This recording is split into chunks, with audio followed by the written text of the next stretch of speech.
O eternal and almighty God, from whom all power and wisdom come, we are assembled here before thee to frame such laws as may tend to the welfare and prosperity of our province.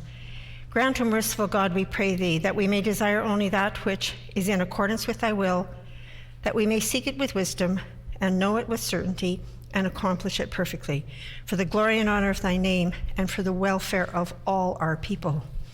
Amen. We acknowledge we are gathered on Treaty 1 territory and that Manitoba is located on the treaty territory and ancestral lands of the Anishinaabe, Anishinaabeg, Dakota Oyate, Dene Sulene, and Nihi-Thuwag nations. We acknowledge Manitoba is located on the homeland of the Red River Métis. We acknowledge northern Manitoba includes lands that were and are the ancestral lands of the Inuit. We respect the spirit and intent of treaties and treaty making and remain committed to working in partnership with First Nations, Inuit, and Métis people in the spirit of truth, reconciliation, and collaboration. Good afternoon, everybody. Please be seated.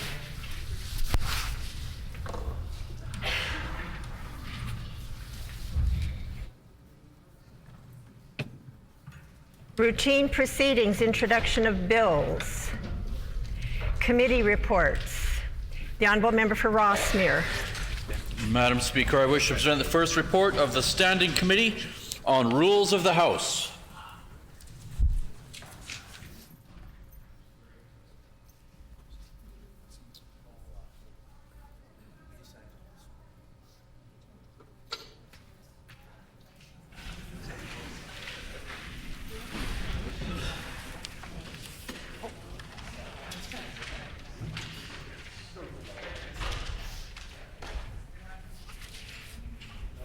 Your Standing Committee on the Rules of the House. Dispense. The Honourable Member for Rossmere.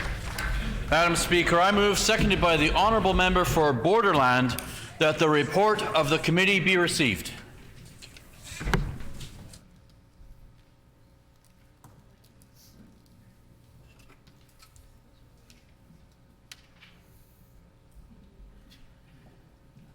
It has been moved by the Honourable Member for Rossmere, seconded by the Honourable Member for Borderland, that the report of the committee be received.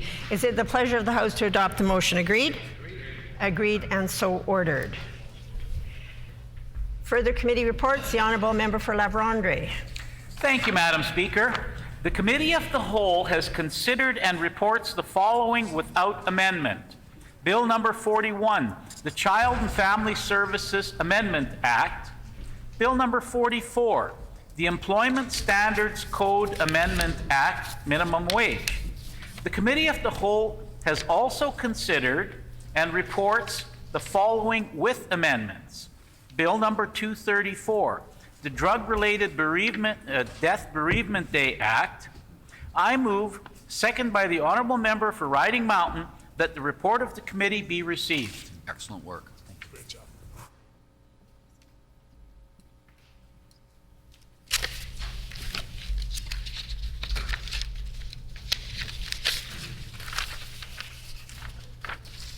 It has been moved by the Honourable Member for La Vérendrye, seconded by the Honourable Member for Riding Mountain, that the report of the committee be received. Is it the pleasure of the House to adopt the motion? Agreed? Agreed, and so ordered. The Honourable Member for Elmwood. Thank you, Madam Speaker. I wish to present the fourth report of the Standing Committee on Public Accounts.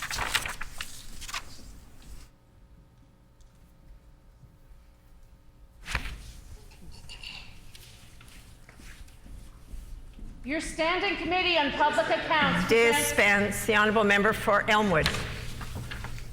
Madam Speaker, I move, seconded by the Honourable Member for Flin Flon, that the report of the committee be received.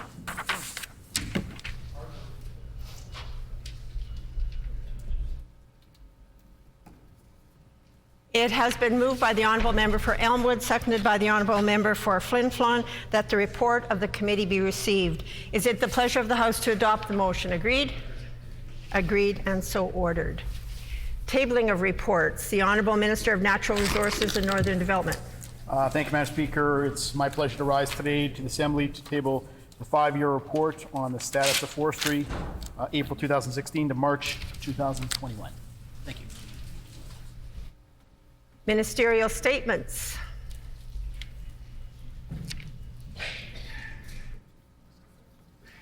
The Honourable First Minister.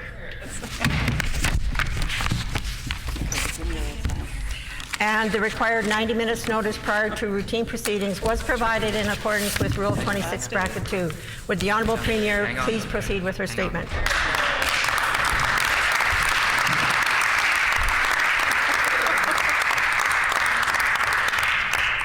Thank you very much, Madam Speaker. I rise in the House today to recognize Special Olympics Awareness Week in Manitoba.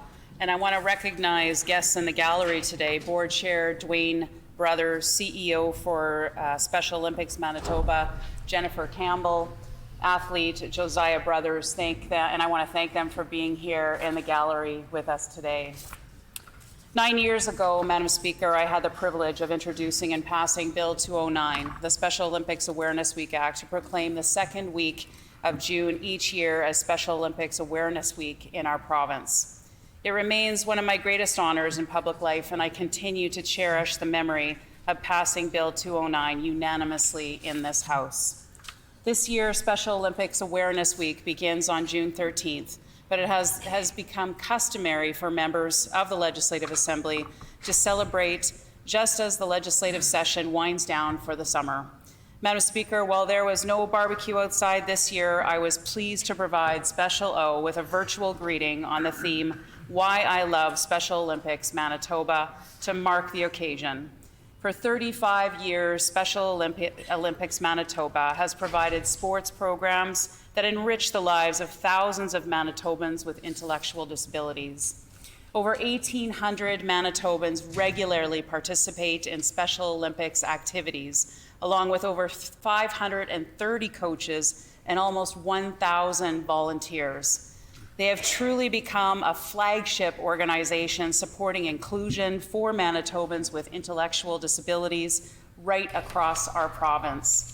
The dedicated police officers involved in the law enforcement torch run also continue to carry the flame of hope into the opening ceremony of competitions here in Manitoba and around the world.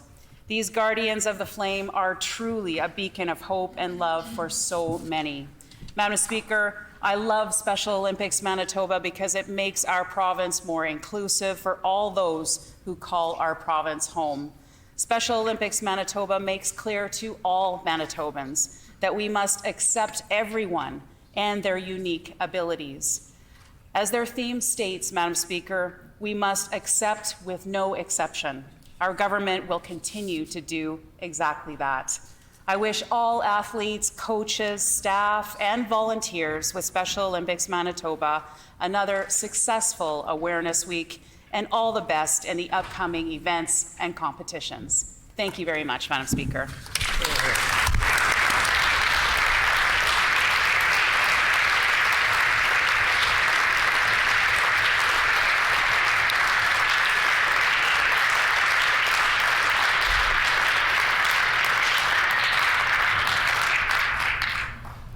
The Honourable Member for St. John's. Miigwech, Madam Speaker. We are so excited to celebrate Special Olympics Awareness Week, which recognizes the hard work and dedication of athletes with intellectual disabilities in our province, Madam Speaker. This year's theme is the same as last, acceptance with no exceptions.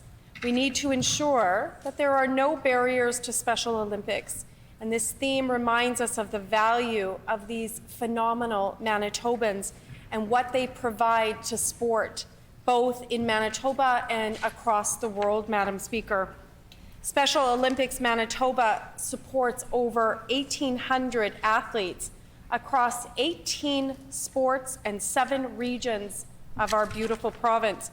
We note how tough it has been on athletes over these past years, as much of their program has gone virtual, and we're so excited to watch them get back to competing in person. So, to all of Manitoba's Special Olympians, we honor and congratulate you for all of your accomplishments and wish you all of the best in your games and competitions in the months to come.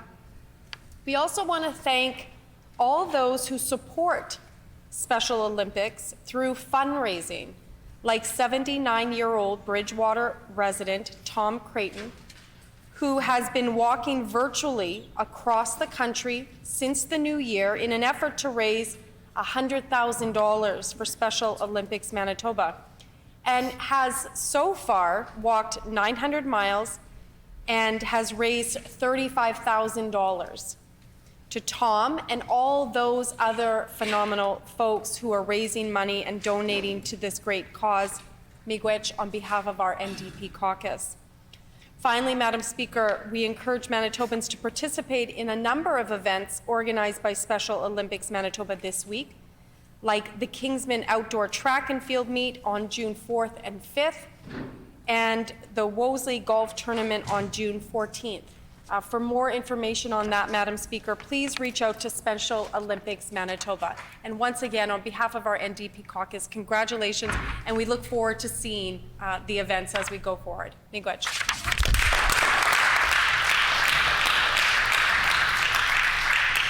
The honourable member for St. Boniface. Yes, Madam Speaker, I seek leave to speak to the ministerial statement. Does the member have leave to respond to the ministerial statement? Leave has been granted. The honourable member for St. Boniface. Thank you, Madam Speaker. It's a real pleasure to speak honoring Special Olympics Awareness Week and their theme, accept with no exception, why I love Special Olympics. I had a great coach many years ago who had a simple philosophy, which I think is summed up in the values of the Special Olympics, and his philosophy was that everybody gets to play. Special Olympics Manitoba has officially been around for 35 years. Former NHL hockey player Ted Irvin brought the concept of Special Olympics to Manitoba in the 1970s, and it is now recognized as the sport governing body for individuals with an intellectual disability today, as they provide 18 sports to over 1,800 athletes in all 7 regions of the province. And in particular, I want to salute their dedication to their values, because Special Olympics Manitoba really walks the talk when it comes to inclusion and inclusive communities, acceptance and promoting diversity by honoring what is unique in each individual, empowerment, respect by working in cooperation, collaboration, and dignity, and excellence by elevating standards and performance. And I think if there's a single idea that bears promoting and repeating, it's the idea that no person is a burden, that everyone has something to contribute, and in making room for that contribution, we're all richer for it. So thank you to the organizers of the Special Olympics, to the athletes, best of luck. Thank you, merci, miigwech.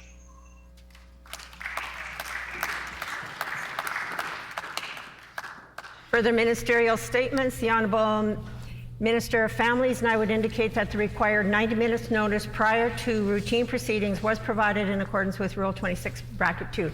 Would the Honourable Minister please proceed with her statement? Great. Thank you very much, Madam Speaker. Imagine not being able to see or hear. It is difficult, and yet it is a reality for many people right here in Manitoba. Deaf blindness is a unique disability that includes the sensory loss of both sight and hearing. Persons who are deaf-blind face complex barriers that can make it challenging to access services and information they need.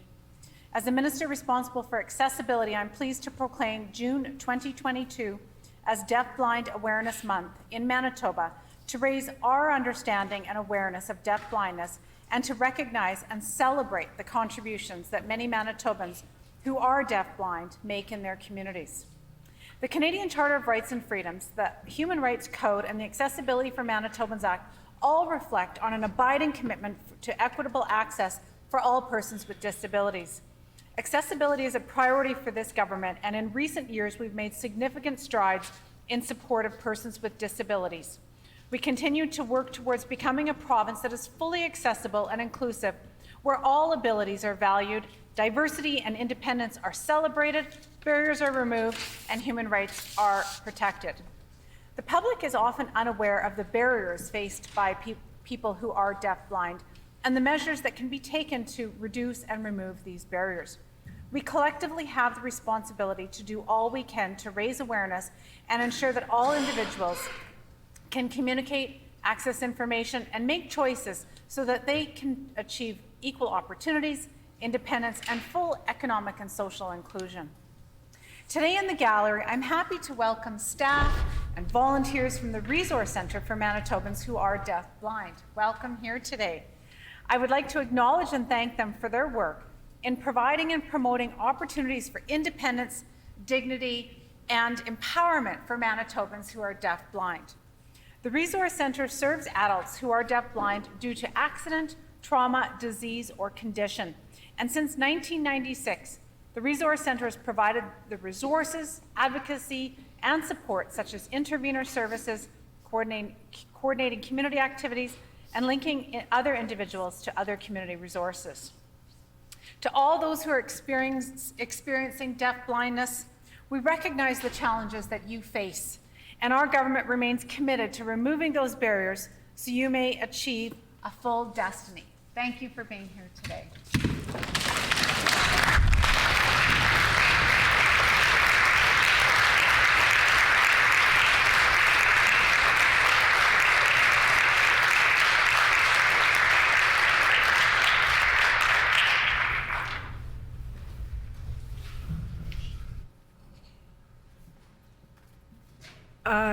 The Honourable Member for Notre Dame. June 2022 marks Deaf and Blind Awareness Month, an opportunity for us all to raise awareness about the distinct experience of Manitobans who are deaf and blind. Deaf-blindness is a unique disability that incorporates the loss of both sight and hearing. People observe this event in the month of June because it is the birth month of Helen Keller, an extraordinary advocate who lived with deaf-blindness. Recently, the Manitoba NDP caucus met with folks from Manitoba Possible, Barrier Free, Abilities Manitoba, Manitoba Supported Employment Network, and other folks. They impressed upon us the need for this government to champion the spirit of the Accessibility for Manitobans Act, which is landmark legislation which was passed unanimously by this House in 2013.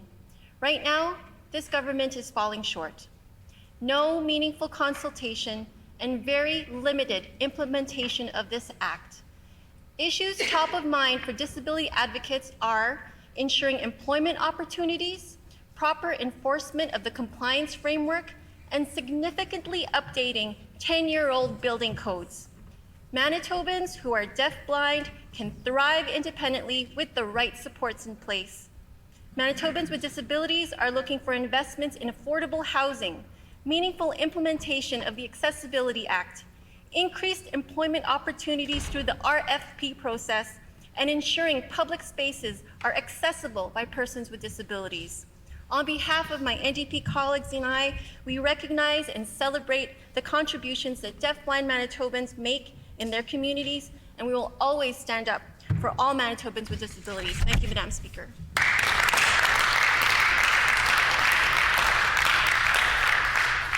The Honourable Member for River Heights. Madam Speaker, I ask leave to speak to the Minister's statement. Does the member have leave to respond to the statement? Leave has been granted. The Honourable Member for River Heights. Madam Speaker, June this month, Deaf-Blind Awareness Month, is an important time for us to pay attention to those who are deaf-blind. Individuals with a substantial degree of both hearing and vision loss, the combination of which results in significant difficulties in accessing information, in pursuing educational, vocational, recreational, and social goals. It's estimated that there are about 460,000 deaf-blind individuals in Canada. This is a very substantial number. My father, in the last few years of his life, lost both his sight and his hearing. So I have some personal experience of the impact of losing both sight and hearing. He was legally blind as a result of acute macular degeneration. His hearing was almost zero without a hearing aid. His hearing loss may have been in part a result of his experiencing a months-long bombardment at Angelo in Italy during the Second World War. The latter is a reminder of the side effects of war and of what is happening today in Ukraine. His last few years when he was deaf-blind were very frustrating ones for him, though he compensated and he persevered in spite of the challenges. Doing what we can to help those who are deaf-blind or at risk of becoming deaf-blind is vital. It's one reason why I've been calling on the government repeatedly to address the long wait lists for cataract surgery, and why I've been reading so many petitions to ensure those who are older have access to cochlear implants and hearing aids when they need them. Those who are deaf but do not have access to cochlear implants or hearing aids are at higher risk of becoming isolated and later on of having dementia. For those like Helen Keller, who was born deafblind, support is critical to enable them to pursue their educational, vocational, recreation, and social life goals. We must never stop doing all we can to provide the best support possible for those who are deafblind.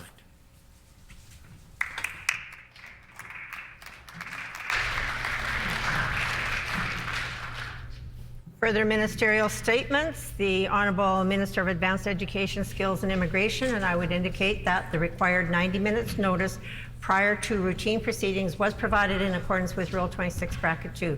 Would the Honourable Minister please proceed with the statement? Madam Speaker, I rise in the House today to update all members on the Ukraine situation. Our government has taken action since day one, and I would like to take this opportunity to reiterate that Russia's unprovoked attack on Ukraine is tragic, and our government condemns the events taking place right now. We are proud that the first of 3 charter flights carrying 328 Ukrainian citizens and 39 pets, including a hamster named Shoops, landed safely on May 23rd into the Winnipeg International Airport. While this was the first round of Ukrainian citizens coming to Winnipeg, we welcome more arrivals in the future. The work to coordinate these arrivals was made possible by the leadership of our Premier and that of the Ukraine Refugee Task Force and the Deputy Minister Steering Committee. Many community partners, such as the Ukraine-Canadian Congress Manitoba, under the steady leadership of Joanne Lewandowski, Nick Krawitz, their staff and volunteers helped to facilitate the safe arrival at every stage from the airport to the Welcome Reception Center to integration into the community. The Welcome Reception Center, led by staff from Emergency Measures Organization and the Department of Families, has been second to none. To date, there are nearly 1,500 visits since its opening, and currently over 160 families and individuals are being supported with temporary accommodations, access to a Manitoba health card and a SIN number, and connecting with public health nurses and volunteers from the Ukraine-Canadian Congress. As well, eligible Ukrainians may also apply to our government's temporary assistance program if they do not have access to other sources of income. Benefits from this program will provide short-term monthly income for basic needs, including transitions to long-term community rental housing and access to health benefits not otherwise covered, such as prescription drugs, dental, and optical benefits. Madam Speaker, we are taking a whole-of-government approach to the Ukraine situation since the war started in February. To date, over $21 million has been committed, including $800,000 in direct humanitarian aid, over $5 million in newcomer support funding, waived the $500 application fee for Ukrainian nationals, and agreed to cover the cost of medical exams for Ukrainian newcomers to have them update their work permits and get employed in healthcare, childcare, and agriculture.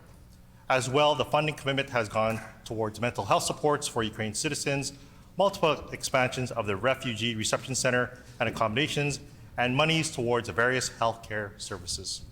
I also want to thank the many post-secondary institutions who have stepped up during the humanitarian crisis. Not only did they handle the pandemic, but they also pivoted to offer supports for Ukrainian students, such as providing domestic tuition parity, offering student scholarships and bursaries, establishing an emergency support fund for tuition, textbooks, and meal plans, and offered deferred fee payments for those affected by the war. On a personal level, for me to see firsthand the stories of many Ukrainian families arriving to Winnipeg was very heartwarming. On 2 occasions at the Welcome Reception Center, I heard from many individuals say how friendly our province was, how resourceful the staff and volunteers were with any questions they had, and the leadership our government did with providing a range of provincial support services once they arrived. And at a recent tour of an immigrant settlement organization, the Ukrainian individuals and families I met were also in awe of our friendly Manitoba welcome and our nice weather. I did not tell them about our Manitoba winters, but I know they will enjoy our winters very much. Our caring and compassionate government will continue to welcome as many Ukrainians as possible. We will continue working closely with all government departments, community partners, as well as Immigration, Refugees, and Citizenship Canada, and I know that many households and communities across Manitoba will do their part and offer up their homes and hearts to many Ukrainian citizens. I know that the members' opposites like to criticize when they have no plan for the Ukraine situation, but we on this side of the House do have a plan.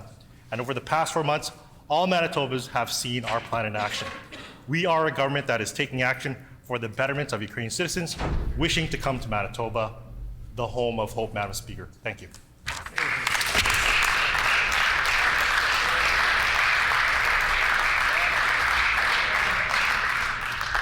The honourable member for Fort Garry. Madam Speaker, the Russian invasion of Ukraine continues. Putin's illegal war has unleashed untold suffering onto innocent people. Ukrainians persevere against this horrible invasion, determined to protect their homeland and those they love. They are defying all expectations in their successful defense of their country. And as Ukrainian families flee the country as refugees, Manitobans are stepping up to welcome them into our province. We've seen fundraisers hosted to raise support, families renovating their basements to give new arrivals a place to stay, and resettlement experts working hard to help these families adjust to a new place and a new language. As more Ukrainians arrive in the coming weeks, the Manitoba NDP reiterates our call for measures that can be taken to help support them, like recruiting more refugee resettlement coordinators, increasing humanitarian aid to Ukraine, and creating an all-party committee to help plan for the long-term resettlement. As this legislature breaks, we'll continue to support Ukrainians and their future, both in Eastern Europe and in Manitoba. Slava Ukraini, Heroyam Slava.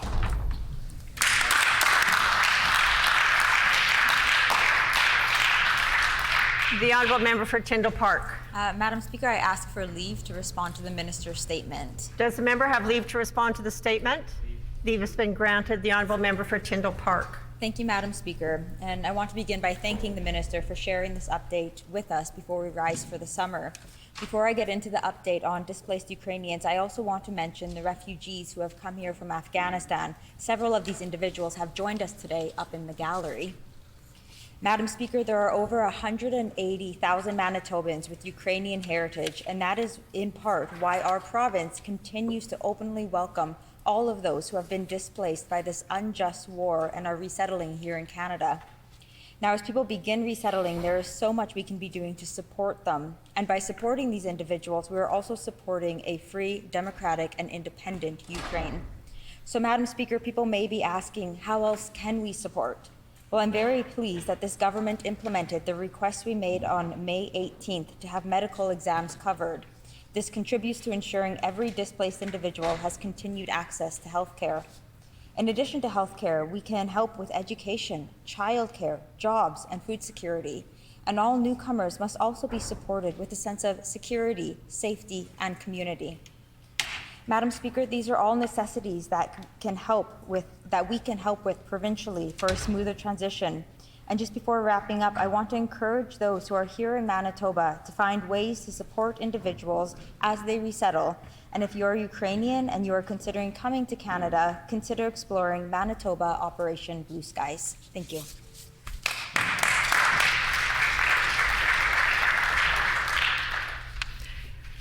Prior to moving into member statements, we have some guests in the gallery that I would like to introduce to you before they do leave the gallery.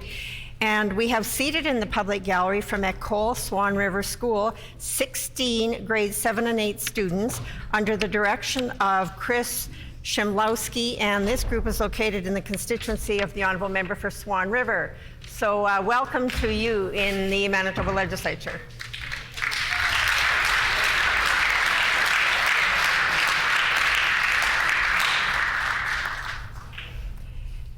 Member statements. The Honourable Member for Fort White. Thank you, Madam Speaker. Today gives me great joy to not only highlight a resident in my riding of Fort White, but to highlight someone who is a living example of with hard work, perseverance, dedication, and passion you can reach your dream. Daniel Joseph Lalama is living proof of this. DJ grew up playing football for the Fort Garry Lions at the young age of 7. He attended St. Paul's High School, where he played hockey, football, student council, and was on the academic honor roll. He went on to attend University of Manitoba from 2012 to 2016, where he was a rare gem, and I mean rare gem, where he was an academic and athletic scholar. He's a conference all-star, all-Canadian, Academic All-Canadian and the founder of the Bison's Give Back initiative. He has the record for the most tackles in a game and a season. He's a CIS Defensive Player in the Year and much more. From there, DJ went on to battle an uphill or big hill battle, making it to the CFO. He was too short, too slow, and not strong enough, they said. He was the last pick by the Edmonton Elks in 2016, and everyone had written him off. But DJ proved all the naysayers wrong and went on to play another 5 years in the CFO.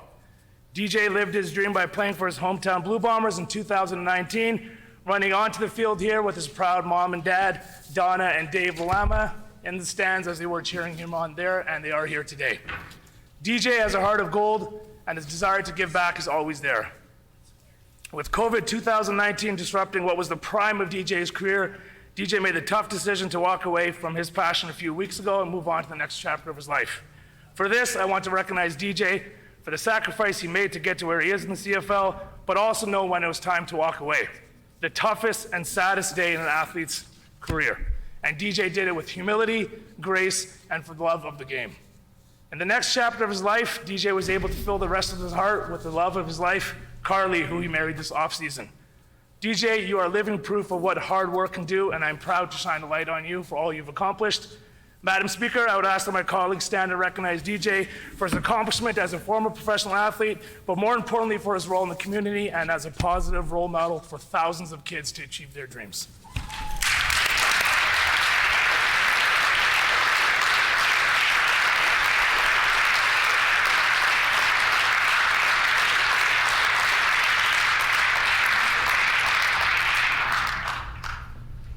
The Honourable Member for the Pas-Camissac. Madam Speaker, it is my great honour today to recognize two remarkable individuals and constituents, John Morrison and Owen Megrady. Both were appointed to the Order of Canada by our Governor General Mary Simon on last December, which is one of the country's highest civilian honours to recognize outstanding achievements, dedication to the community, and service to the nation.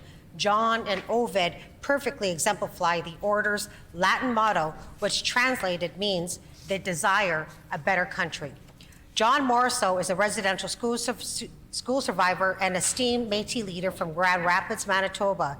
He has done so much in his 82 years that when he learned late last year that he had been appointed to the Order of Canada, he couldn't and still can't pinpoint why he was nominated.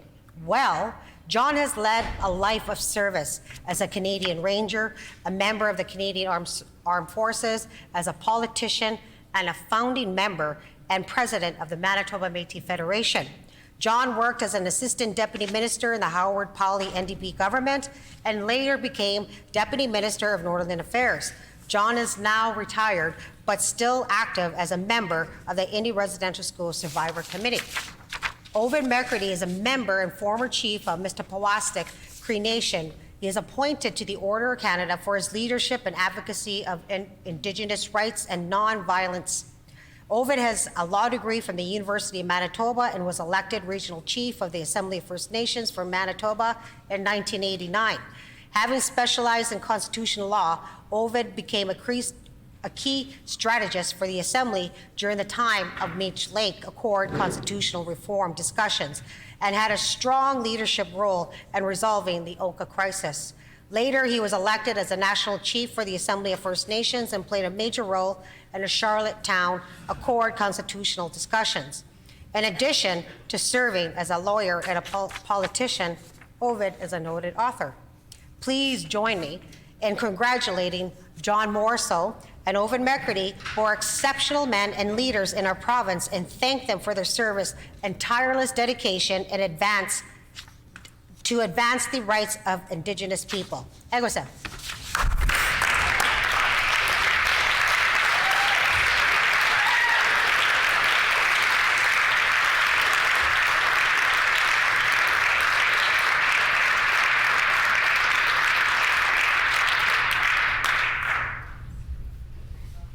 The Honourable Minister of Health. Madam Speaker, I'm honored to rise in the chamber to celebrate the Diamond Jubilee of Jamaica's independence from the United Kingdom. It was at midnight on August 6, 1962, in the National Stadium in Jamaica, that the Union Jack, the flag of the British Empire that once ruled Jamaica, was lowered for the final time. In its place, the flag of Jamaica, with its bold colors of yellow, black, and green, was raised, and so too were the hopes and dreams of Jamaicans around the world at the birth of their new independence. Since then, Jamaica has come a long way. Our presence on the world stage in politics, arts, theater, sports, music, and fashion has been nothing short of magnificent. Today, Canada and Jamaica benefit from a rich and diverse bilateral relationship founded on our shared democratic heritage, common values, and strong people-to-people ties.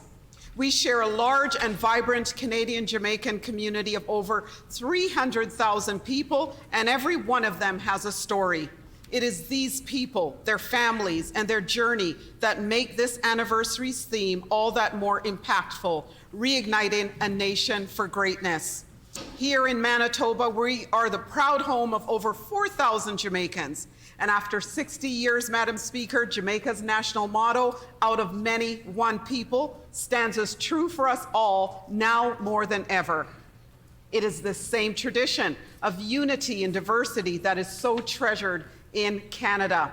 I would like to acknowledge Her Excellency Sharon Miller, Jamaican High Commissioner, who is viewing online. Your steadfast commitment to strengthening our bilateral relationship has been an inspiration to us all. Madam Speaker, I'm also pleased to welcome many members of Manitoba's Jamaican community here in the gallery. Today we have with us Dr. Lois Stewart Archer, Honorary Consul for Jamaica in Winnipeg, Mr. Tony Beach, the President of the Jamaican Association of Manitoba, Mrs. Mavis McLaren, past President, and Donna Taylor, President of the Afro-Caribbean Association of Manitoba. Every Jamaican living at home and abroad has made a considerable contribution to helping put Jamaica's name on the map. To everyone in the Jamaican community, as you prepare to celebrate the 60th anniversary of the independence of Jamaica, may you continue to be a symbol of Jamaica's strength, the hope, endurance, and successes. Madam Speaker, I ask that my colleagues join me in recognizing the 60th anniversary of Jamaica's independence.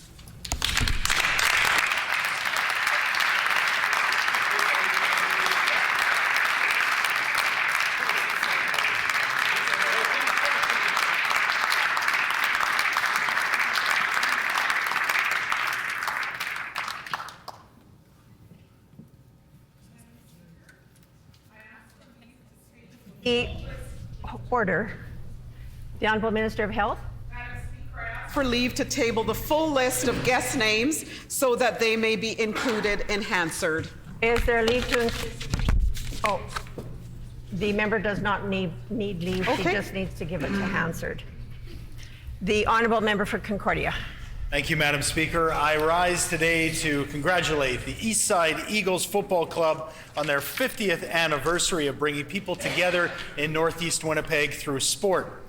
The Eastside Eagles were founded in 1972 as a single team playing out of the Chalmers Community Club.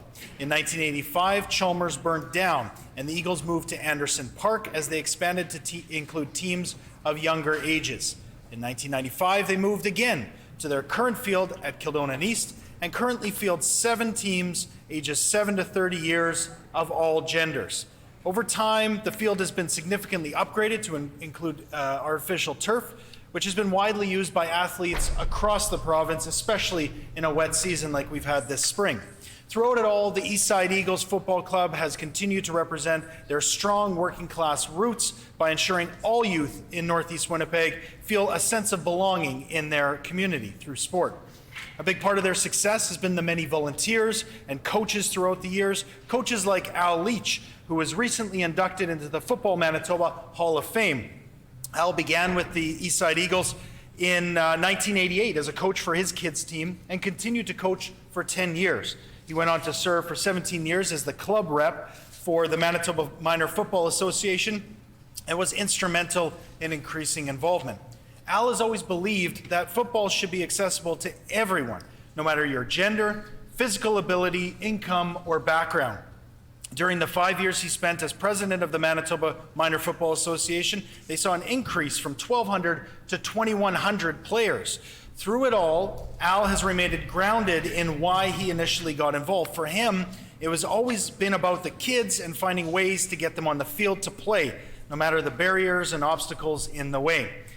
Madam Speaker, on behalf of the Manitoba Legislature, and in particular, at least a couple of former players here in the Legislature, former Eagles, I want to congratulate and thank Al Leach and all the coaches and volunteers over the 50 years of Eastside Eagles who have made football a point of pride for our community. We look forward to the next 50 years and beyond. Thank you, Madam Speaker.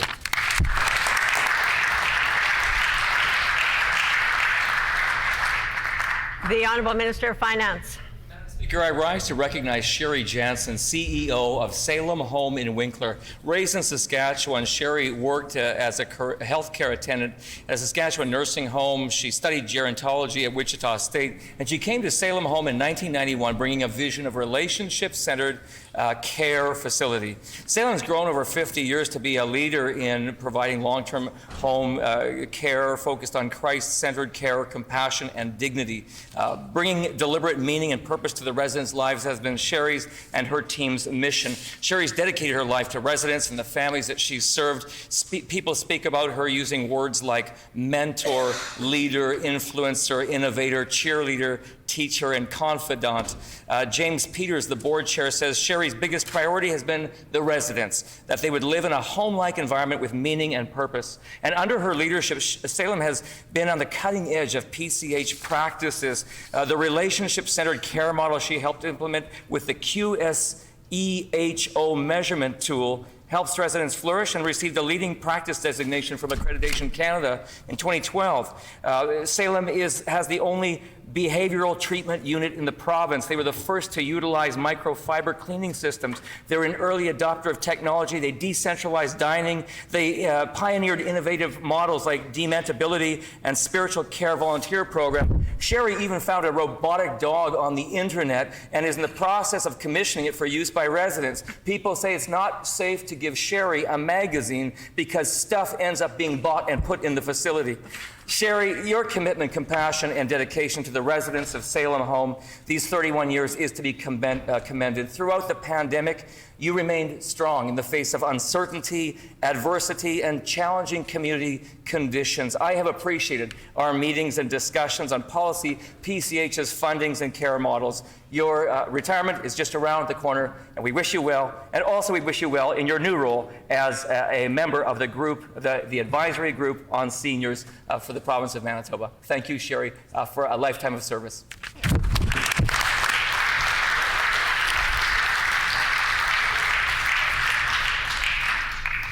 Prior to oral questions, we have some guests that I would like to introduce to you. I would like to draw the attention of all honorable members to the public gallery, where we have with us today the 2022-2023 legislative pages who are here to observe proceedings. And we look forward to welcoming you in the fall.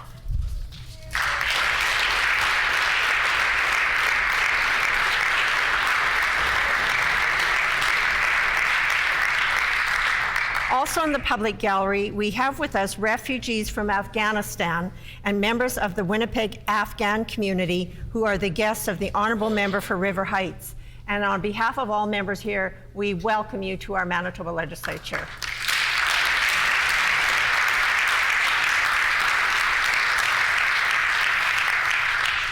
It is also now time to say goodbye to our last two pages. And one of our pages, Brianna, is serving her last day in the chamber today, and I wanted to share some of her comments with the House. I am very grateful to have been chosen as a provincial page this past year. It has been an amazing opportunity that I'll never forget. I've got to meet so many incredible people. I now have a greater appreciation for the legislative process here in Manitoba. I admire all the hard work and dedication each and every one of you puts in to make our province a better place every day. I will be graduating this June from Collège Bellevue, a French immersion high school, and plan to attend the Asper School of Business at the University of Manitoba this upcoming fall. You have inspired me to someday consider a career in politics. and to continue all the good work that has been done to improve the lives of Manitobans. I have profound gratitude and respect for each and every one of you, and I thank you again for making my time here so memorable. Brianna is joined today by her parents, Jerry Lynn and Kevin Graham, brother Ben, and grandmother, Carol Kreitz.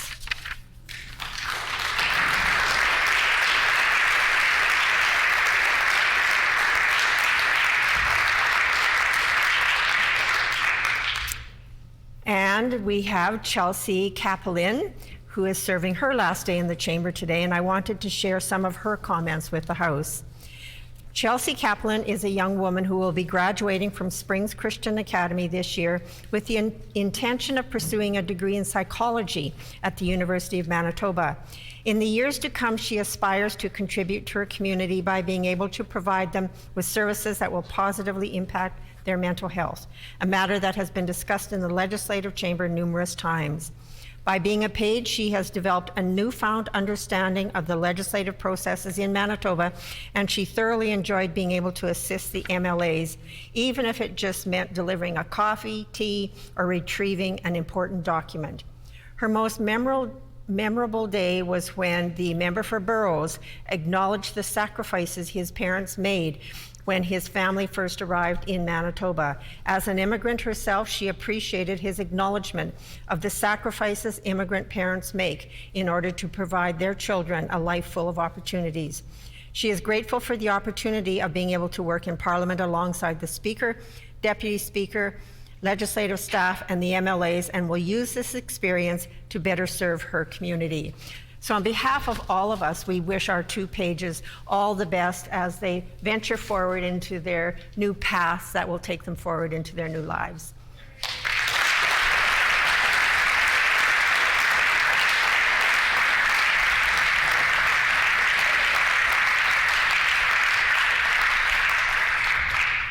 Oral questions. The Honourable Member for Union Station.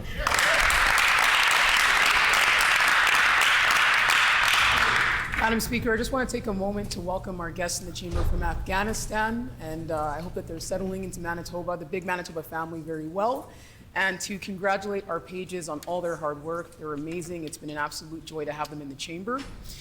There are tens of thousands of Manitobans waiting for surgeries and tests, and Doctors Manitoba's update is concerning. It shows that there are over 166,000 Manitobans waiting for essential health care.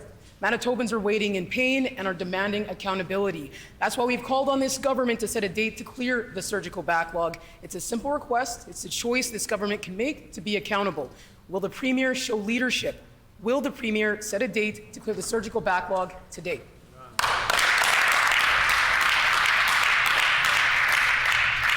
The Honourable First Minister. Thank you very much, Madam Speaker. And as this is the last day of session, I just want to thank you and all the table officers, the clerk and the pages, and everyone who has made this chamber function and run throughout this session. Thank you all so much, including our Hansard staff as well. Thank you so much for that. When it comes to the member's question, one thing I'd like to point out is that I think Manitobans want to know that we're moving in the right direction. And I know that Doctors Manitoba has recently indicated that they know that we are tackling the surgical and diagnostic backlogs. They see that we have peaked and that we're moving in the right direction. That is the most important thing, that we ensure that Manitobans are getting the surgeries and the diagnostics when they need them, Madam Speaker.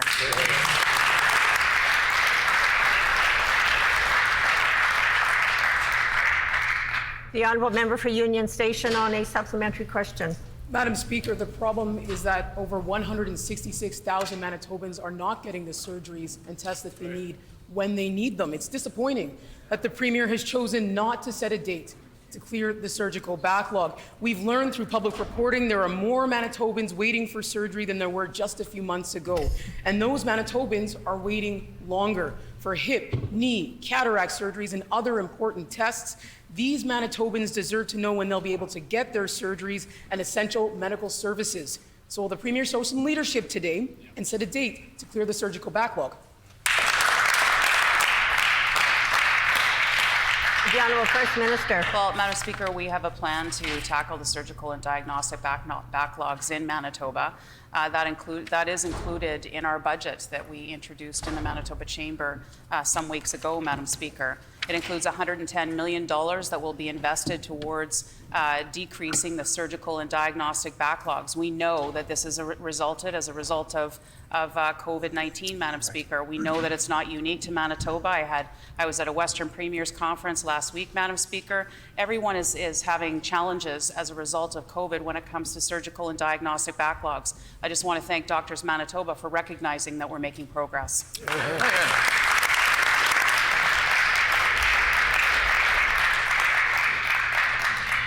The Honourable Member for Union Station on a final supplementary.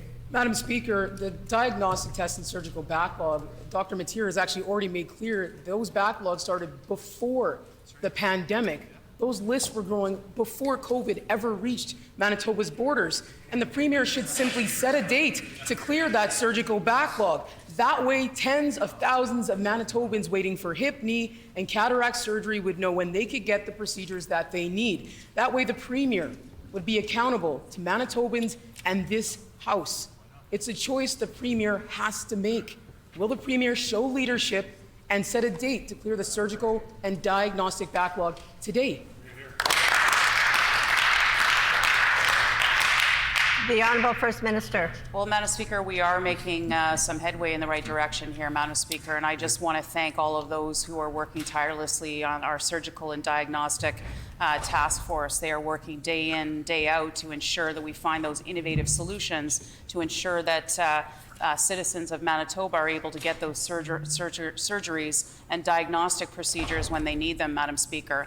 We have invested $110 million, Madam Speaker, in surgical and diagnostic backlogs. That was in our recent budget. I'll remind members opposite, what did they do when we are investing record amounts of money in surgical and diagnostic backlogs, Madam Speaker? They voted against it. We will take no lessons from members opposite.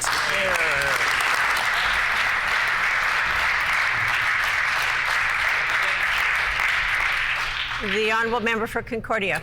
Madam Speaker, after spending $1.5 million on their failed Bill 64 campaign, the PCs have now hired yet another consultant, this time for $344,000. This time the focus will be on education funding. Well, we're prepared to save the Premier a few bucks here and just tell her what Manitobans want. They want smaller class sizes and they want no more cuts to education. Yep. Will the Premier start listening to the people of Manitoba, or is it just going to be more of the same from this government?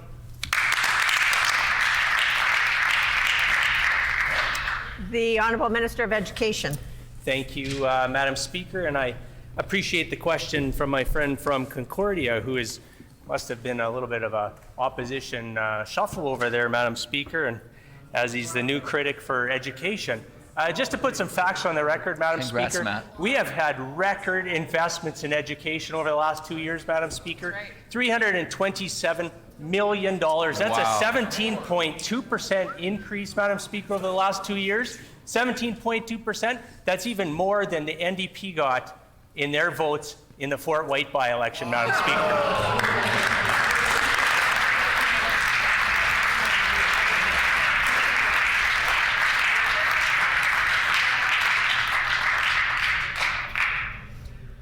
The Honourable Member for Concordia on a supplementary question.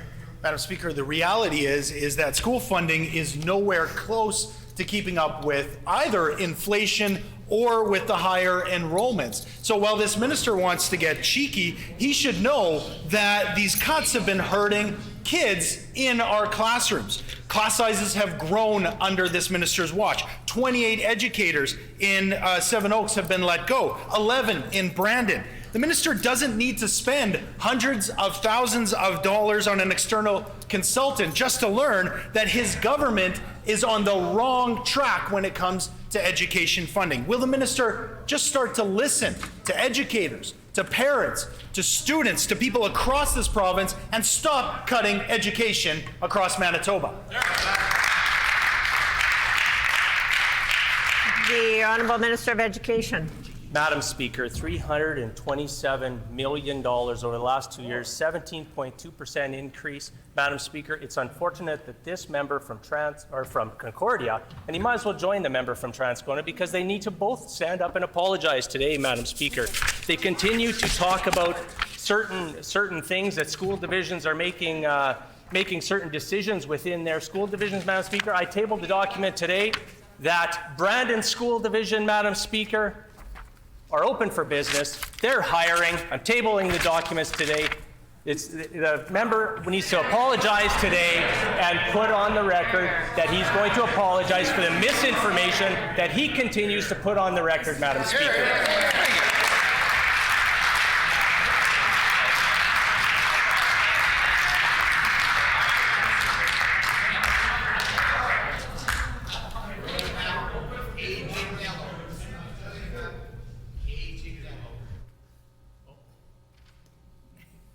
Order.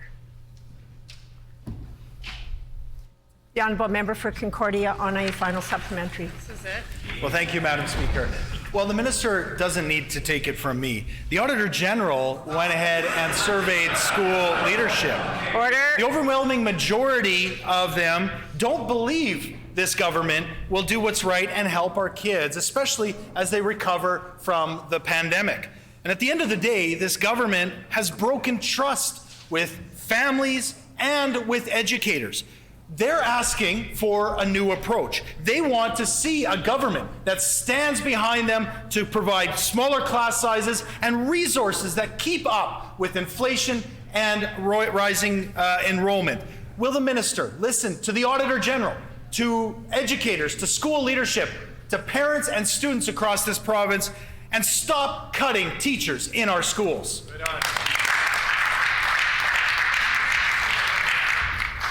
The Honourable Minister of Education. Madam Speaker, there's so much false information that member just put on the record, Madam Speaker. I might have to ask for leave to continue talking for the remainder of question period today, Madam Speaker. In fact, the Auditor General said himself that the Department of Education and Early Childhood Learning, Madam Speaker, led an effective kindergarten to grade 12 system response to COVID-19, right, Madam Speaker. We've got the action plan. We've got Mama Tuisa Win. We've got the framework for learning, Madam Speaker. We've got so many of our education partners across this great province of ours commending this government for moving forward and trying to create success for all learners, Madam Speaker. I just wish the member from Concordia would stand up and apologize today.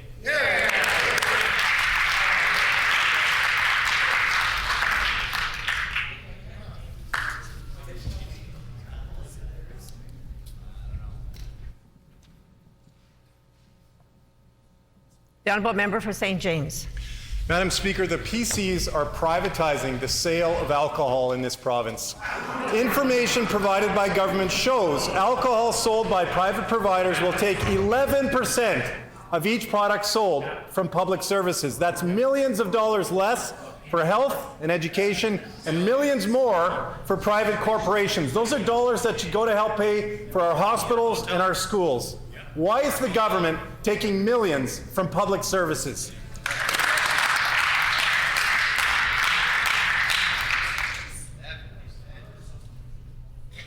The Honourable Minister for Natural Resources and Northern Development.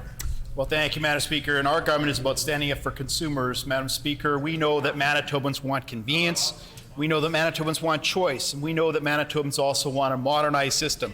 And that, Madam Speaker, is the difference between our government and the NDP. We have a plan to make life more easy and accessible for many Manitobans when they're doing the shopping. This means over 70 different locations in Manitoba where people can buy their alcohol just in Winnipeg alone, and over 170 different locations in rural Manitoba. That will make life more convenient for Manitobans.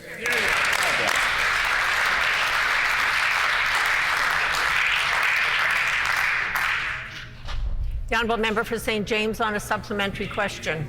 Madam Speaker, the PC government's own information shows millions will be lost for health and education because of the government's plans. Retail liquor products have a markup of over 11%, which will now be given to private providers instead of supporting services that Manitobans rely on. That's a tremendous transfer of public wealth. These are funds for our hospitals and for our schools. Why is the government taking millions from public services?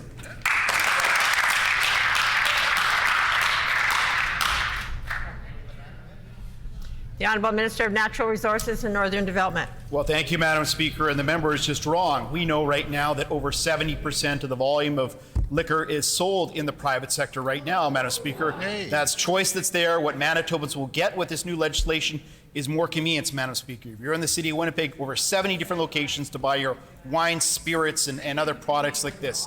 Same thing in rural Manitoba, Madam Speaker, over 169 different locations where Manitobans can go. What that means is convenience, it means better choice, and it means a more modernized system like other provinces.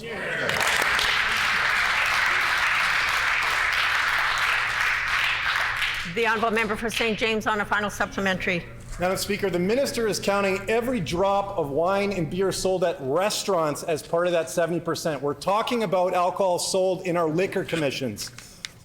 This government is trying to mislead Manitobans. Retail liquor products have a markup of over 11%. We're talking about millions of dollars or more. These are funds for public benefit for our schools, our hospitals, and our roads. Manitobans deserve to know how much revenue is being lost. Will the minister table the documents? How much public money will soon go to private benefit? Good question.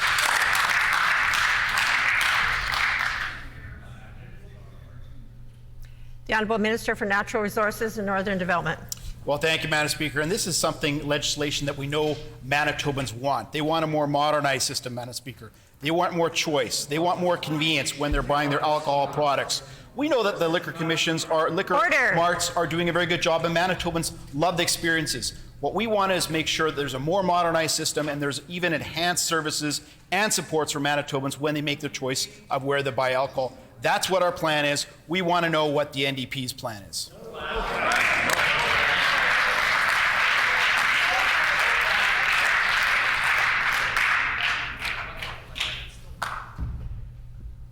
The Honourable Member for St. John's. Within the last 3 weeks, Madam Speaker, we have lost Rebecca Contois, age 24, Doris Trout, age 25, and Tessa Perry, age 31, who have all been murdered, Madam Speaker. On behalf of our NDP caucus, our profound and deepest condolences to each of their families and the communities. The loss of these women illustrates the continued epidemic levels of violence against Indigenous women, girls, and Two-Spirited. I, alongside the Indigenous collective community here in Manitoba, are increasingly frustrated and disappointed by the lack of response by this PC caucus and in particular by the new Premier. This is a crisis. Will the Premier actually start addressing the crisis of MMIWG2S today?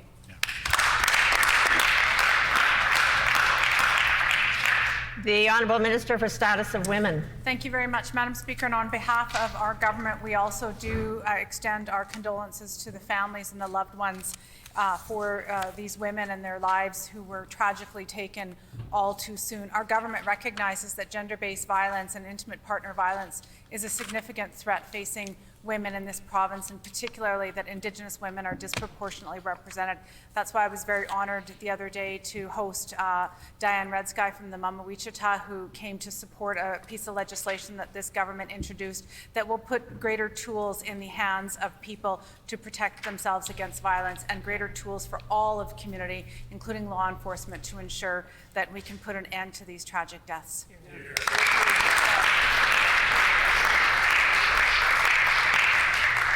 The Honourable Member for St. John's on a supplementary question. Which, Madam Speaker, the murders of Rebecca, Doris, and Tessa should be a cause for concern for this PC government, for all communities, and quite frankly, for all Manitobans.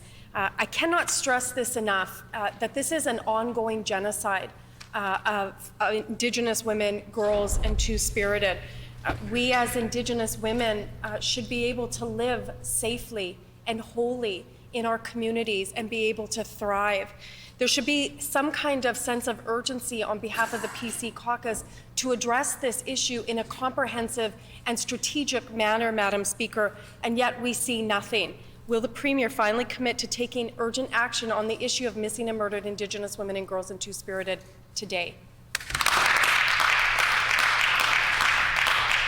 The Honourable Minister for Indigenous Reconciliation and Northern Relations. Well, thank you, Madam Speaker, and MMIWG continues to be a pressing and extremely important issue, and part of this is intimate partner violence. This is why I'm so pleased and proud of my colleagues, the members for Riel and Steinbach, on their work introducing Clare's Law before the House and for increasing awareness of intimate partner violence for all Manitobans.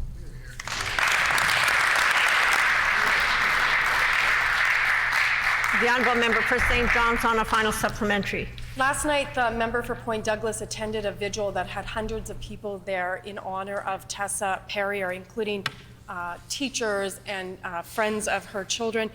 This is the third vigil in just a matter of weeks, Madam Speaker. Vigils come downstream from a series of systemic realities that face Indigenous women, girls, and Two-Spirited and put us more at risk, Madam Speaker. For some, we need social safety, social housing, Madam Speaker, and increased resources for women's shelters who are often forced to turn away Indigenous women and their children who are still operating at the same levels as 2016. Will the Premier get up in the House today and commit to a comprehensive housing strategy for Indigenous women? The Honourable Minister for Status of Women. Thank you very much, Madam Speaker. And following up on a throne speech commitment that our Premier had made just this past fall, our government invested more than $5 million in enhanced supports for domestic violence shelters. A lot of this included operating dollars so that the shelters could increase their capacity so that they could continue to serve the community that greatly needs them. And I'd like to remind our members opposite that it was really disappointed that they voted against those dollars that went into these shelters that are on the front lines of intimate partner violence every day of the year. They voted against that.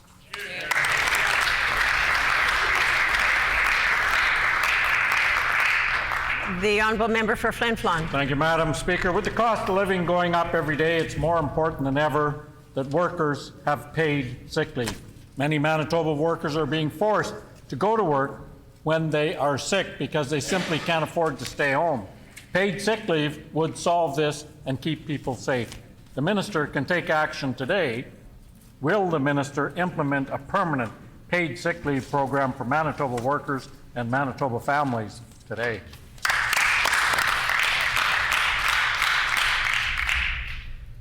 The Honourable Minister of Labour, Consumer Protection and Government Services. Thank you, Madam Speaker. Well, Manitoba's current approach to sick days is consistent with most other jurisdictions, and we pay attention to what's happening in other provinces. And in fact, we were the first jurisdiction to introduce paid sick leave through the COVID supports that we had with the Minister of Finance, Madam Speaker.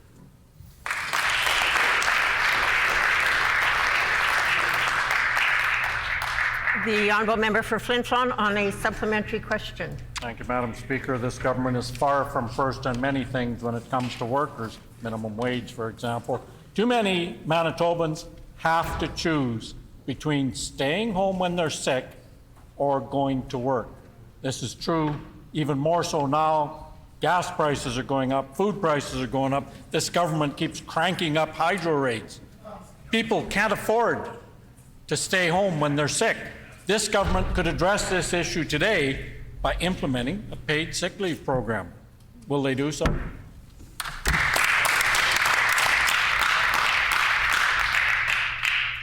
The Honourable Minister of Labour, Consumer Protection and Government Services. Thank you, Madam Speaker. And we, as I said before, we are consistent with what happens in other jurisdictions. What is not consistent, Madam Speaker, is the affordability that we have enabled for Manitobans. Manitoba is a much more affordable province in which to live than many other jurisdictions, thanks to the changes that we have made through several budgets, Madam Speaker.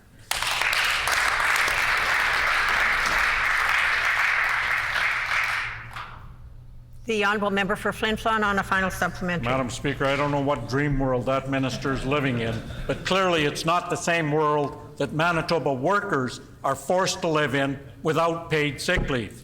They can't afford to stay home and pay their bills if they get sick. So the minister could do the right thing, maybe even lead for a change rather than be dead last all the time and doing the right thing, will he introduce paid sick leave today? Well done, Tom.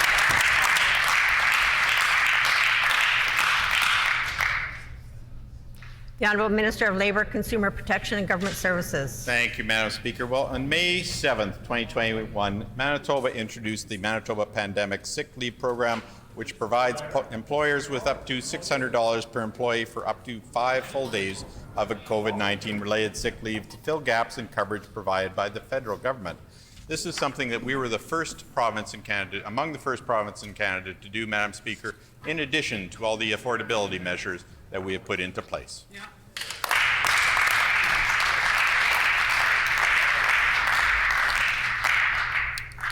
The Honourable Member for Point Douglas. Miigwech, Madam Speaker. 3 Indigenous women were murdered in the last 3 weeks here in Manitoba. Desperate action is needed now more than ever. This is a life or death situation. Much more needs to be done to address homelessness and addiction. The government has an opportunity to support people where they are at, to make sure that they can get access to the services that they need. Will the minister support a real strategy to address homelessness and addiction today?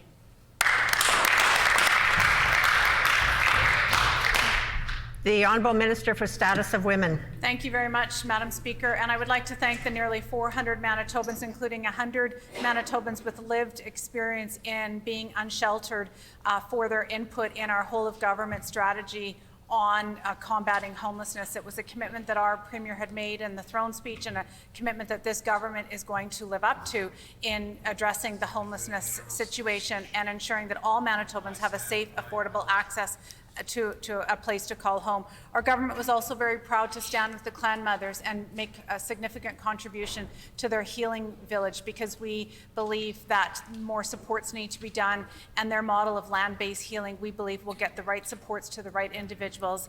And we'd like to thank the Clan Mothers Healing Village for the work that they're doing to improve the lives of Indigenous women in the province of Manitoba.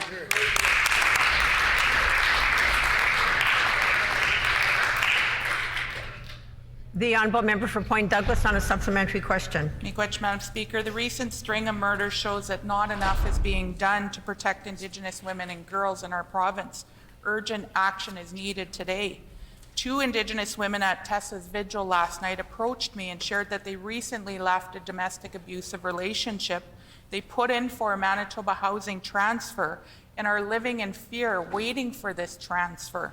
Housing and addiction support needs to be greatly enhanced, and it needs to be enhanced today. We need to keep women safe in this province. Will the minister support real and immediate supports to housing here in Manitoba so women like this don't have to sit in fear while waiting to get transferred in Manitoba housing?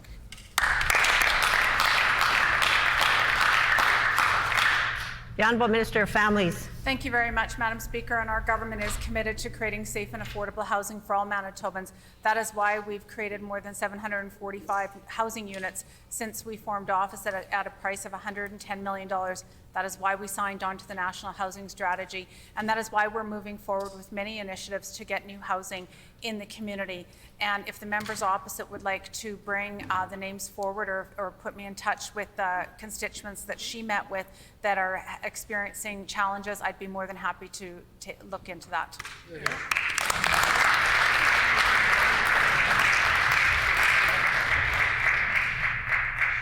The Honourable Member for Point Douglas on a final supplementary. Miigwech, Madam Speaker, and I thank the minister for that, and I will connect with her after this on that. 407 Manitobans lost their life last year to addictions.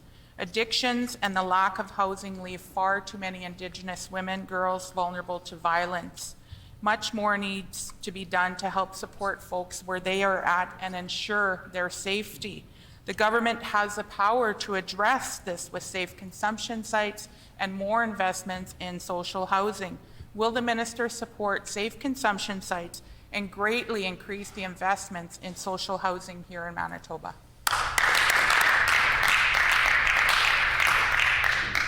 The Honourable Minister for Mental Health and Community Wellness. Thank you, Madam Speaker. And the member is right that there needs to be more done for the Manitobans who are dealing with addictions issues, which is why our government has invested over $58.1 million in 40 initiatives since 2019. We've also increased our budget $17.3 million in this year's budget alone to support people with mental health and addictions issues. We have fulfilled our promise to build 100 supportive recovering housing beds. That's over 2 years, Madam Speaker, which is the equivalent number of beds that the NDP had built in 17 years in government. There is more to do. We are determined to get it done, and I'd be happy to work with the member opposite on initiatives. Thank you.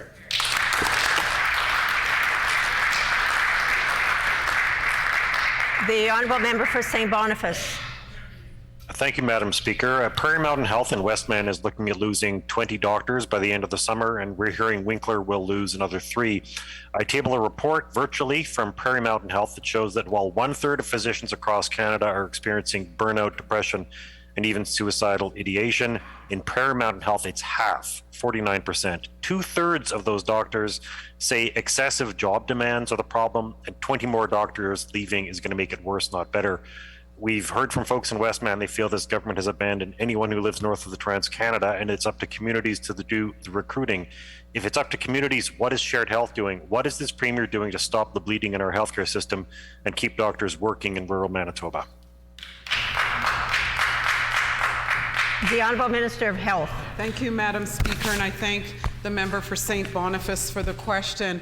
And these are challenging times, and it's challenging in terms of the added pressures related to the COVID pandemic, and it is very challenging, of course, in our rural communities to maintain the staffing levels, but our government is committed to ensuring that all areas of the province are provided with the medical professionals and services that they need. And that's why, Madam Speaker, we have made this record investment of $7.2 billion. It's also why I have gone across the province and will continue to do that, to hear directly from the regions what their challenges are so that we can develop solutions to those challenges.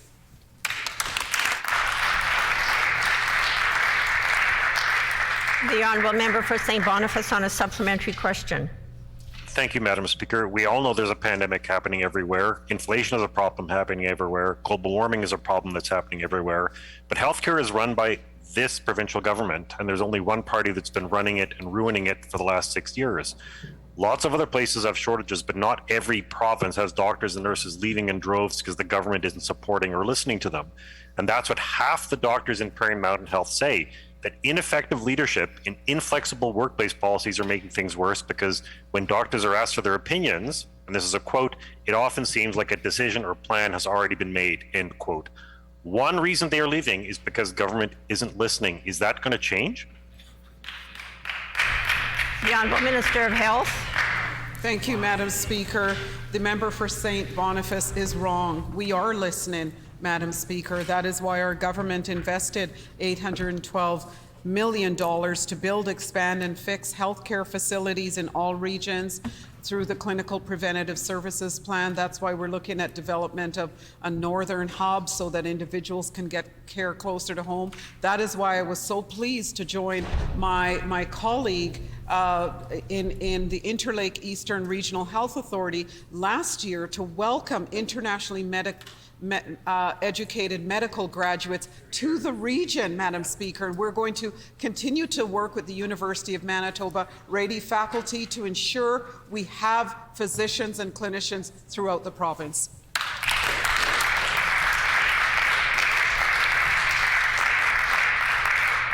The Honourable Member for Tyndall Park. Madam Speaker, over the last year, I have continued to push for therapy to be regulated here in Manitoba. The need for mental health resources continues to rise, and we need to ensure that therapy is accessible and affordable, that there's a standard of care from trained professionals, and that mechanisms are in place to protect the public and hold therapists accountable. Madam Speaker, regulating therapy would alleviate stress and save money in many departments, including healthcare, education, and justice. There is currently no regulation for therapy, and Manitoba needs immediate oversight as a first step to addressing the long-standing issue.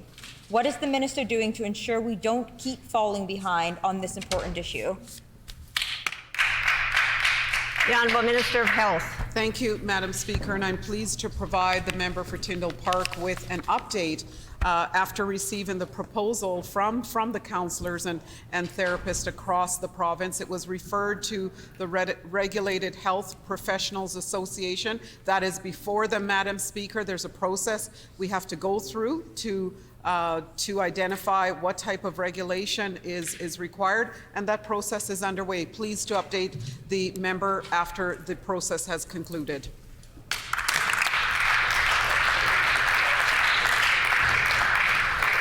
The Honourable Member for Radisson. Thank you, Madam Speaker. Recently, the Supreme Court made a decision that allowed the defense of extreme intoxication for violent crimes. This quickly became a significant concern for Manitobans and for all Canadians. The victims of these violent attacks are often women and children. I immediately began to work with the Minister of Justice to call on the federal government to address this issue. I brought forward yesterday a resolution to do just that. Unfortunately, the NDP sided with violent criminals and refused to pass this resolution. Can the minister explain concrete steps our government is taking despite the NDP blocking this important resolution?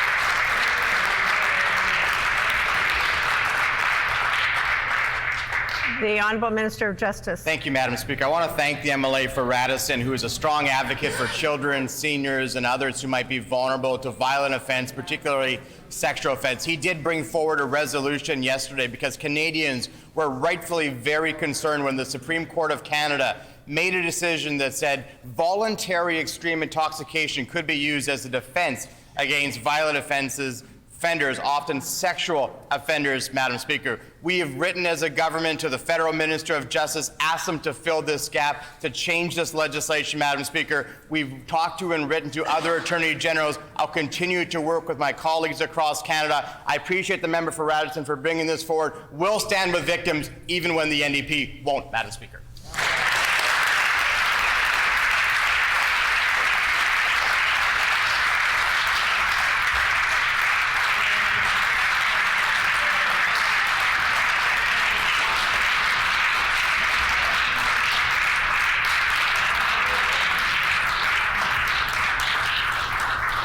The Honourable Member for Wolseley. Thank you, Madam Speaker. You know, it's actually hard to stand and ask this question with this degree of misogyny going on in the House. We know how important Manitoba's provincial parks are to Manitobans, and unfortunately, recent weather events have caused a lot of damage to our parks. Flooding has washed out access roads and has damaged campsites. Many reservations had to be canceled for safety reasons. The government needs to make appropriate investments in a timely manner to repair and clean up our parks. Will the minister make this commitment today?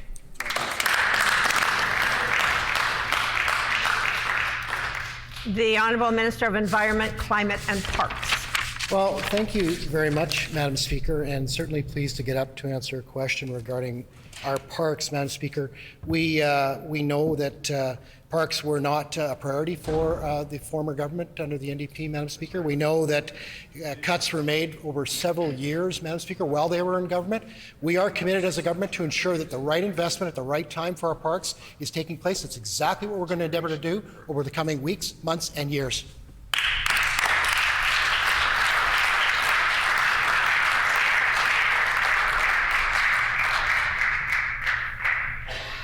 The Honourable Member for Wolseley on a supplementary question. Thank you, Madam Speaker. I know the minister's new to this portfolio, but he might want to look back on the budget at the subsequent cuts that were made over the first few years his government was in power. Provincial parks are where Manitobans go to vacation and spend time with their families. It's important that our parks are safe for everyone. Safety issues at Grand Beach have been raised by advocates, yet they were told that addressing these concerns would be too expensive. They want more staff on site, a designated boat on standby for emergencies to help prevent drownings. The minister could address these safety concerns by implementing their recommendations. Will he do so today?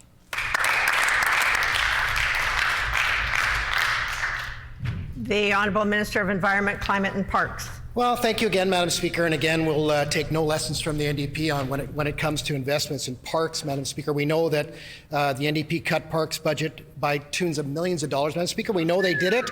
And I can tell you, Madam Speaker, they held the program, they froze the program from 2008, 2009, 2010, 2011, 12, 13, 14, and yes, Madam Speaker, before Manitobans threw them out, they even closed the budget in 2016, Madam Speaker. Shame. We will ensure that parks have the investment and Manitobans have the ability to go to our parks and enjoy all the services that Manitobans deserve. You're here.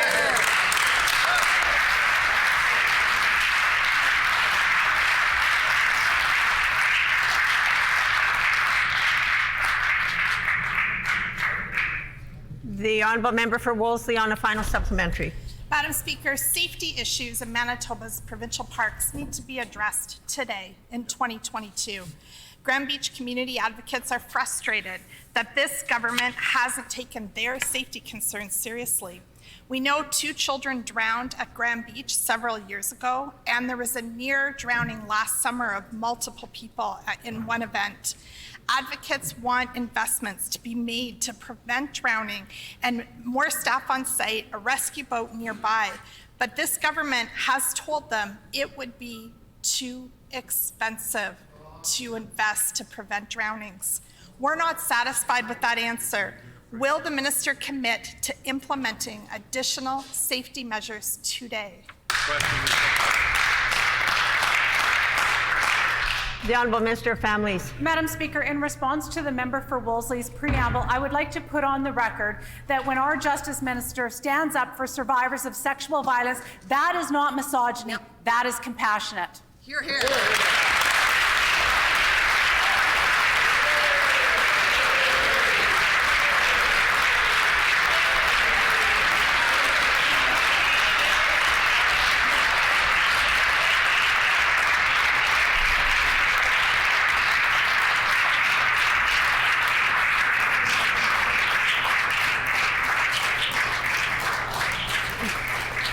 The Honourable Member for Elmwood. Well, thank you, Madam Speaker, and my question is to the Premier.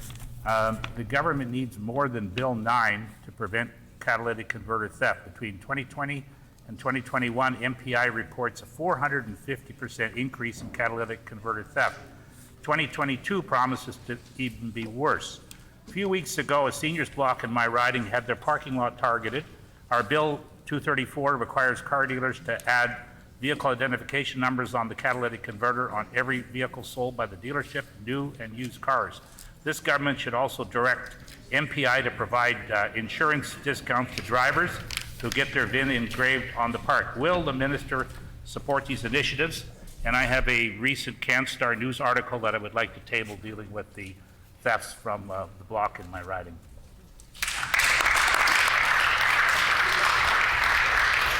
The Honourable First Minister. Well, Madam Speaker, today is the last day of session, and all I can say for members opposite is each and every day they stood in this House and they put false information on the record, Madam Speaker. They are negative nabobs of negativity, Madam Speaker, nattering nabobs of negativity, Madam Speaker. Nothing but negativism. Madam Speaker, they have no plan, no vision for the future of our province, Madam Speaker. Well, we have a plan and we have a vision, a plan to strengthen healthcare, a plan to rebuild our economy, Madam Speaker, a plan to protect our environment, to invest in our communities, Madam Speaker. There is going to be a better, brighter future for our province here in Manitoba because of our plan, Madam Speaker. Thank you to all Manitobans out there, and I say to everyone in the chamber, have a wonderful summer.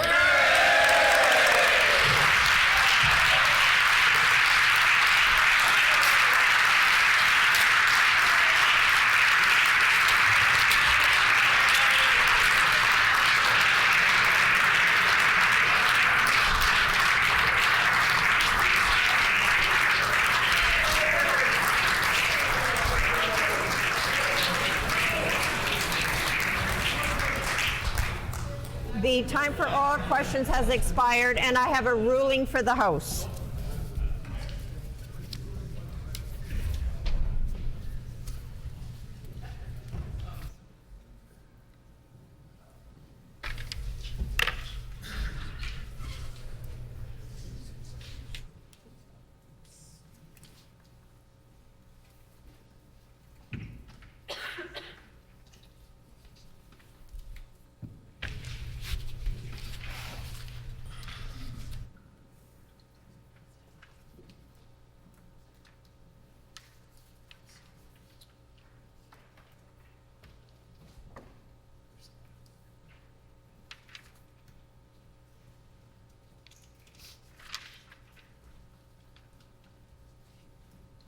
Prior to routine proceedings on Thursday, May 26, 2022, the Honourable Official Opposition House Leader raised a matter of privilege, contending that on the previous day, the Honourable Minister of Natural Resources and Northern Development had made numerous comments to the media in relation to Bill 42, even though the bill had yet to be introduced or distributed in the Assembly.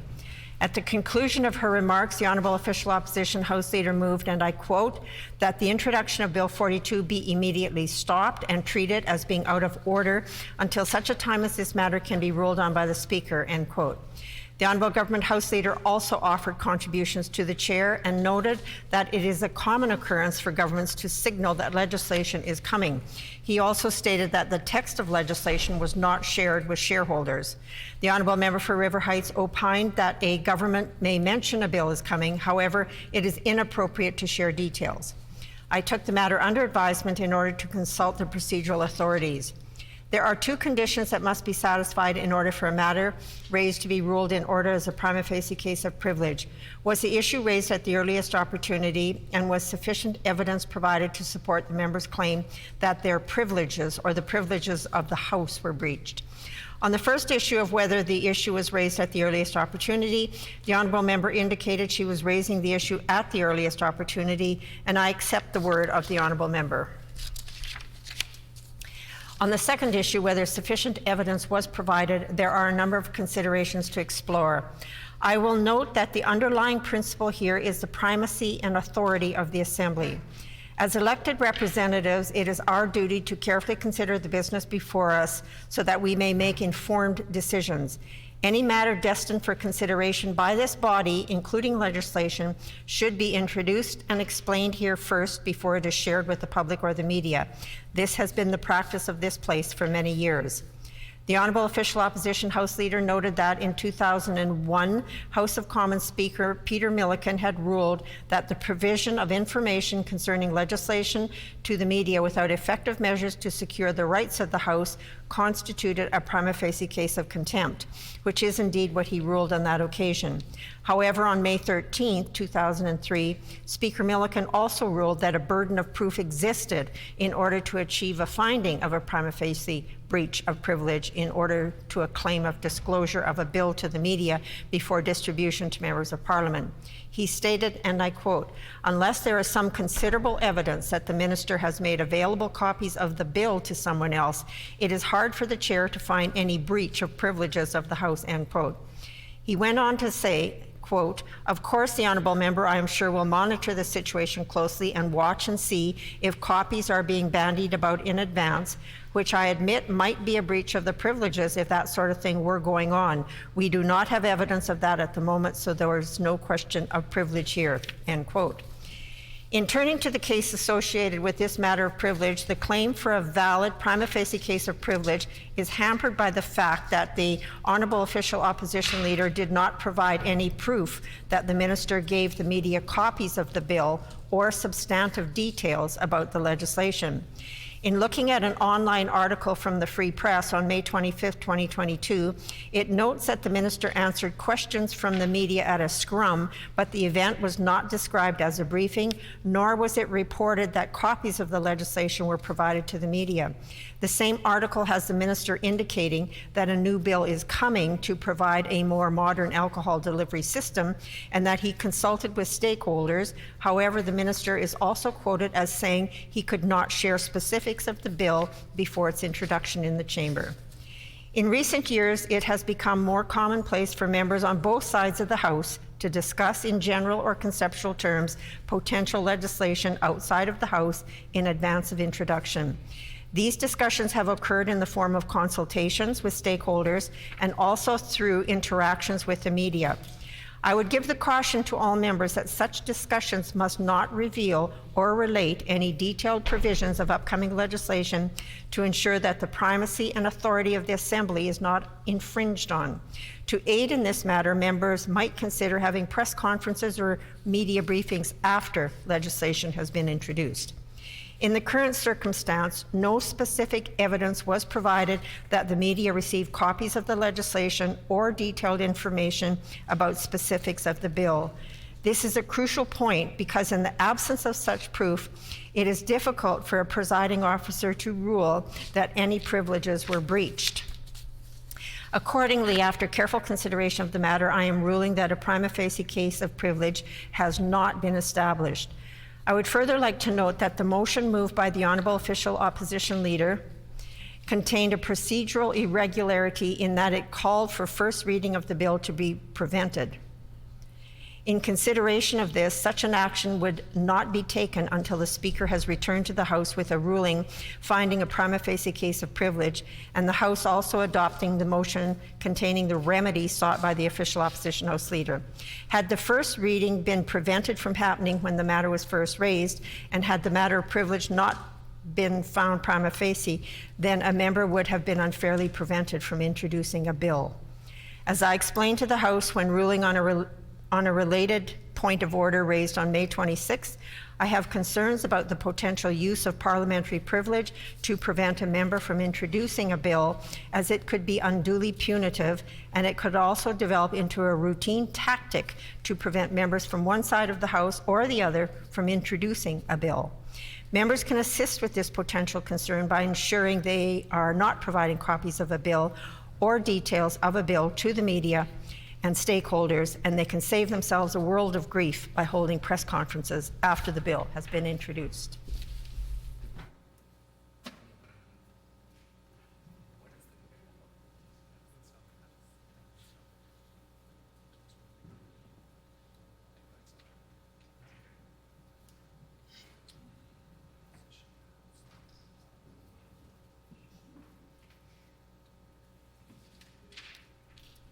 And clarification for the House, I would just like to indicate that in one of the sentences it should have said, I would further like to note that the motion moved by the Honourable Official Opposition House Leader contained a procedural irregularity, and I would like to ensure that this is corrected in Hansard. And I also have a statement for the House. As the House is adjourning for the summer today, I would encourage all honourable members to remove the contents of their desks now. I would further encourage members to recycle as much of the material as possible. The blue bins here in the chamber are designated for recycling of Hansards only. Any other material you would like to recycle may be placed in the larger recycling bins in the message rooms located just outside the chamber. Petitions. The Honourable Member for River Heights. Madam Speaker, I wish to present the following petition to the Legislative Assembly. The background to this petition is as follows. A hearing aid is a battery-powered electronic device designed to improve an individual's ability to perceive sound. Worn in or behind a person's ear, they make some sounds louder, helping people hear better when it's quiet and when it's noisy. People who suffer hearing loss, whether due to aging, illness, employment, or accident, not only lose the ability to communicate effectively with friends, family, or colleagues, they also can experience unemployment, social isolation, and struggles with mental health. Hearing loss can also impact the safety of an individual with hearing loss, as it affects the ability of hear cars coming, safety alarms, call 911, etc. A Global Commission on the State of the Research for Dementia Care and Prevention released an updated consensus report in July 2020, identifying 12 key risk factors for dementia and cognitive decline. The strongest risk factor that was indicated was hearing loss. It was calculated that up to 8% of the total number of dementia cases could potentially be avoided with management of hearing loss. Hearing aids are therefore essential to the mental health and well-being of Manitobans. especially to those at significant risk of dementia, Alzheimer's, a disorder of the brain affecting cognition in the ever-growing senior population. Audiologists are healthcare professionals who help patients decide which kind of hearing aid will work best for them, based on the type of hearing loss, patient's age, and ability to manage small devices, lifestyle, and ability to afford. The cost of hearing aids can be prohibitive to many Manitobans depending on their income and circumstances. Hearing aids cost an average $995 to $4,000 per year, and many professionals say the hearing aids only work at their best for 5 years. Manitoba residents under the age of 18 who require a hearing aid as prescribed by an otolaryngologist or audiologist will receive either an 80% reimbursement from Manitoba Health of a fixed amount for an analog device up to a maximum of $500 per year, or 80% of a fixed amount of a digital or analog programmable device up to a maximum of $1,800. However, this reimbursement is not available to Manitobans who need the device who are over the age of 18, which will result in financial hardship for many young people entering the workforce, students, and families. In addition, seniors representing 14.3% of Manitoba's population are not eligible for reimbursement despite being the group most likely in need of a hearing aid. Most insurance companies only provide a minimal partial cost of a hearing aid, and many Manitobans, especially retired persons, old age pensioners, and other low-income earners, do not have access to health insurance plans. The province of Quebec's Hearing Devices Program covers all costs related to hearing aids and assistive listening devices, including the purchase, repair, and replacement. Alberta offers subsidies to all seniors 65 and over and low-income adults 18 to 64 once every 5 years. New Brunswick provides coverage for the purchase and maintenance not covered by other agencies or private health insurance plans, as well as assistance for those whom the purchase would cause financial hardship. Manitobans over age 18 are only eligible for support for hearing aids if they're receiving employment and income assistance, and the reimbursement only provides a maximum of $500 a year. We petition the Legislative Assembly of Manitoba as follows: to urge the provincial government to consider hearing loss as a medical treatment under Manitoba Health, to urge the provincial government to provide income-based coverage for hearing aids to all who need them, as hearing has been proven to be essential to Manitobans' cognitive, mental, and social health and well-being. Signed by Sharon Neufeld, Darren Bruce Gaylert, and many other Manitobans. In accordance with our Rule 132, Bracket 6, when petitions are read, they are deemed to be received by the House. The Honourable Member for Elmwood. Madam Speaker, I wish to present the following petition to the Legislative Assembly. The background of this petition is as follows. Number 1, the spike in catalytic converter thefts occurring across North America has hit Winnipeg. The price of precious metals in catalytic converters like rhodium, palladium, and platinum are worth thousands of dollars an ounce. Scrap metal dealers have catalytic converters priced to the vehicle, with some catalytic converters worth $800. Number 2, organized groups of criminals are climbing under vehicles and cutting catalytic converters and selling them to scrap metal recyclers for cash without any record of these transactions. Number 3, catalytic converter thefts cost consumers about $2,000 for each replacement. Manitoba Public Insurance charges a betterment fee for new replacements, so insurance doesn't cover the full cost. Number 4, catalytic converters do not have any part number or vehicle identification number, VIN, and the inability to tie a catalytic converter to a specific vehicle is a major enforcement issue. Number 5, engraving of a vehicle's VIN on its catalytic converter would be a major deterrent to theft by tying the vehicle to the part and making enforcement possible. We petition the Legislative Assembly as follows: to urge the provincial government to bring in consumer protection legislation directing Manitoba Public Insurance to initiate credits to Manitobans for engraving vehicle identification numbers on their catalytic converters. This petition is signed by many, many Manitobans. Are there any further petitions? If not, grievances. The Honourable Member for Union Station. Madam Speaker, I rise on a grievance. The 2022 Winnipeg Pride started on May 27th, just last week, and today marks the first day of Pride across the country.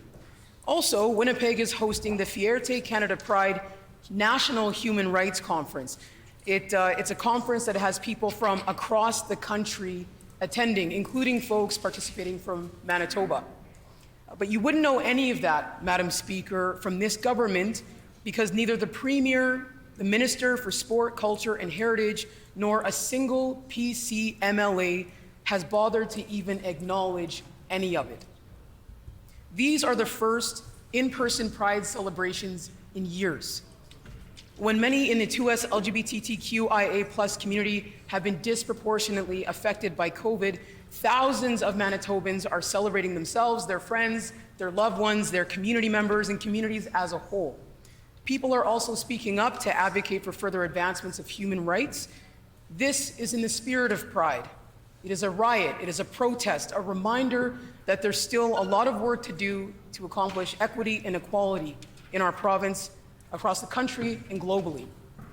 That's why my colleague, the MLA for Wolseley, and I, along with our caucus, have been dismayed this week, quite frankly, wondering how it's possible that this government chooses to be silent and minimize the significance of not only Pride, but the Manitobans who make Pride truly what it is.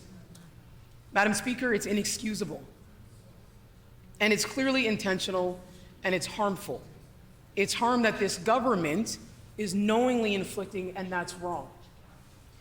A government is meant to lead. Each member of this assembly is a leader that citizens look to help guide their way and set the example for how we want our province to be and our society more broadly to be. Manitobans are paying attention. What we say and what we do and what we don't say and what we don't do matters. We finally have had the privilege of having students in the gallery. I know that we all appreciate this so much. And so what does the government's silence on this particular issue and area tell those students and their families? And actually, Madam Speaker, I would ask, what does the government House Leader not paying any attention right now and members opposite not paying attention say? What message does that send? Because this particular issue is important. Members of the 2S LGBTQIA+ community are important. What does this say? What does their silence say to students who are seeking support as they navigate their queerness? Or the students who are supporting their friends who might be a part of the community? They look to us as leaders to help protect them, affirm them, and support them, learning in their environments so that they can thrive without any shame or any fear of not being accepted. But they don't see that leadership that they sorely need from this government. So when this government, Madam Speaker, claims to care about Manitobans but chooses to be silent on Transgender Day of Remembrance, chooses to be silent on International Day against homophobia, transphobia, and biphobia, and Pride, Manitobans hear a clear message. And it's a message that in any day and age, never mind in 2022, that this government should be completely ashamed of. The message that Manitobans hear from the Premier and the PCs is that they don't actually care about equality, they don't actually care about equity, and certainly not when it comes to 2S LGBTQIA+ peoples, Manitobans. Because if they did, Madam Speaker, they would simply say it. They would simply say it and acknowledge it in this House. And so I'm saying that this government needs to do better. I'm saying that anything less than speaking up and acknowledging these important moments and days and festivals in our communities, especially during these times, Madam Speaker, especially when people are looking to leaders now more than ever, it's not acceptable. It's not acceptable that they don't speak up. They have a role to play in advancing equity. They have a role to play in advancing human rights. And they have a critical role in making sure that the voices of all Manitobans are reflected and heard in this legislature. And I wish I could say that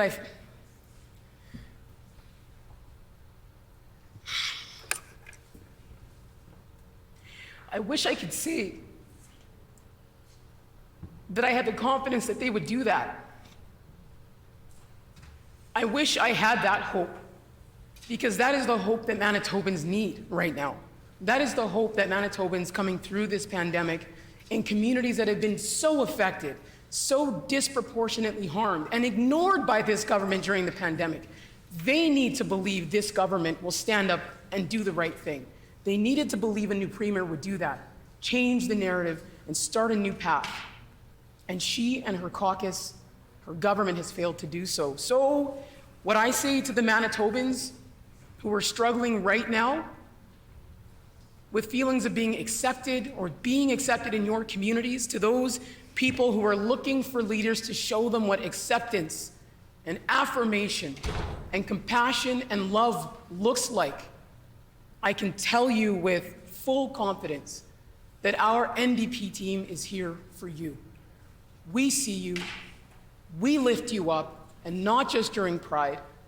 We do this every single day of the year. You can count on that. Thank you.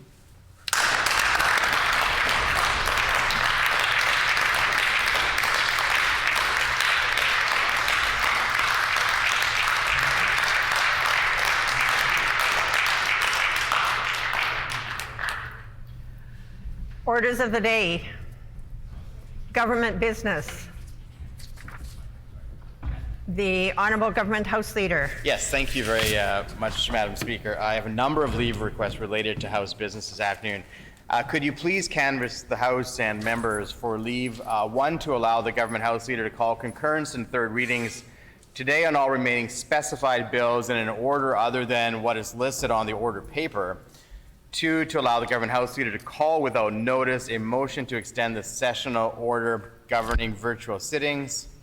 Three, to allow the Government House Leader to call without notice a motion to concur in the first report of the Standing Committee on the Rules of the House.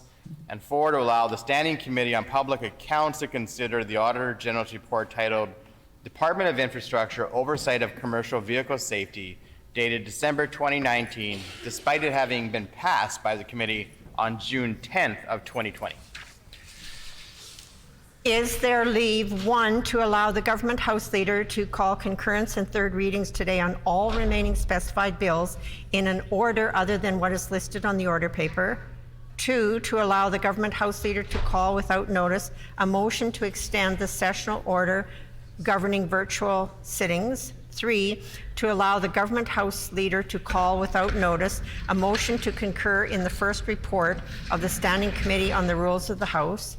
And four, to allow the Standing Committee on Public Accounts to consider the Auditor General's report titled Department of Infrastructure Oversight of Commercial Vehicle Safety, dated December 2019, despite it having been passed by the committee on June 10th, 2020. Is there leave? Leave has been granted. The Honourable Government House Leader. Thank you, Madam Speaker. So I'll first deal with the issue of the extending the sessional order. So I move, seconded by the member for St. John's, that the sessional order passed by this House on October 7th, 2020, and subsequently amended by be further amended so that in the first paragraph, June 10, 2022 is replaced by December 1st, 2022.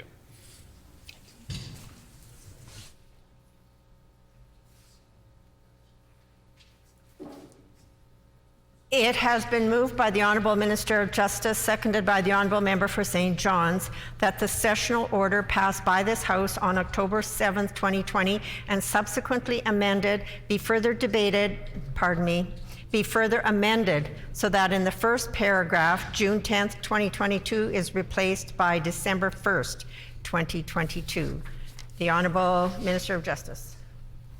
Oh. I don't want to speak to it. Are there any members wishing to debate? If not, is the House ready for the question?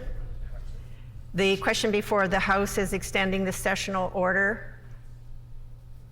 Request put forward by the Minister of Justice. Shall the item pass? House agrees. The motion is accordingly carried. The Honourable Government House Leader. Thank you, Madam Speaker. I move, seconded by the member for St. John's, that the first report of the Standing Committee on the Rules of the House received on June 1st, 2022 be concurred in.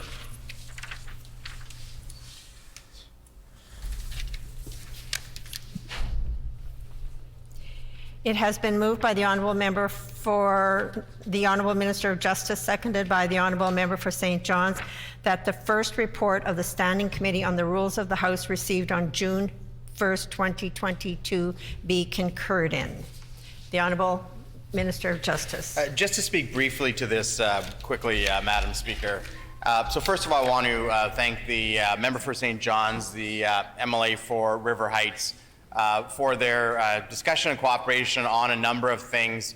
The first has already been dealt with, and that being the issue of extending the sessional agreement and those things that deal with virtual participation. I've said before, and I'll just reiterate, that it's been remarkable how this legislature has been able to continue on through various stages of the pandemic. We, of course, now hope that we're largely on the other side of it, but regardless of where we are, there's been many times where we've needed to rely on the technology to have infrastructure here to continue on to represent people either virtually or in person. And that is a credit, of course, to you, Madam Speaker, to the Clerk's Office, to all those who are involved in the technology. And I appreciate working with the member for St. John's and the member for River Heights to ensure that we can continue on with what we've agreed upon.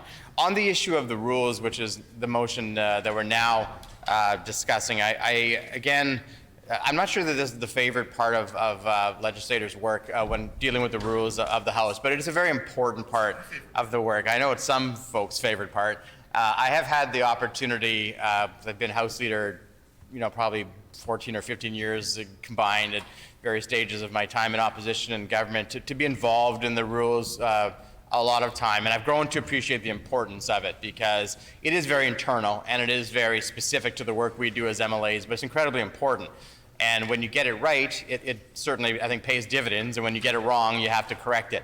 And coming back and having a continuous effort to redo the rules and look for things that can be improved upon is really important. And there's portions of these rules where the leader or the MLA for St. John's, the MLA for River Heights, and I came to agreements on how to deal with things like on specified bill dates, for example, and that are now incorporated in the rules. And I think that that's a great way to do things. We essentially test drove certain things, and now we're incorporating them permanently in the rules because they worked. And I don't mean they worked for the opposition or worked for government or worked for the independent members. They worked for everybody. And I think that sometimes is lost, that politics sometimes feels like a zero-sum game, that if somebody gains something, somebody else has to lose something. That's not the case when it comes to the legislative rules. There are lots of things we do that benefit all of us as legislators and allow us to do our job properly. So I'm grateful for working with the two opposition House leaders, and then I'm particularly grateful for being able to work with our clerk, Patricia Chachuk, and our deputy clerk, Rick Garish, and of course you, Madam Speaker, and others in the clerk's office, because we ultimately set a broad framework and agreed to a structure, but we don't write the legalese, and so our job is much easier than theirs. They have to actually put it into a written form and reduce it to writing and then ensure that it all works. And so I thank them for the work that they've done. I hope that whether I am the House Leader in the future or not, or whomever is the House Leader on all sides, that we'll continue that process of looking at the rules. And I would always encourage future legislators to do that and to go under the hood, as it were, Madam Speaker, and to make sure that the engine's running well of this assembly, because it does benefit all of us and it doesn't have to come at the cost of any of us. So thank you again for all those who are involved in the work, and I look forward to this passing.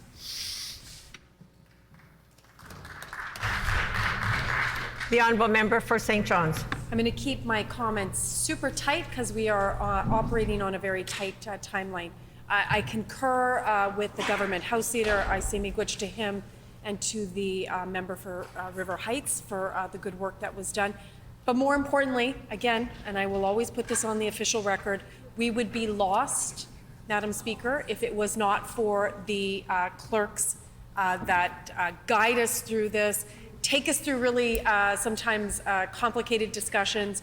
We would be lost without both of you, both of them, Madam Speaker, and I just want to say miigwech on behalf of our NDP caucus. I'm sure everybody in the House, we lift you up and honor you for the work that you do. Miigwech. The Honourable Member for River Heights. Madam Speaker, having gone through this process now of changing the rules a number of times, I want to thank the MLA, the House Leader for the government, and the House Leader for the official opposition, the MLA for St. John's, and to say thank you for working cooperatively on a task which can be challenging. We started out with a daunting list of potential rule changes and whittled it down to something which is more manageable. We will have more work to do, obviously, in the days ahead. But I also want to say a particular thank you to Clerk Patricia Chachuk and her Deputy Clerk Rick Yarish and their supporting staff, because this is a big effort, and at times things had to be done very quickly, and we appreciate that you were able to do that and to do it well. So I look forward to the Chamber working under the new rules when we come back in the fall, and thank everybody for participating. The question before the House is the first report of the Standing Committee on the Rules of the House received on June 1st, 2022. Is it the pleasure of the House to adopt, be concurred in? Is it the pleasure of the House to adopt the motion? Agreed? Agreed, and so ordered. The Honourable Government House Leader. Thank you, Madam Speaker. So we need to deal with 4 non-specified bills prior to 4 o'clock before we get into the call of the specified bill. So I'm going to ask for leave of the House to not see the clock at 4 o'clock until we are done with the 4 specified bills, 37, or non-specified bills, the non-specified bills, 37, 41, 44, and 234. So could we not see the clock until those bills are complete? Is there leave of the House to not see the clock at 4 o'clock until the bills the Minister indicated have been passed? Well, I should indicate then the bills are 37, 41, 44, and 234. Agreed? Agreed. Agreed, and so ordered. The Honourable Government House Leader. Thank you, Madam Speaker, and I thank the House. So could you please call for a third reading and concurrence the Bill 37, 41, 44, and 234. So it has been announced that the House will now consider concurrence and third readings of Bill 37, Bill 41, 44, and 234. I will now call then concurrence and third reading, Bill 37, the International Child Support and Family Maintenance Hague Convention Act. The Honourable Minister of Justice. Yeah, thank you very much, Madam Speaker. I won't speak long on this particular bill. I'm a rookie, Madam Speaker. Yeah, new.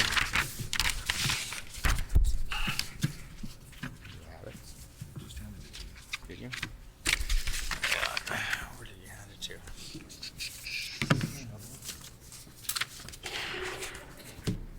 Lost in the paper.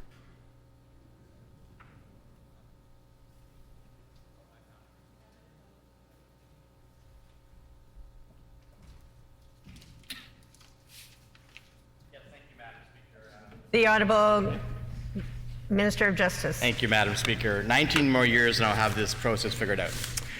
I move, seconded by the Minister of Education, that Bill number 37, the International Child Support and Family Maintenance Hague Convention Act, now reported from the Standing Committee on Social and Economic Development, be concurred in and be now read for a third time and passed. It has been moved by the Honourable Minister of Justice, seconded by the Honourable Minister of Education, that Bill number 37, the International Child Support and Family Maintenance Hague Convention Act, reported from the Standing Committee on Social and Economic Development, be concurred in and now read for a third time and passed. The Honourable Minister of Justice. Thank you, Madam Speaker. I'll try again. As I indicated before, I don't tend to speak long, and then I took 5 minutes trying to get to the point of me trying to speak. But this particular bill is important. It follows British Columbia's lead, and I believe that other provinces will follow as well. The 2007 Hague Convention on the International Recovery of Child Support and Other Forms of Family Maintenance allows Manitoba to ultimately be able to get child support for individuals who are resident in Manitoba and may have an order from another jurisdiction which Manitoba doesn't have a bilateral agreement with. And there are some countries, by virtue of their laws, that they cannot enter into a bilateral agreement with the province of Manitoba directly. They have to do it with another country, for example, several in the EU, I understand. And so this requires provincial legislation that allows the federal government to ratify the convention at the national level, which then allows for that agreement to happen between Canada and those countries, but then Manitoba is a participant in it. So as I mentioned in the question and answer period of this bill, we don't expect though to be hundreds of applicants, but there will be certainly some who come forward from these countries and who need, and there could be reciprocity, of course, if they're living in one of those countries and have a Manitoba order.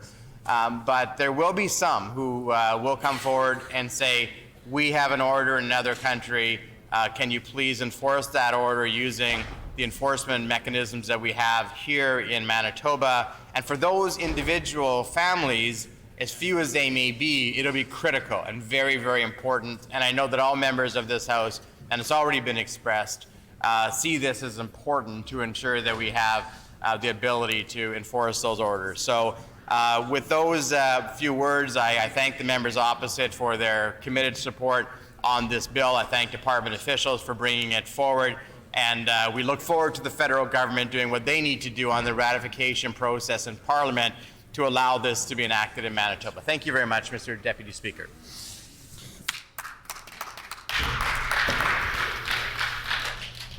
The honourable member for St. John's. Miigwech, Deputy Speaker. I will keep my comments short. We are in support of Bill 37. As I've said previously in this House and at committee, it's important for legislators to bring forward pieces of legislation that modernize our court systems, and in particular modernize those provisions that impact on the lives of children.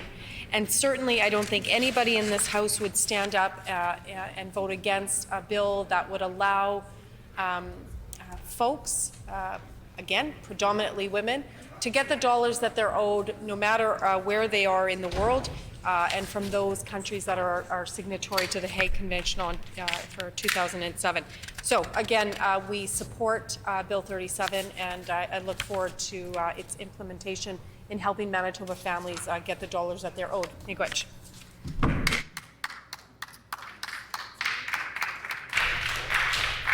The honourable member for River Heights. Ensuring that maintenance payments are made is important. It is also important that a spouse who owes maintenance payments is not able to escape to another jurisdiction and avoid paying those payments.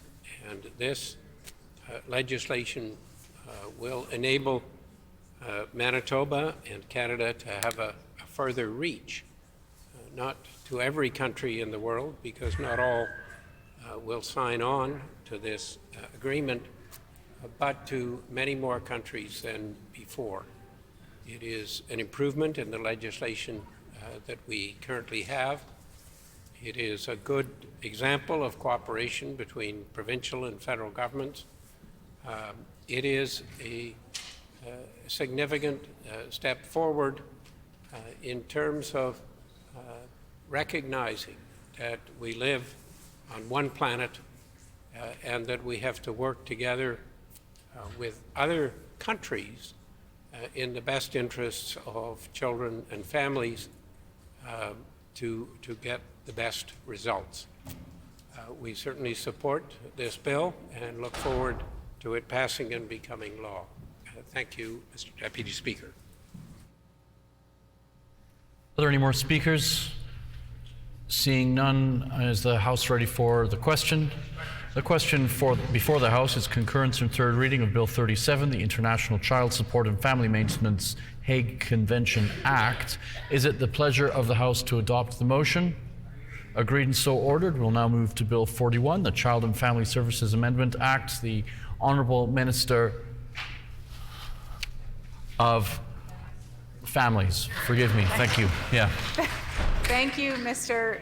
Deputy Speaker.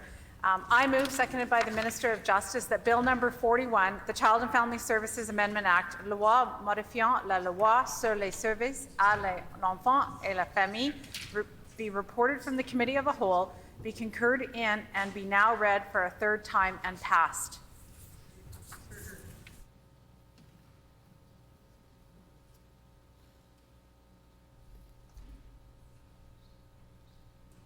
It has been moved by the Honourable Minister of Family, seconded by the Honourable Minister of Justice, that Bill 41, the Child and Family Services Amendment Act, reported from the Committee of the Whole, be concurred in and now read for a third time and passed. The Honourable Minister of Families. Thank you very much, Mr. Deputy Speaker, and I'm pleased to speak today for the third reading of Bill 41, the Child and Family Services Amendment Act.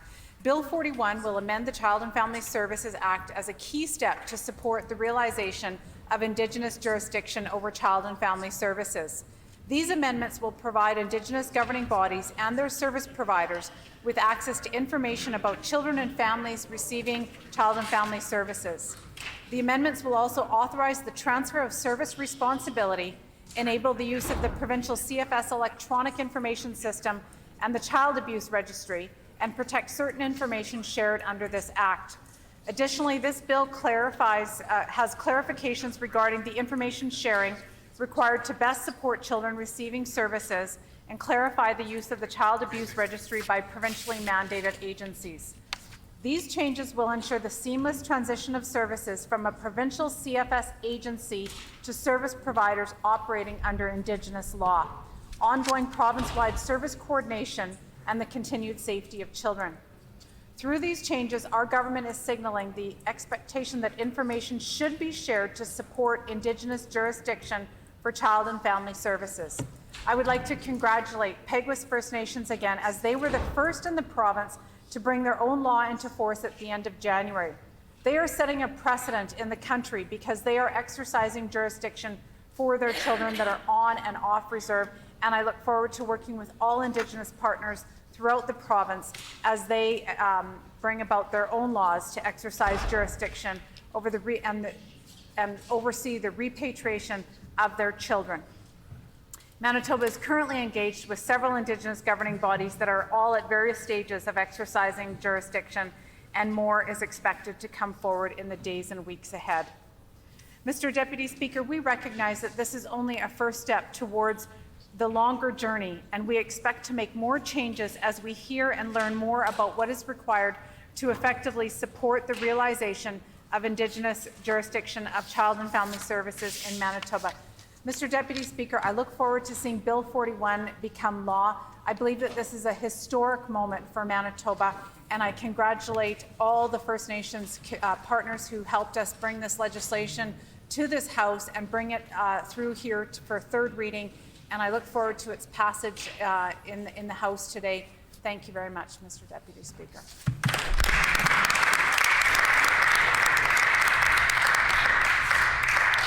The Honourable Member for the Pas-Kamisak. Mr. Deputy Speaker, it's always an honour to stand here to represent my community, my constituency of the Pas-Kamisak, and also to speak to this very important bill as the critic for families, particularly CFS, and most importantly as an Indigenous mother, foster parent as well. I want to put on record that we, on this side of the House, we support this legislation and believe it is important to move forward quickly with this. I'm very proud of one of my communities. It's the largest First Nation in Manitoba, Peguis First Nation, and it was an honor to gain that community within the PAW constituency.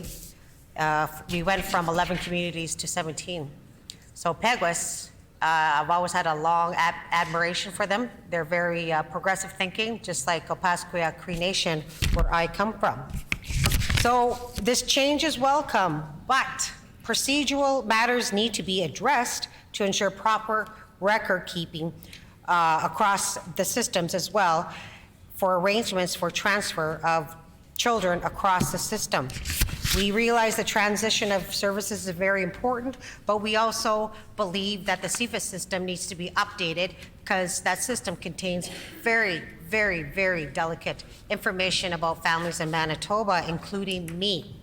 So I also want to point out that I'm willing to work with the minister or future minister of families to work with children and to ensure that their voices are involved. And whenever changes are made, it's just ironic, child welfare services, and there's no children's voices. So I think that needs to be implemented. That's progressive thinking to me. When OCN was on its way to implementing a program like this under Bill C-92, they held an audience for children to speak, former and current children in care, about their experiences, and guess what? It sounded like residential school. It sounded like the social workers were nuns and RCMP coming into their home telling them they had 10 minutes to gather their belongings and their parents are bad. So with that culture, yes, this is all about technology, CFAS, transition of services, but I also want to work with the minister and future minister of families that this culture has to end in regarding families and children to be treated with respect. And as critic for families, as a foster mother, as an Indigenous mother, I'm going to make sure that this is going to happen. Agwasa.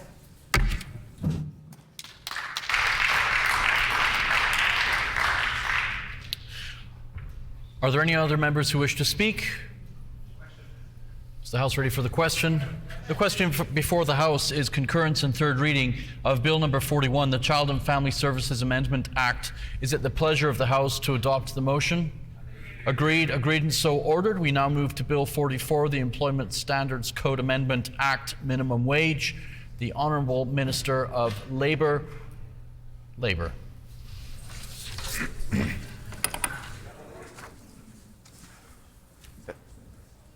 Thank you, Mr. Deputy Speaker. I move, seconded by the Minister of Transportation and Infrastructure, that Bill number 44, the Employment Standards Code Amendment Act, reported from the Committee of the Whole, be concurred in and be now read for a third time and passed.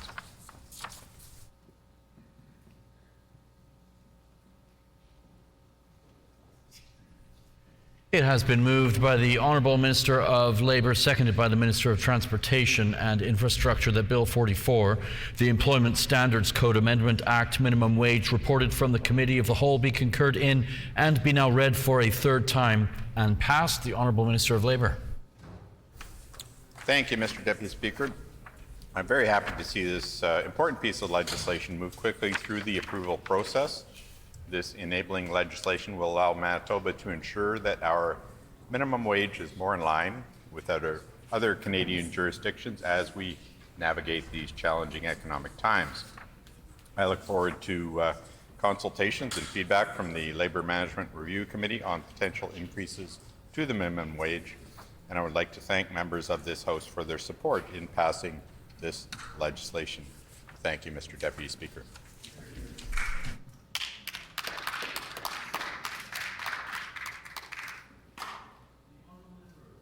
The Honourable Member for Flin Flon. Thank you, Mr. Deputy Speaker. And I'm not going to say too much more at second reading. While we were ramming this bill through the other day, I've put the meat of the matter of what's missing with this bill into the record. We still don't know how much the government might someday, eventually, perhaps raise minimum wage. Working people in this province demand better from this government. We're going to let this go simply because whatever it lands up being has got to be better than what they have right now. We don't know if they're only going to raise it to $13.05 an hour so that they can say they're ahead of Saskatchewan. We would hope that they will actually listen to what working people need and raise this minimum wage immediately to 15, as they then agree to work towards making minimum wage an actual living wage, so that working people in this province can afford to be participants in society. They can afford to have their kids in sports. They can afford to put food on the table. They can afford to stay home when they're sick, because this minister also won't introduce paid sick leave. So, Madam Speaker, we hope they'll do the right thing. I'd be shocked and aghast if they do, but I guess time will tell. So with those few words, Madam Speaker, let's move on.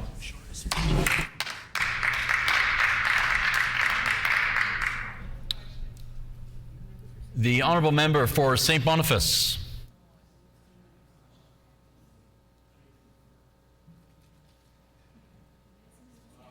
We have aspirations for this. If I may interrupt the member for St. Boniface, your mic was not on at the beginning, and so I'm asking if you could perhaps put your headset on as requested by the tech people and start again. I'll give you just a moment to get that wired up, but for the sake of answer, the honourable member for St. Boniface does have the floor.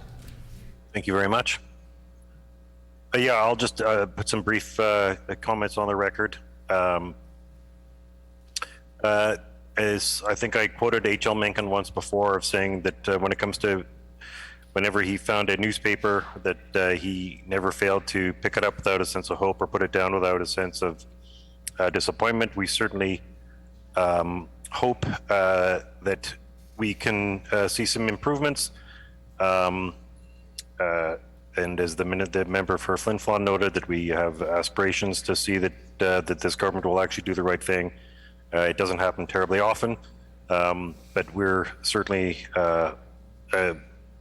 open to working with the government and with all members, in fact, to make sure that the legislation passes when it's appropriate.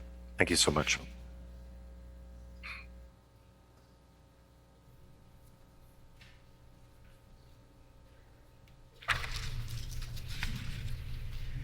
Is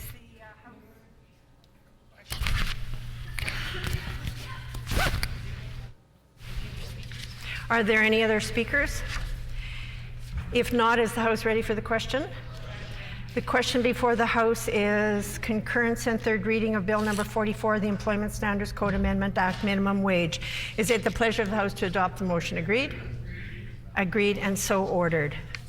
We'll now call concurrence and third reading of Bill number 234, the Drug-Related Death Bereavement Day Act. The honourable member for Point Douglas.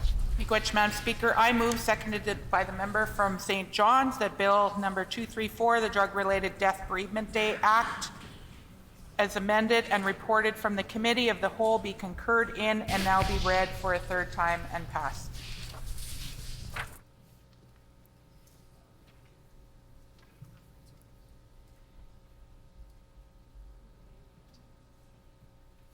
It has been moved by the honourable member for Point Douglas, seconded by the honourable member for St. John's, that Bill number 234, the Drug-Related Death Bereavement Day Act, as amended and reported from the Committee of the Whole, be concurred in and be now read for a third time and passed. The honourable member for Point Douglas.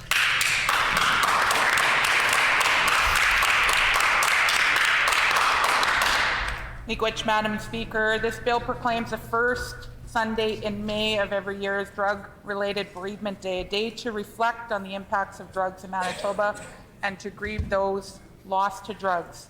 This bill also seeks to normalize the experience of grief and establish a community which mourns with those who have lost a loved one to drugs. Across the province, many Manitobans continue to struggle with addictions, and the pandemic has only made the already deadly and ongoing public crisis of opioid overdose deaths worse.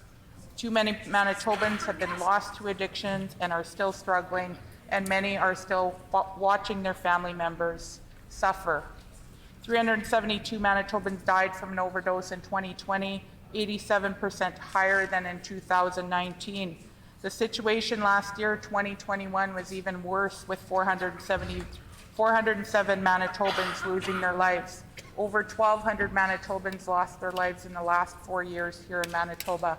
That's 1,200 families who are grieving and even more friends who are grieving. I'm happy that we have unanimous support for this bill and that we're going to stand and be leaders and support those who are grieving their loved ones, but also sending a message to our community that, you know, the stigma around drug use, we have to speak about this. We have to let folks know that they are supported, that there are places and people that would support them. So this bill will also help educate the community. And I just want to say thank you to the minister across the way for, you know, supporting the bill and members opposite. This is an important step in the right direction. We do have more work to do, but this is a good start.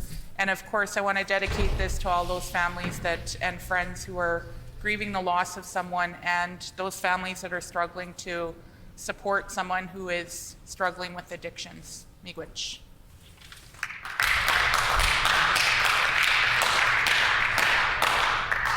The Honourable Minister for Mental Health and Community Wellness. Was the minister wishing to make any comments on Bill 234?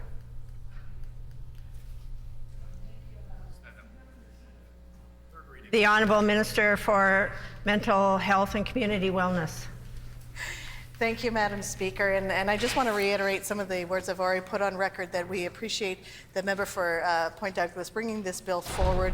I know that she has met with numerous families who are in the midst of a very traumatic grief, who have expressed gratefulness at her efforts and the efforts of all members of the Chamber to pass this bill in a timely fashion so that the community can come together, grieve together, and my hope is that they too would work towards healing. Thank you, Madam Speaker. The Honourable Member for River Heights. Madam Speaker, I rise to support this bill. It is a significant bill, and I think help us not only to help those who have lost loved ones with a day that is set aside specifically to remember those who are gone. But it is also, I think, important in that it will provide a day that will bring more attention to the need for better action to end the tragedies of Manitobans who are dying from overdoses. It has been terrible what has happened in the last few years, the increases, and hopefully someday we will reach a time when we will eliminate these terrible tragedies and be able to much better prevent overdose deaths.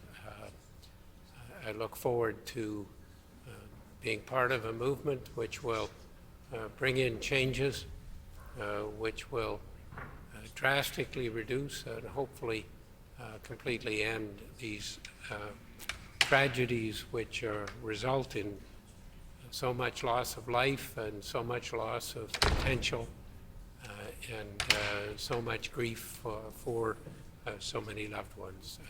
Thank you, Madam Speaker. Is there any further debate on this bill? Is the House ready for the question? The question before the House is concurrence and third reading of Bill number 234, the Drug-Related Death Bereavement Day Act. Is it the pleasure of the House to adopt the motion? Agreed? Agreed, and so ordered. I declare the motion carried.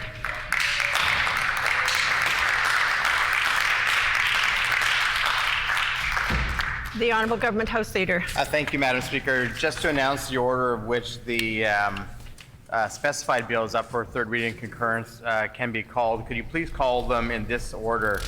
Bill number 33, 34, 15, 21, 7, 8, 9, 17, 18, 19, 23, 26, 27, 30, 32, 16, 2, and 29, followed by royal assent. I will now put the question on the remaining concurrence and third reading motions on the specified bills without further debate or amendment except for the debate provisions allowed under Rule 2(14). The House will not adjourn until all applicable questions are put and royal assent has been granted. In accordance with our rules, all matters of privilege and points of order are deferred until after these actions have been concluded. The bills will be called in the order as announced by the Government House Leader. These remaining specified bills are 33, 34, 15, 21, 7, 8, 9, 17, 18, 19, 23, 26, 27, 30, 32, 16, 2, and 29. For each bill, the minister will move the motion and will be able to speak for up to 10 minutes, followed by the official opposition critic and the independent Liberals, who can speak for up to 10 minutes each. I will now call upon the Honourable Minister for Municipal Relations to move concurrence and third reading for Bill number 33. The Honourable Minister of Municipal Relations. Thank you, Madam Speaker. Can you hear me? We can. Thank you. I move, seconded by the Minister for Justice, that Bill 33, the Municipal Assessment Amendment and Municipal Board Amendment Act, as reported by the Standing Committee on Social... I would just ask the Minister to hang on for a sec. Oh. The Minister will have to choose another person to second her motion.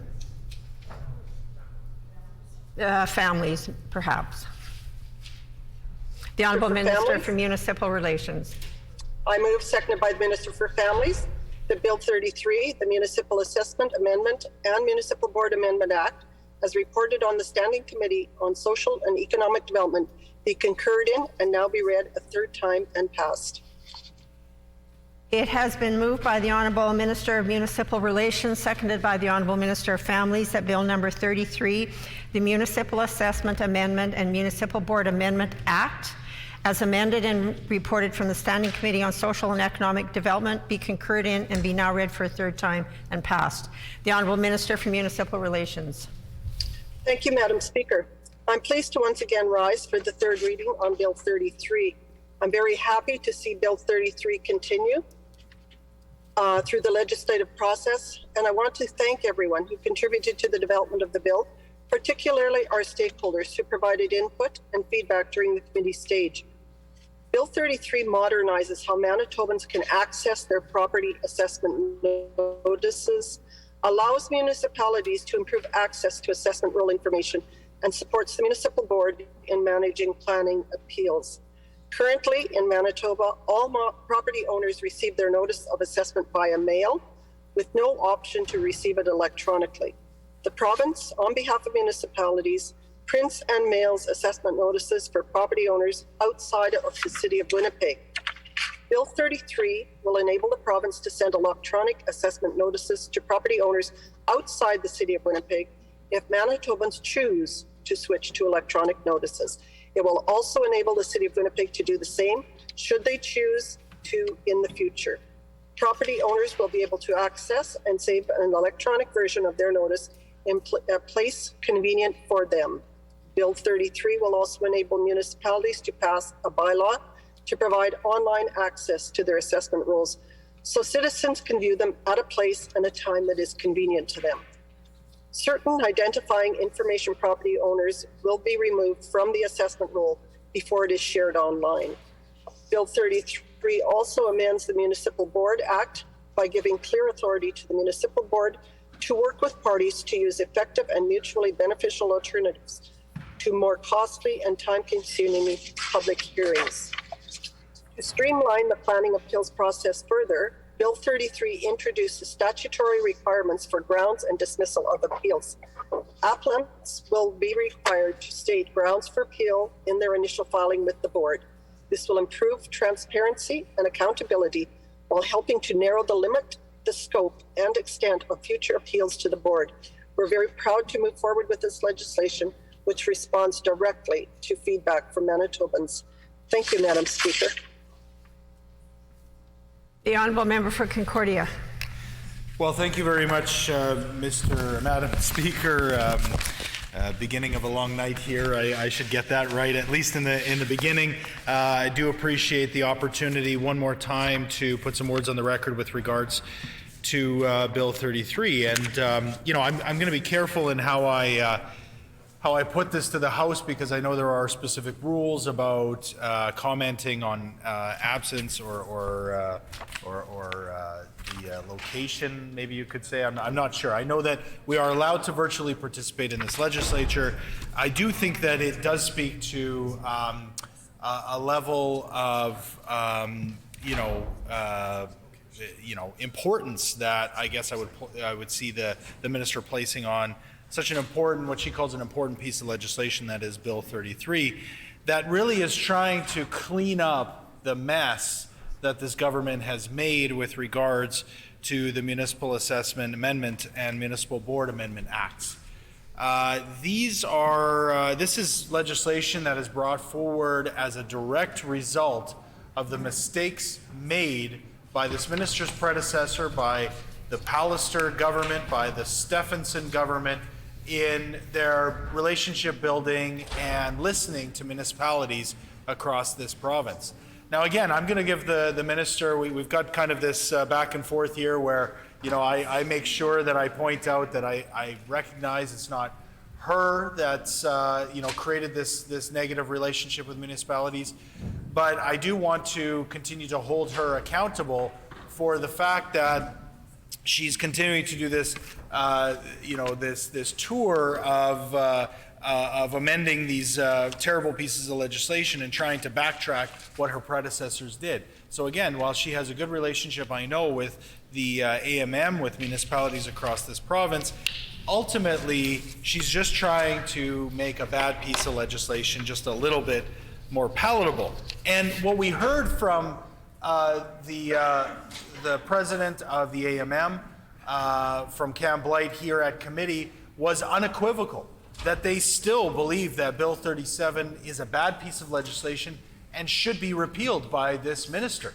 And so no matter what she does now to go backtrack and try to fix and change and amend some of the bad policies that were brought forward as part of Bill 37, ultimately what they're asking for is a return to respect for local autonomy and for the local democratic process, which we are about to enter into a period of across the province. We're about to enter into a period of electioneering by our municipal friends, and they want to go out and speak to their ratepayers and say, this is where I stand, this is what I think when it comes to development and ways forward in our communities. They want to be able to put to their ratepayers their vision for their municipality.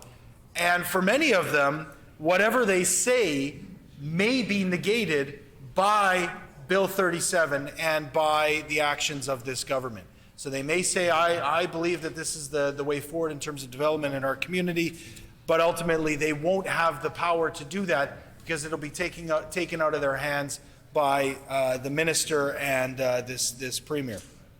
So while Bill 33 makes amendments to the Municipal Assessment Act and the Municipal Board Act, ultimately this bill enables a municipality to post assessment information online, allows permits, documents to be sent electronically.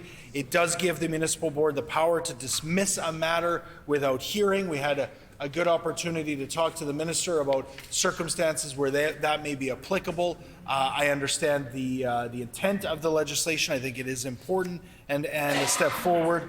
But ultimately, what we don't like is this legislation continues to put more power in the hands of the municipal board rather than in the power in the hands of those municipalities who are going to be impacted by development coming forward. We know that the minister is trying to portray a different relationship or to try to set a new tone She's doing her work to do that. But ultimately, if she's carrying water for this premier and for decisions that were made under the last premier, I don't think she's going to have much success, because ultimately municipalities are saying this is bad legislation that will be difficult for them to deal with. So, Madam Speaker, I think, as I said, I mean, this is important legislation coming forward in front of the legislature. I think it would be appropriate for all of us to be here present and participating in this debate. And I think it's unfortunate that the minister, it doesn't have the same, doesn't feel it necessary to have that kind of input, that direct input when it comes to how this legislation goes forward. Third reading, second reading, committee hearing, it doesn't matter. What does matter is that we're listening to municipalities across this province. And that's what we're going to continue to do. Every single member of our caucus has spent time going out, speaking to municipalities, reaching out to those folks who are dealing with this on the ground, and not only hearing from them at committee, but going out and listening to them in person. We're going to continue to do that throughout the summer, and we hope that the minister is listening as well. Ultimately, at the end of the day, what she could do is she could repeal Bill 37, start from scratch, go back to the drawing board, and get back to listening to Manitobans and what's really important to them. So, as we see this bill go forward, we urge the minister to make a statement with regards to Bill 37, and we look forward to hearing more from our municipal friends as they get ready for a very busy season for them. Thank you very much, Madam Speaker.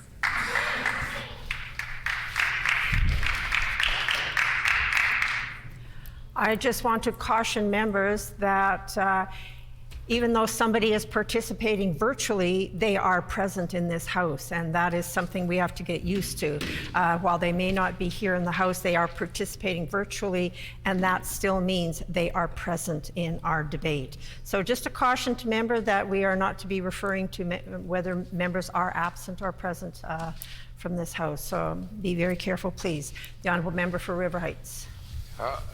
Madam Speaker, a few words on Bill 33, the Municipal Assessment Amendment and Municipal Board Amendment Act.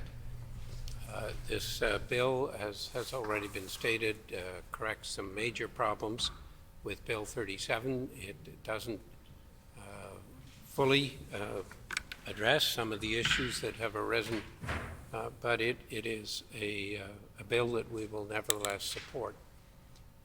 We are concerned about the government having powers through the municipal board or in other ways to overturn decisions made locally, which are made with good due diligence and with solid reasons based on local input. We are concerned that with the changing rules, that if we're not careful, there may be not enough people knowing about the changes, which could result in fewer people participating in important local decisions.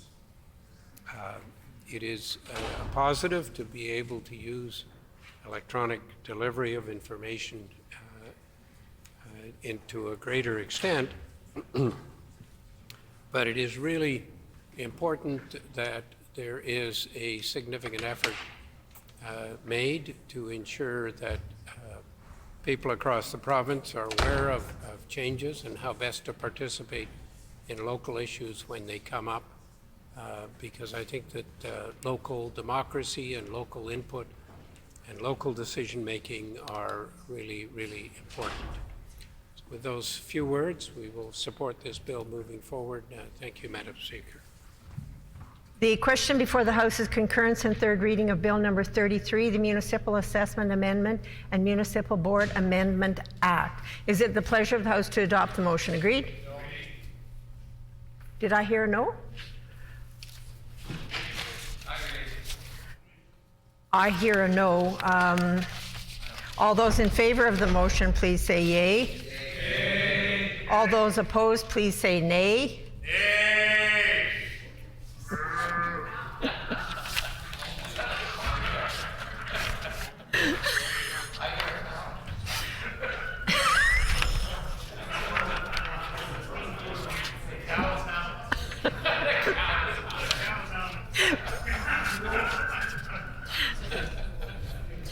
In my opinion, the yeas have it. I declare the motion carried. The honourable member for Concordia. On division. The motion has been carried on division. We have to thank the member for Concordia for that. We needed a little laugh. Moving now to concurrence and third reading of Bill number 34, the City of Winnipeg Charter Amendment and Planning Amendment Act. The Honourable Minister for Municipal Relations. Thank you, Madam Speaker, and I hope you have an enjoyable rest of the day.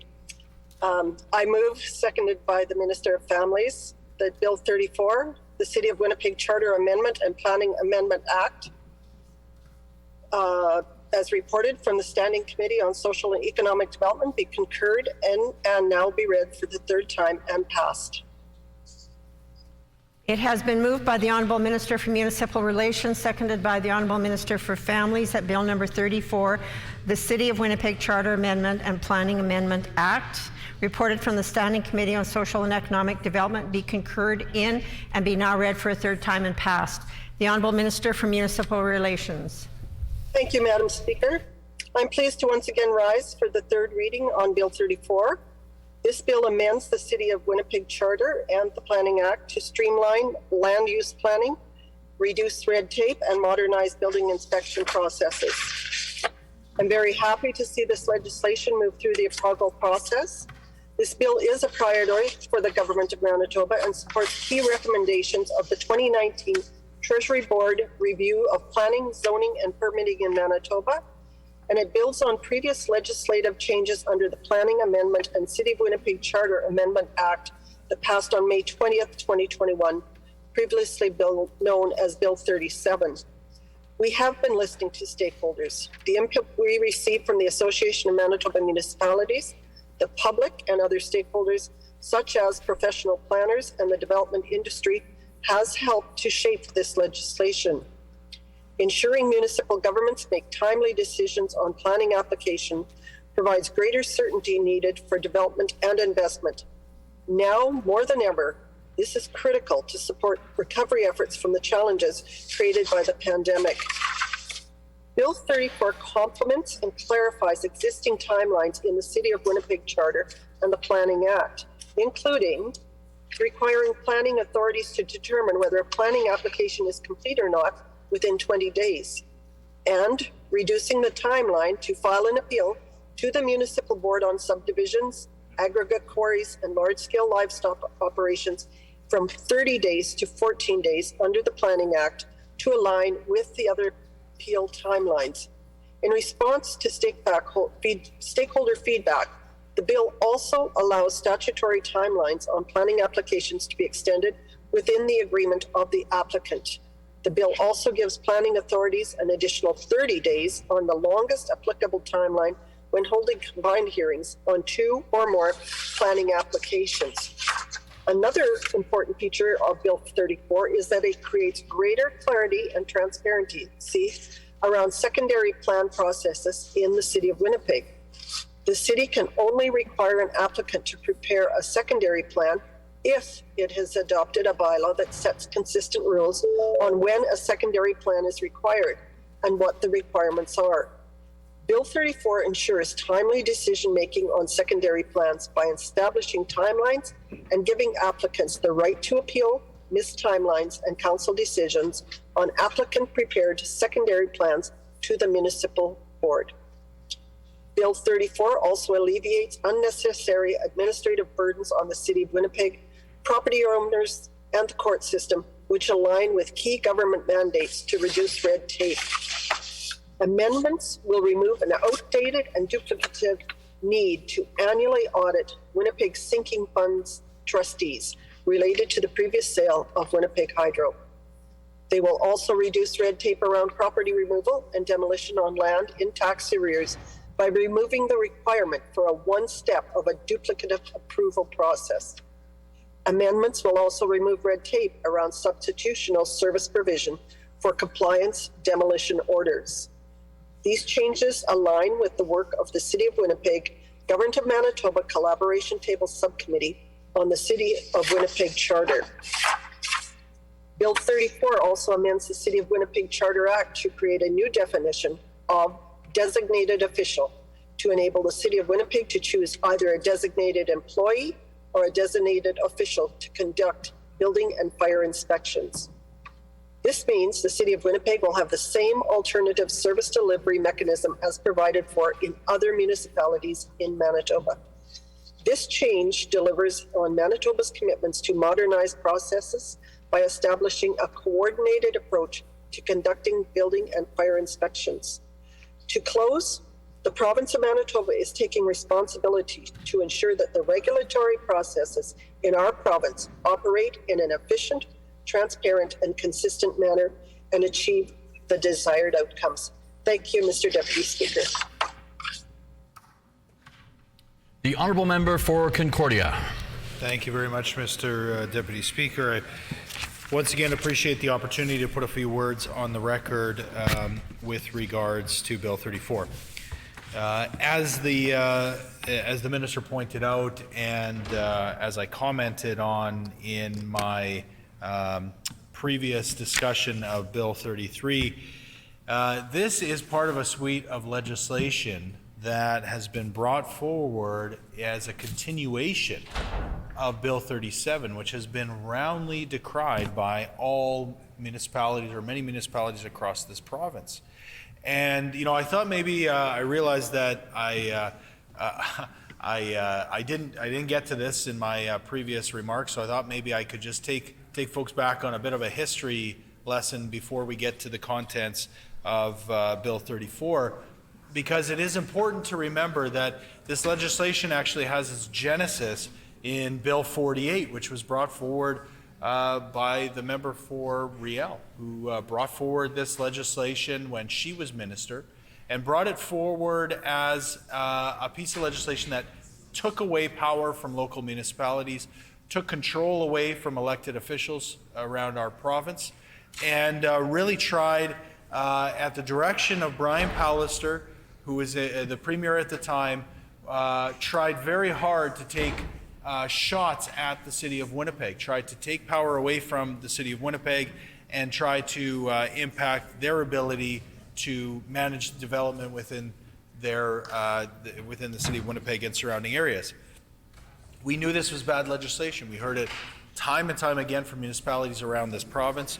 And so as an NDP caucus, we stood we held this bill back. We stood up against this government. And normally, you know, governments, majority governments, particularly in the province of Manitoba, have really unlimited power in terms of passing legislation. It may not be exactly on the timeline that they wanted, but they certainly have that right to move legislation through the process. And had we not done that, had we not stood up to that legislation, there was a number of other bills that were particularly bad. We stood up against Bill 48, and we actually managed to stop that bill in its tracks. And what that allowed the government then to do is to go back and say to municipalities, "We're sorry. We realize that we're overstepping our bounds. Let us try this again," and go back and actually, listen to municipalities. Did they take that opportunity to do that? Did they actually avail themselves of that opportunity? No, Mr. Deputy Speaker. They did not. In fact, they went back to municipalities. They got, yelled at across the province, every corner of the province, every AMM meeting that they attended, every chance that they had to listen to municipal officials. They heard over and over again that Bill 48 was bad and not to go down this path again. But again, they didn't listen. They went back. They redrew up the legislation. They took out some of the most egregious parts, but essentially brought it back wholesale in the form of Bill 37. Again, probably at the direction of Brian Pallister. This cabinet and this caucus stood behind this minister who brought forward Bill 37, which was bad legislation then, and it's bad legislation now. And it's not just me saying that, and it's not just the current president of the AMM, Cam Blight, saying it. It's not just municipalities across this province that are saying it. It's the minister herself who is saying that they got it wrong with Bill 37, and they got it wrong when it comes to how they treat Manitoba municipalities. So they bring in Bill 33, they bring in Bill 34. They're trying to tie up loose ends, but ultimately it's lipstick on a pig, Mr. Deputy Speaker, because they're not making things any better at the fundamental level. Now, this bill in particular is one that, you know, we heard the minister in her previous opening comments say, we listened to folks at committee. Well, this is a situation where we actually had experts in the field. We actually had those folks at the City of Winnipeg who deal with these changes that are being proposed under Bill 34 on a daily basis. And not just that, not only are they civil servants who do this work, but they're actually civil servants who have engaged the province at the ministerial level to sit down at a working group table to actually try to amend the legislation, make it better, work with the province to see how things could be improved. They came to committee to basically say, you know, all that work that we did, all the times that we sat down with the minister, with the deputy minister, with staff across the department, you know, none of this was laid out the way that it eventually came forward as a bill. And the changes that are being made are not the changes that will make things move smoother. In fact, there's more red tape in what's being proposed here. And they gave us some suggestions. We brought those suggestions forward in the form of amendments to this bill. And, you know, surprisingly, even though, again, the words of the minister saying, now we're going to listen, now we're going to consult, now we'll listen to Manitobans. Once again, when the experts came forward at our committee process, they came forward, they were ignored in the form of these amendments to the legislation. It's disrespectful to those folks that are doing the work, but it also shows a larger problem with how this government treats municipalities, not just the City of Winnipeg, although I think there's a lot to be said for the relationship and how it's been soured over the years because of the actions of Brian Pallister and now the actions of the Premier with regards to how they work with the City of Winnipeg. But it's beyond that. It permeates around the province. And so it was municipalities who came forward to us and said, look, this impacts the municipal region, this impacts the metro region, but we're concerned because this could be applicable elsewhere. Bill 37, that is. And now what we see is actually changes that are being made within the City of Winnipeg that actually take it out of compliance or out of step with some of the other measures that are implemented elsewhere in the province and within the metro region. So there's a lot of concern. And, we brought this forward as well, it's not really a friendly amendment. I know that has a specific connotation in terms of Robert's rules and the rules of this legislature. But what I'm saying is that this was a amendment that was brought forward in a nonpartisan way, and it was offered to the minister. We can make these changes that doesn't impact the spirit of the legislation you're trying to bring forward. It simply makes it better, and it simply removes some of that red tape you keep talking about. So why not go ahead and follow through on that? They didn't do that. And so there is major concerns about this legislation, how it will impact the City of Winnipeg, but ultimately, to back it out a little bit, again, Mr. Deputy Speaker, how municipalities around the province are going to deal with the implications of Bill 37. Now, I mentioned briefly in my previous comments, just the impact that municipalities are going to be feeling as they enter the election season. They go to their ratepayers and they say, look, here I am. I want to be your councillor. I want to be your mayor. I want to be your reeve. And they have a vision. They're bringing forward a vision for their communities to the voters in those regions. And if Bill 37 continues to be in place in Manitoba, what we're telling the people of Manitoba is who you elect may not matter. Your representation at the table does not matter, because ultimately it'll be up to the province and the municipal board to make the decisions about what goes forward and what doesn't.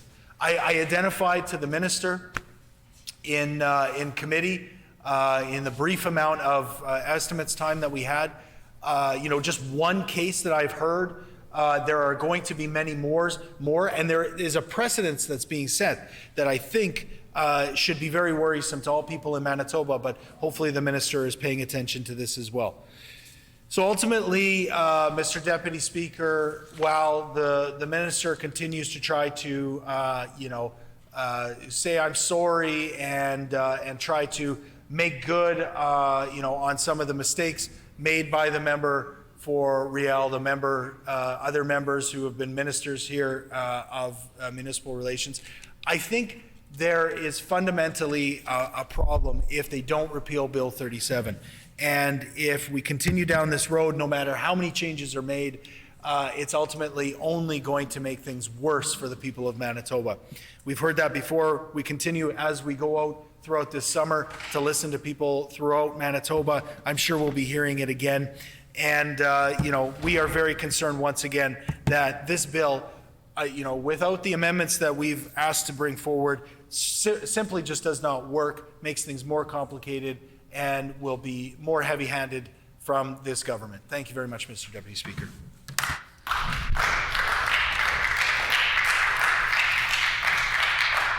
The honourable member for River Heights.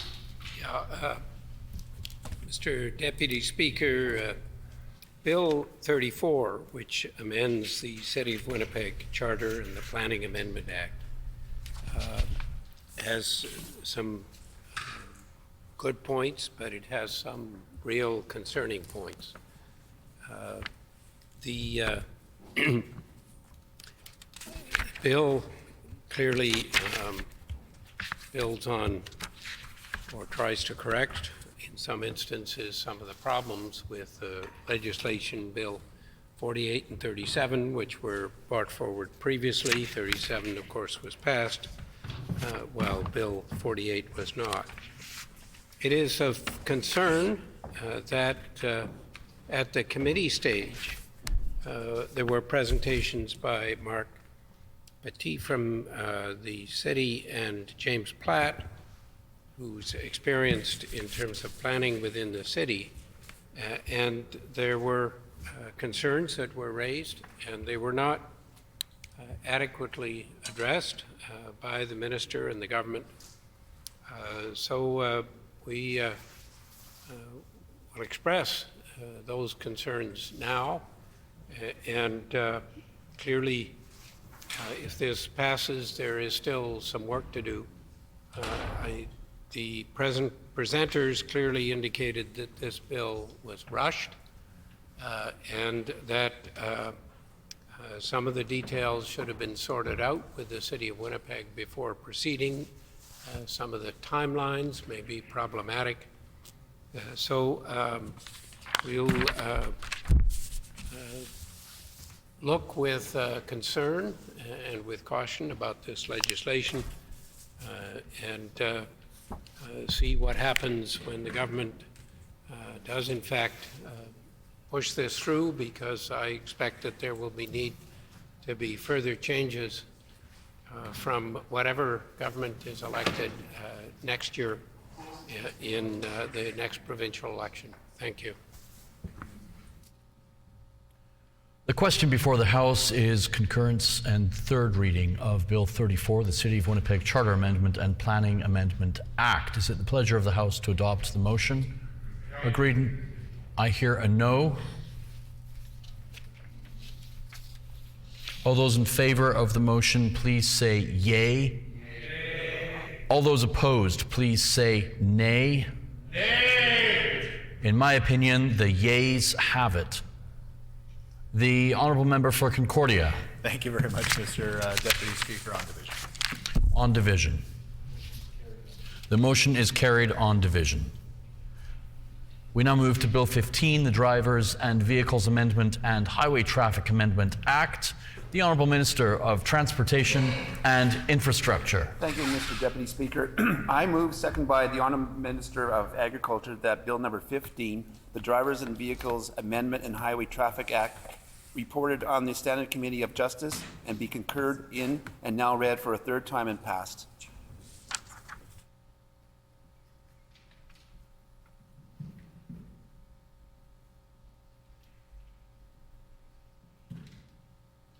It has been moved by the Honourable Minister of Transportation and Infrastructure, seconded by the Honourable Minister of Agriculture, that Bill number 15, the Drivers and Vehicles Amendment and Highway Traffic Act Amendment Act, reported from the Standing Committee on Justice, be concurred in and be now read for a third time and passed. The Honourable Minister of Transportation and Infrastructure. Thank you, Mr. Deputy Speaker. Mr. Deputy Speaker, I'm pleased to provide some comments on Bill 15, which will improve appeal services assessed by the public and create administration efficiencies. The first of the bill removes medical specialties for the Medical Review Committee from legislation and instead allows qualifications of members to be set in policy based on the medical needs of cases. This will reduce delays in hearing appeals, as other areas of expertise can be included. For example, a registered or a psychiatric nurse or a geriatric specialist. There is no desire to remove existing medical specialties from the committee, Mr. Deputy Speaker. The bill also allows online reporting of police by the public when a driver is involved with a certain types of motor vehicle accident or a hit and run. This change has requested by the Winnipeg Police Services and will lessen the administration burden on the public and police. Finally, the bill allows this License Suspension Appeal Board to hear appeals from commercial vehicle operators when their safety fitness certification or certificate has been suspended or cancelled. Currently, appeals come from the Minister of Transportation and Infrastructure. The board has the necessary expertise and capacity to take on this function. With those comments, I look forward to seeing this bill complete a third reading, Mr. Deputy Speaker.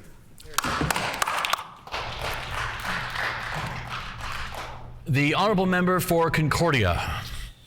Well, thank you very much, Mr. Deputy Speaker, and nice to have the Minister giving his opening comments here in the House, especially because I do know that he is, of all ministers in the House, I think it's him that might be the busiest, and some days I wonder how with all the knowledge of the impacts of flooding around our province, quite frankly, how do you sleep at night because so many people have been impacted? So while I didn't get an opportunity to put some words on the record today in the form of a ministerial statement, which is disappointing, I do want to just take a few moments to just recognize once again all those throughout the province who are dealing with flooding, who are actively working to help their neighbors, their friends, their communities.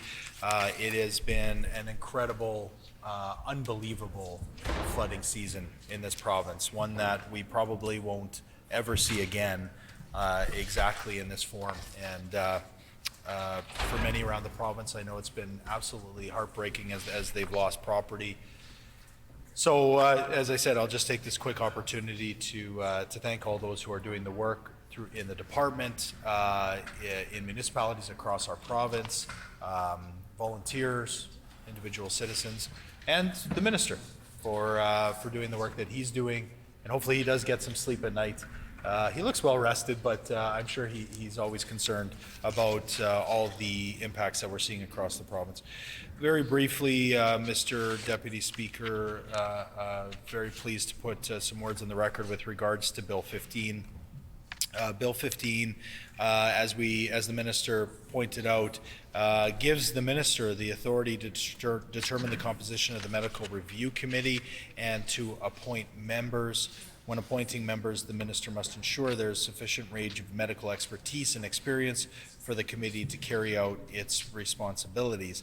The minister will know we've now had the opportunity to put on the record a few times concerns about the composition and the qualifications of those members of that committee. I know, well, once again, the minister has, said, trust us, we'll make sure that we have the right people.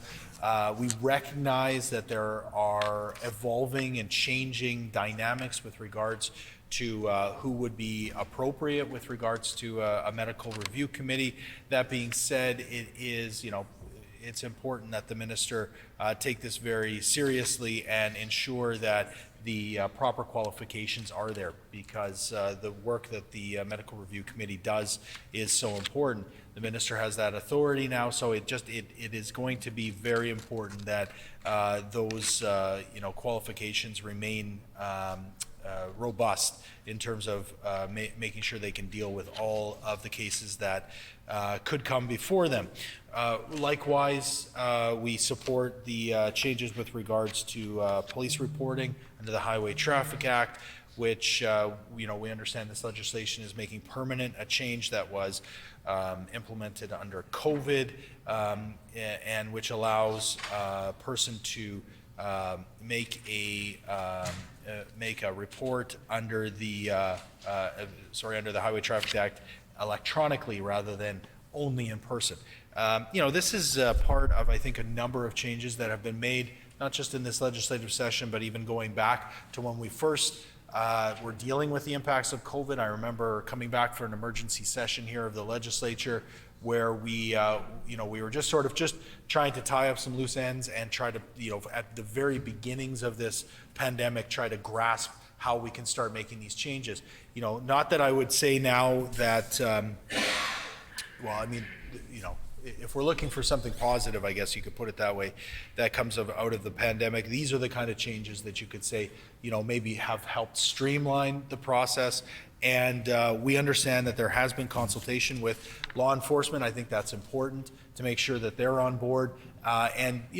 Ultimately, folks expect this kind of service now. And it's only been heightened throughout the pandemic. So if we're able to make these changes as a legislature, I think that's a good way to go. We do have some concerns with regards to the safety fitness certificate appeals. Commercial operators of regulated vehicles require a safety fitness certificate issued under the Highway Traffic Act. Currently, an operator can appeal the director's decision about their safety fitness certificate to the minister. These appeals will now be heard by the License Suspension Appeal Board.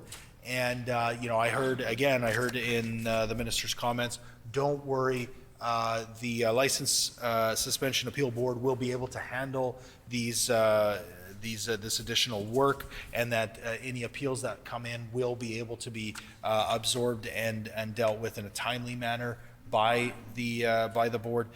That being said, there are, as far as we understand, no additional resources that are being offered, and this impacts commercial drivers. So this is an important element, in terms of how we talk about recovering from the pandemic and how our economy can grow. If any kind of hiccups happen at this level, this can be a real concern for those commercial operators. So, not to say that I don't believe the minister, but I think it is an area that we'll be paying close attention to, and I hope that he does as well, because I think there are some concerns there. Very briefly, again, Mr. Deputy Speaker, one issue that we do have with regards to how folks are expected to stay connected in this kind of new digital landscape that they find themselves in. There is a real value to the technology and how we can implement these kind of changes, as I said.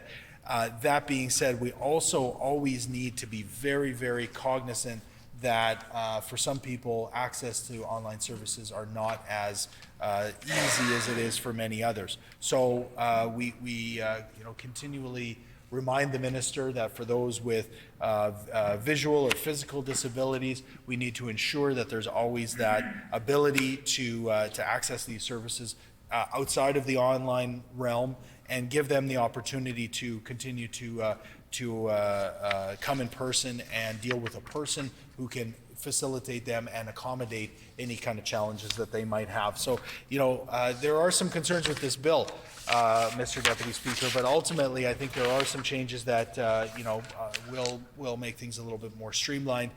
To be sure, we're going to be paying very close attention to that medical review committee and making sure that there are some qualified folks with the right kind of qualifications who are sitting on that board.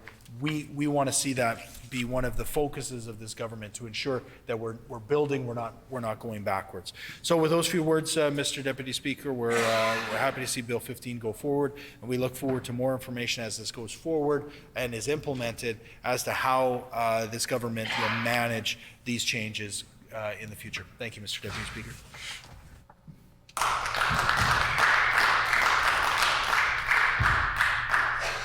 The Honourable Member for River Heights. Thank you.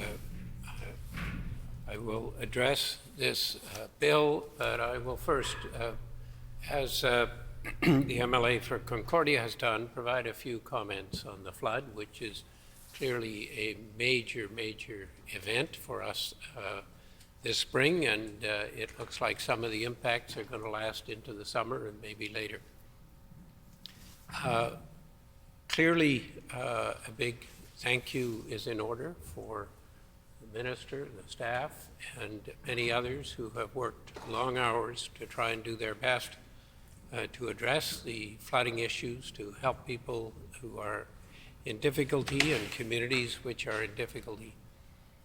We have seen examples of what the rain and the excess moisture can do with flooded underpasses in Winnipeg, with a lot of damage and evacuations at Peguis, with people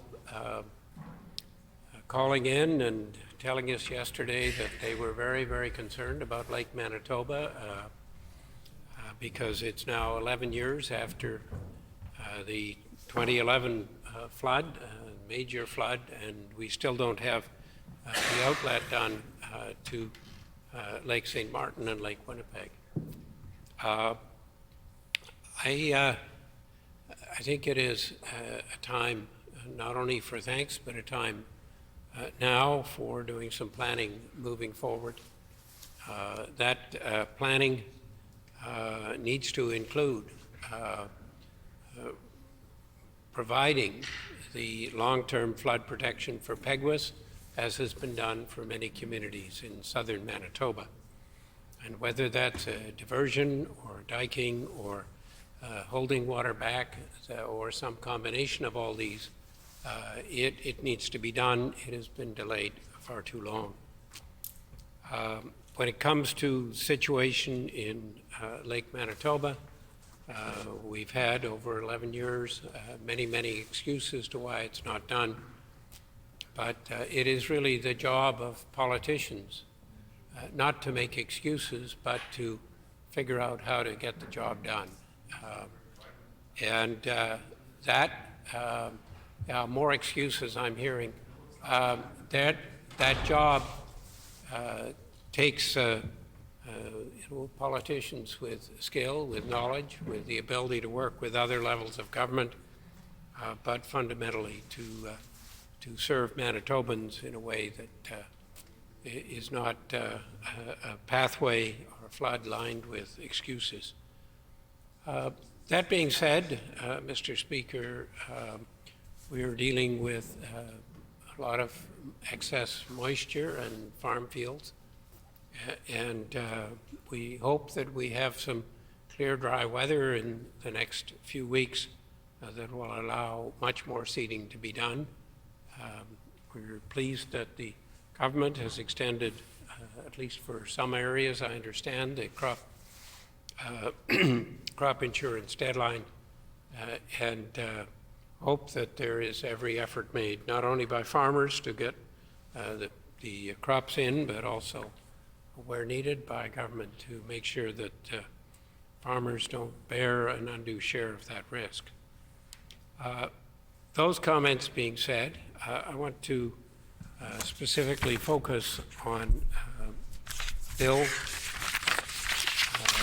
15, which deals with amendments to the Drivers and Vehicles Amendment and Highway Traffic Amendment Act. I have already raised some concerns about the Medical Review Committee, which can have a quorum of 3, which means you can have decisions being made on the basis of the views of 2 people. I've already talked about what I see as a need to include individuals who are lay individuals with lived experience with disabilities as seniors and people who are driving instructors. I have, as a physician, served on many committees where there was both medical experts and there was lay people with their ability and their knowledge, often with lived experience. And in my view, would be a significant improvement to have such experience on this Medical Review Committee. And I think it is something that will need to be done in the future and made more clear. That being said, there are some positive aspects of this bill, and so we look forward to watching closely the results from its passage and the impact that it has on the lives of Manitobans. Thank you. The question before the House is the concurrence and third reading of Bill 15, the Drivers and Vehicles Amendment and Highway Traffic Amendment Act. Is it the pleasure of the House to adopt the motion? Agreed, and so ordered. I declare the motion carried. We now move to Bill 21, the Highway Traffic Amendment and Manitoba Public Insurance Corporation Amendment Act. The Honourable Minister of Transportation and Infrastructure. Thank you, Mr. Deputy Speaker. Mr. Deputy Speaker, I move, seconded by the Minister of Health, that Bill 21, the Highway Traffic Amendment and Manitoba Public Insurance Corporation Amendment Act, reported from the Standing Committee on Justice, be concurred in and now read for a third time and passed.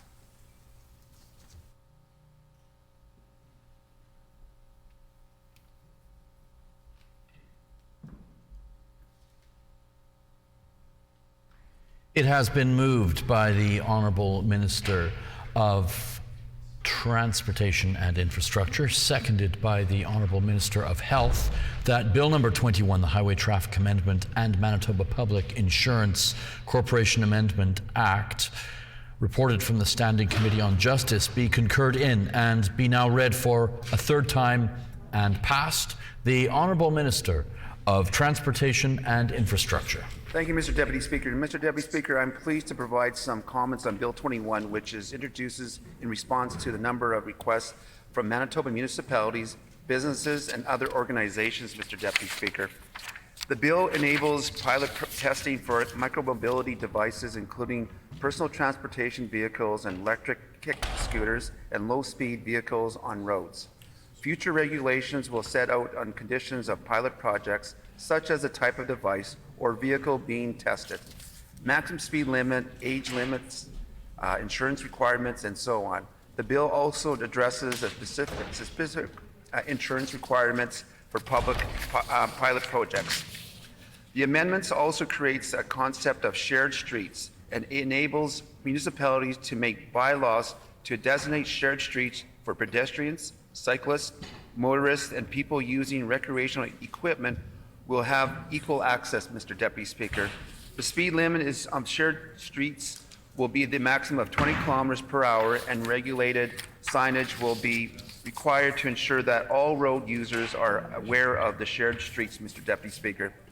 Bill 21 provides a means of expanding activities and alternative forms of transportation. This will increase access to these modes of transportation for the public while continuing to ensure road safety for all users, Mr. Deputy Speaker. With these comments, I look forward to seeing Bill 21 complete third reading, Mr. Deputy Speaker. Thank you.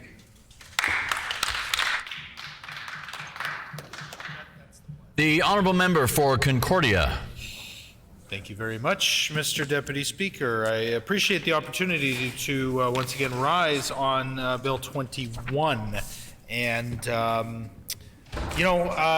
we've had a chance to debate this bill a few times now, as this is third reading here of this bill.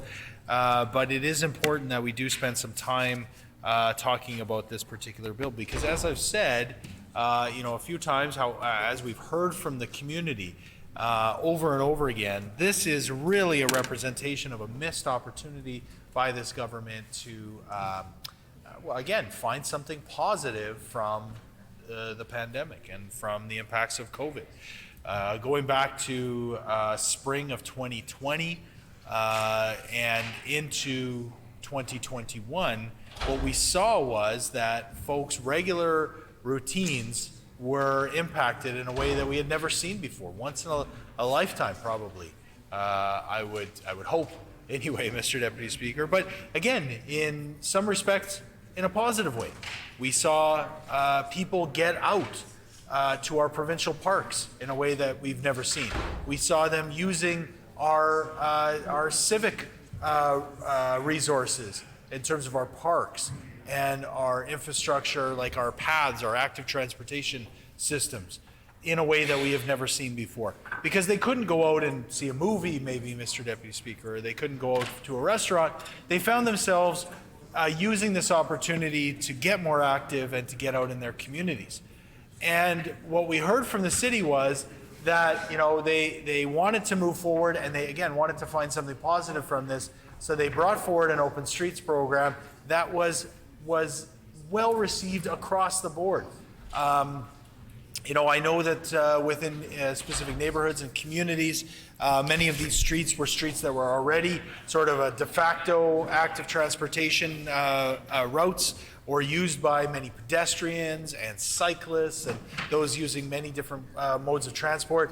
This was an opportunity to designate those streets in a way that we hadn't done before. And there are parts of our city that see this on a regular basis, but many hadn't. And so it was an opportunity to show every community what we can do when we open our streets and when we make them more pedestrian friendly, and we ask the community to come out and enjoy these places free from the concerns about vehicular traffic. And we had, as I said, broad consensus across the board. Everyone was saying, this is a great idea, let's move forward with this. Doesn't this make our city a better place? And yet this government, given that opportunity, given that chance to stand with Winnipeggers and with municipalities across the province to say, yes, we want to see more of this kind of active transportation, this kind of physical activity and getting outdoors, enjoying our cities and enjoying our communities, they dropped the ball, Mr. Deputy Speaker. So it's frustrating. I know it was frustrating to our mayor and to councillors who came to this minister and said, let's make this change immediately. Let's get this done. This isn't a big change or a consequential change to our legislation, but it does need to be done. It needs to be done at the provincial level. So why won't you step up and why won't you get this done? We as an opposition called for this. We asked for this to be done expeditiously, and the government didn't act. So here we are now. I guess maybe the government it could consider itself lucky that it's been a bit of a wetter spring in terms of less maybe demand for the. I appreciate the feedback, and Mr. Deputy Speaker, I know you're doing your job, but the more feedback we can get about supporting our local streets, open streets program is a good thing. But it could have been done last spring. It could have been done in the fall when we knew that this spring would be another chance for people to get out. And let us capitalize on the fact that people want to get out and be a part of a community and be active in that community. We, as I said, as an opposition, asked the government to move on this. And here we are now, almost in June. No, I correct myself, we're in June. And people want to be out utilizing our streets in this way. But unfortunately, they couldn't do that. In fact, they can't do that until we pass this legislation. So it's very frustrating. I know it's been frustrating for our municipal friends who've been navigating these changes, been pushing this government, asking for these changes to happen. And I know that they're looking forward to this moving forward. The other change that this makes, Mr. Deputy Speaker, I think it's one that I think many Manitobans might be a bit curious about how this is going to roll out. This is with regards to personal mobility devices, scooters, e-scooters, this sort of thing.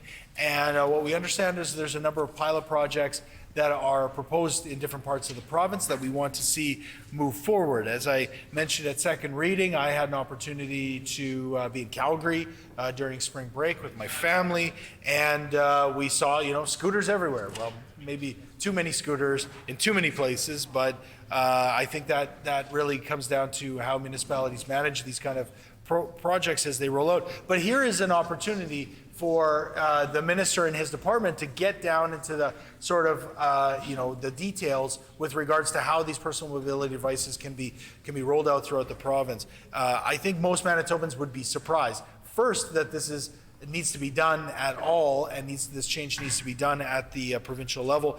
But secondly, and more importantly, perhaps they're probably wondering why this is being done as a pilot project and wondering why we're so far behind other jurisdictions. We don't need to necessarily pilot this because we know what has been implemented in other places, and ultimately, again, giving municipalities the opportunity to do what's right for their citizens would probably be the right path to go.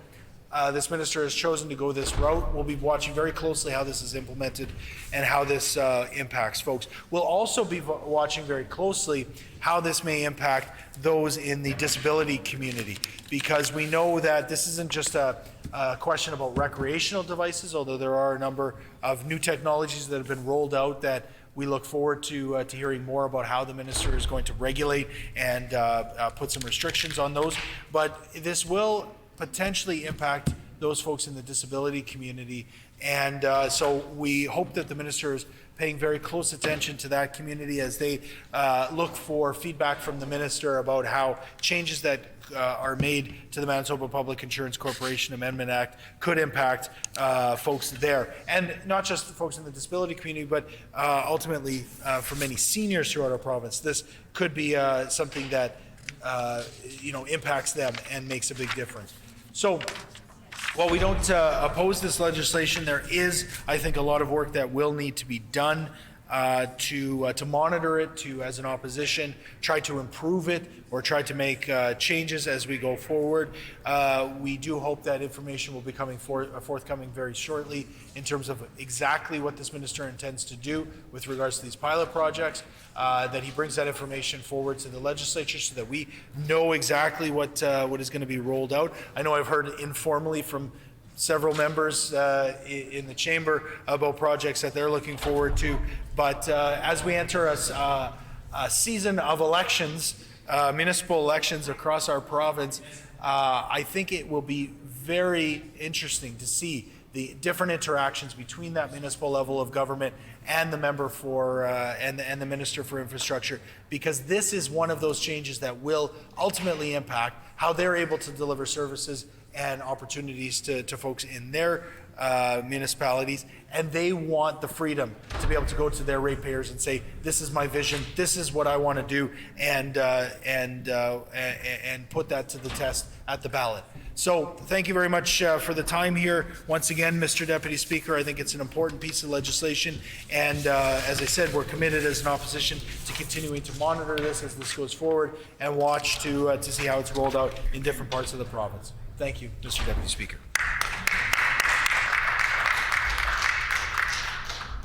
The Honourable Member for St. Boniface. Thank you, Mr. Deputy Speaker. I'll just put some brief comments on the record. This is a decent bill. It is not a great bill. It seeks to do what it achieves in a very modest way. The reality is that many of our sidewalks are impassable, many of our roadways are currently undrivable, and that there's no charging for electric vehicle stations or totally inadequate charging for electric vehicles.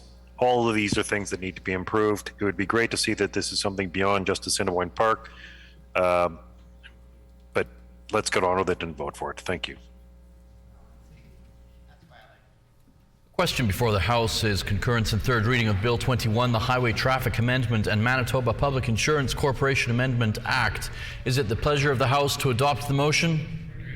Agreed, and so ordered. We now move to Bill 7, the Police Services Amendment Act, enhancing independent investigation unit operations. The Honourable Minister of Justice.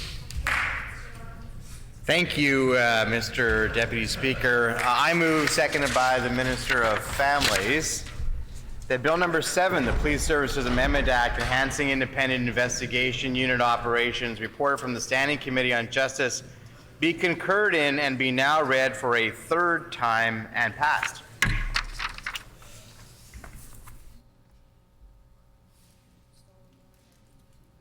It has been moved by the Honourable Minister of Justice, seconded by the Honourable Minister of Families, that Bill number 7, the Police Services Amendment Act, enhancing independent investigation unit operations, reported from the Standing Committee on Justice, be concurred in and be now read for a third time and passed.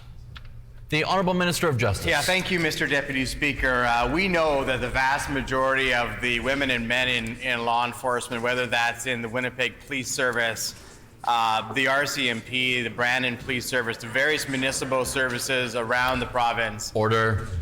Each and every day are working hard to ensure that Manitobans in the various jurisdictions that they're responsible for are safe. But we also know that, like in any organization, there are challenges and there are problems, but when those problems happen in a policing organization, they can be particularly significant and impactful because police, by virtue of the authority that we give them all as legislators, have very unique and powerful responsibilities in a society like ours, Mr. Deputy Speaker. And so you need to have, in a society like ours, an ability with the police. Now, the IIU, which was created under the NDP government, I believe it was Mr. Chomiak, who was Minister of Justice at the time, is there to investigate things that are largely criminal in nature that involve the RCMP and when there should be civilian and independent oversight. And at the creation of the IIU, and I remember in this chamber having discussions with Mr. Chomiak about whether it was wise to have existing officers, be involved in that. I mean, one of the things he said at the time was that there are very few individuals who have investigative authority or power skills other than RCMP or other police officers. But we all recognize that had both a perception of potential conflict and at worst maybe a reality. And so today we're moving away from that, moving to those who are not active in the service. There's a movement away from that. And that isn't a criticism of Mr. Chomiak or the NDP when they brought this in. I think everybody brought it in with the best intentions that they had, recognizing it was new. But there are other important changes here, and the most significant, I won't go through all of them, but certainly I think the creation of a full-time director of Indigenous Community Relations is one that's very important for the Indigenous community. There was significant consultation with leaders in the Indigenous community and saw this as an important step. It's not a cure-all for all the challenges that might exist in the IIU or in the relationship with the Indigenous community, but it's a very important step. And I think that we should always remember in legislation that when we're trying to improve things, it might not always be to the perfect. And I know the role of the opposition is to point out things that they feel could make things better. But I don't think that should ever be a block for improvement. And this is a bill that improves the IIU, and I'm sure that in the future there will be other ministers of justice, and hopefully within our government, that'll continue to improve it. But in the history of time and in the future, I'm sure that there'll be other governments that struggle with this as well. But I think this is an improvement, and I recommend it to the House, Mr. Deputy Speaker.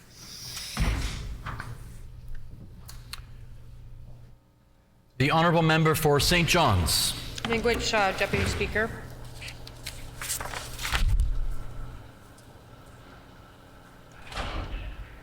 Sorry. Well, I'm pleased to put a couple of words on the record in respect to Bill 7, Deputy Speaker, the Police Services Amendment Act, enhancing the independent investigations unit's operations. My colleague, the Minister for Justice, spoke about that the IIU was established under the NDP government. And in fact, as I've shared many times, when I was the Director of Justice for the Southern Chiefs Organization, I was the Director of Justice, I think, from like 2002 until 2010. And very early on in that role, one of my primary responsibilities was helping my people navigate some of the public complaints process that we have in respect of Indigenous police relations, or so interactions with policing institutions, RCMP, Brandon, Winnipeg Police, DOPS, and such. And one of the things that became very, very clear early on doing this work was that the complaints system, the complaints body system within Manitoba at the time was inadequate.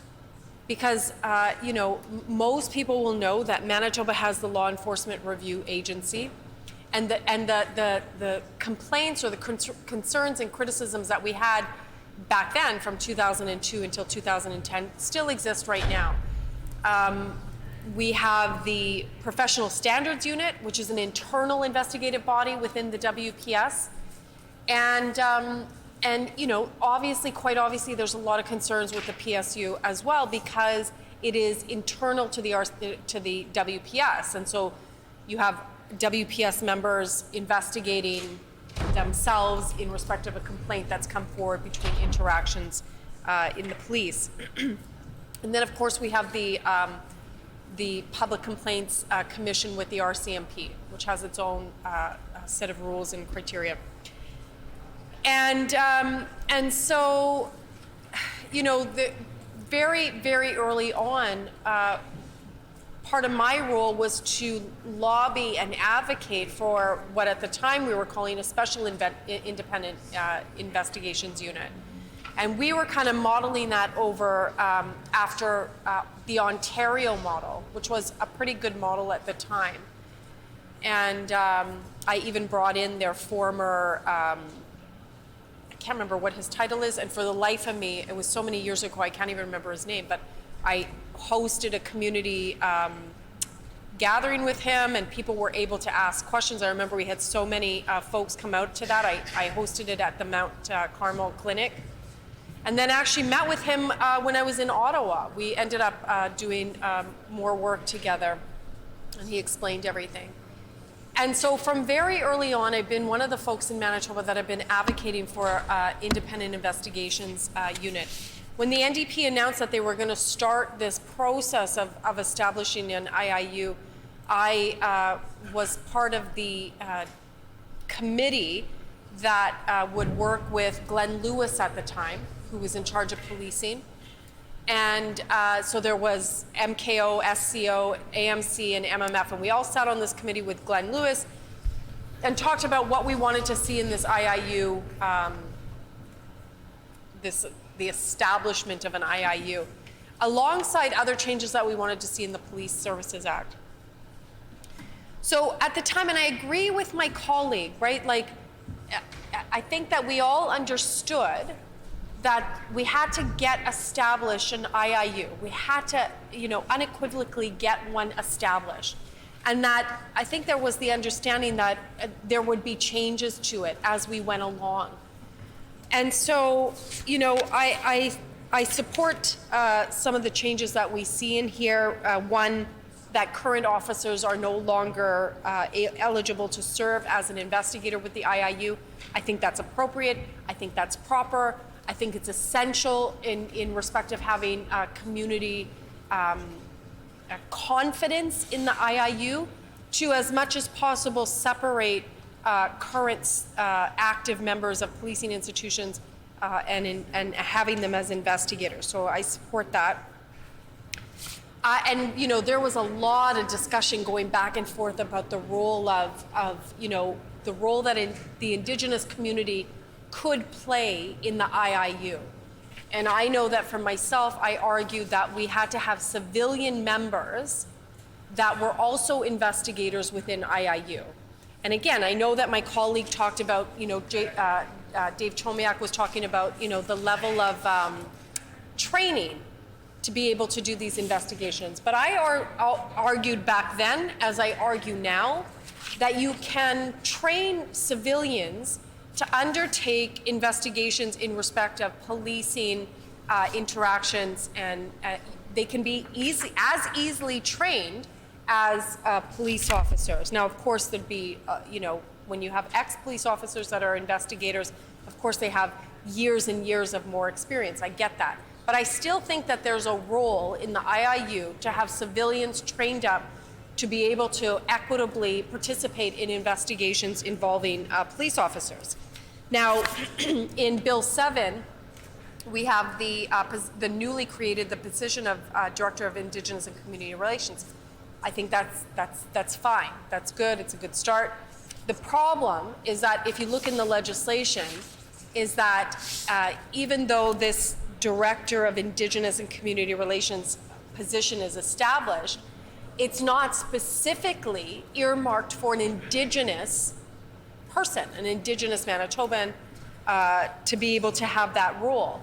And so, as I've said in second reading and standing committee, I take great exception if the IIU were to hire a non-Indigenous person to fill the role of the Director of Indigenous and Community Relations.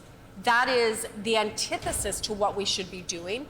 And I would argue and I would suggest that that would not look very favorably by the Indigenous community. And so I was trying to work on an amendment to present on Bill 7 to ensure that only an Indigenous person would be hired as the Director of Indigenous Relations or Indigenous and Community Relations, but I wasn't able to do that. Apparently, we can't be specific that it can only be an Indigenous person. It violates human rights. So, all of that to say, in these notes, that these folks that go back in Hansard, my hope is that folks will do what's right and hire an Indigenous person to fill that role. Now, that could be a former Indigenous police officer. There are phenomenal Indigenous police officers who are retired. Sam Anderson is one of them. I know that we have one sitting in this chamber right now with us. There are a lot of really good Indigenous police officers that are, if that's the way that IIU wanted to go, that they wanted to hire a former police officer, and I don't think that it has to be, just to be clear, it doesn't have to be a former police officer. It can be a civilian that can do this work, that can do that liaison work between the community and the IIU and policing institutions. In fact, I would argue and suggest that a civilian member, an Indigenous civilian member, would be best fitted for this position. So, I hope, and again, I still think that there's a lot more work that can be done with the IIU to strengthen it, to build the confidence of the public. And one thing I know that, I've spoken with my colleague across the way, and I know that it has been part of the discussions, is, how do you compel a police officer who's involved in an incident to get interviewed? And so that's a huge issue that I think that we have to tackle, and I'm hoping to do that sooner than later, to ensure that officers that are involved in particular criminal or potentially criminal activities should be interviewed. They should be interviewed and held to account rather than just everybody else. And so I know that that's a huge thing that has to be undertaken, but I think it's a necessary and an important step to strengthen the IIU so that Manitobans can have confidence in what is supposed to be an independent investigative body. Miigwech, Deputy Speaker.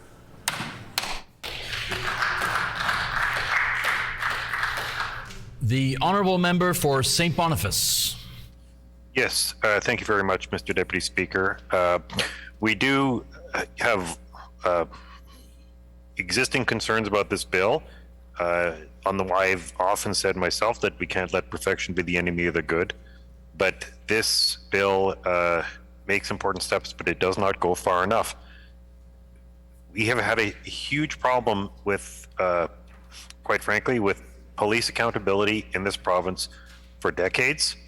I remember the inquiry that followed J.J. Sharper being shot and murdered. It was absolutely shocking. He died in 1988, March of 1988. And when the media arrived the next day, this crime scene, and it was a crime scene, had been washed clean. It ended up sparking an inquiry that involved cover-ups and accusations against and attempts against people involved in the inquiry. It was terrible, but we still don't have the mechanisms in place to have adequate civilian oversight over police, and this bill still doesn't do that. I talked with Robert Taman. He ended up resigning from more than one position, including the IIU, because there was an inherent conflict of interest. And the conflict of interest does not even have to be, all it has to be is perceived, but you cannot have police investigating police. I know we don't have that anymore, but we still had the possibility you could have members of the military police, for example. Military police have experience in investigations, in prosecutions, in law. They would be well suited and independent and separate from police, from drawing people from the ranks of former police and investigating each other. You can't let people mark their own homework. We need watchdogs with bark and bite, and we have never had that adequately in this province. We don't now, and we will not adequately after this bill passes. Even with the IIU, we've had more than a dozen cases where the IIU made recommendations to prosecute and the Crown said no, and you still get what people call, it's essentially a form of toxic solidarity, but we know it's in place, where police are staying silent about the misbehavior of their, and it happens in other organizations as well, silent about the misbehavior of their colleagues. Now, they cannot be compelled to testify, because that would be a violation of fundamental constitutional rights, the right not to incriminate yourself. That being said, they have an obligation as public servants to disclose, not if they're incriminating themselves, but they need to do their jobs. And it is a very, very serious issue, because if we cannot ensure that we're properly enforcing the law, it puts at risk trust in authorities. For police to work, we need to be able to trust them, and there's a huge amount of well-earned distrust, and we've seen it from BIPOC communities, from the terrible treatment of Indigenous communities, and what is essentially a two-tier justice system in this province, and where people who do not have power and who do not have a reputation can be convicted and sent to jail because they don't have a reputation to protect, whereas people with a reputation can get a slap on the wrist because the public shame of it apparently is supposed to be enough, and we've seen this over and over again. This cuts straight to one of the fundamental questions of justice, which is the ability of police to be independent and the ability of police to police themselves, which they've never been able to do ever in history. So we have to have adequate oversight, and we have to have people who are willing to stand up and be independent, and have the IIU be truly independent. And that would include people who are who have different kinds of investigative skills, including from outside of the police agencies that are involved, because we have a long way to go to rebuild trust. So we will not be supporting this bill. Thank you. The question before the House is concurrence and third reading of Bill 7, the Police Services Amendment Act, enhancing independent investigation unit operations. Is it the pleasure of the House to adopt the motion? Agreed. Agreed, and so ordered. I declare the motion carried. We now move to Bill 8, the Court of Appeal Amendment and Provincial Court Amendment Act. The Honourable Minister of Justice. Thank you, Mr. Deputy Speaker. I move, seconded by the Minister of Labour, that Bill number 8, the Court of Appeal Amendment and Provincial Court Amendment Act, reported from the Standing Committee on Justice, be concurred in and be now read for a third time and passed.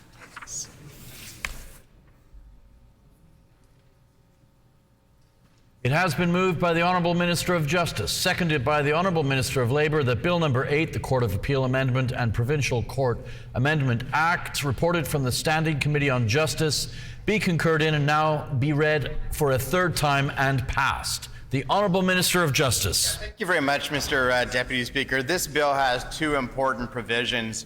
One is something I believe that all members of the Assembly support, and that is to ensure that there is judicial education in sexual assault law and social context. Of course, this is a matter that was debated in Ottawa for some time, brought forward by the former leader of the Conservative Party, Rona Ambrose, as a bill to ensure that federal justices receive this sort of training.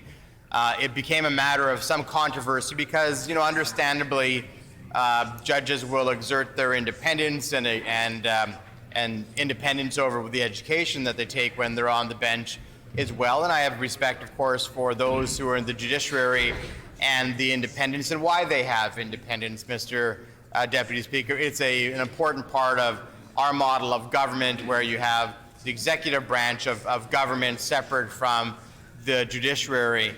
And so lots of discussion about how we could try to get the imperative of this important type of training done, both in Ottawa with the judges federally and then provincially, and settled upon this model whereby prior to becoming a judge or accepting a provincial judge appointment, this is a requirement or provision. So in that way, preserving the independence of the judiciary while still meeting an important social and a societal goal, Mr. Deputy Speaker.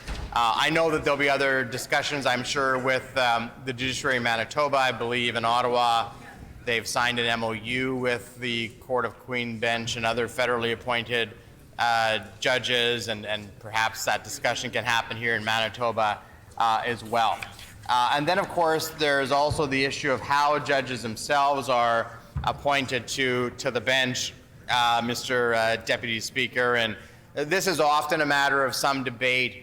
I want to say off the top, though, that I know that my friend from St. John's may take the opportunity to try to import American systems into this debate, and without expending the next 7 minutes on going through the differences of the confirmation process of judges in the American system compared to the Canadian system, suffice it to say that the differences are significant, and they'll remain significant. This model is essentially aligned to the federal model in terms of how judges are appointed.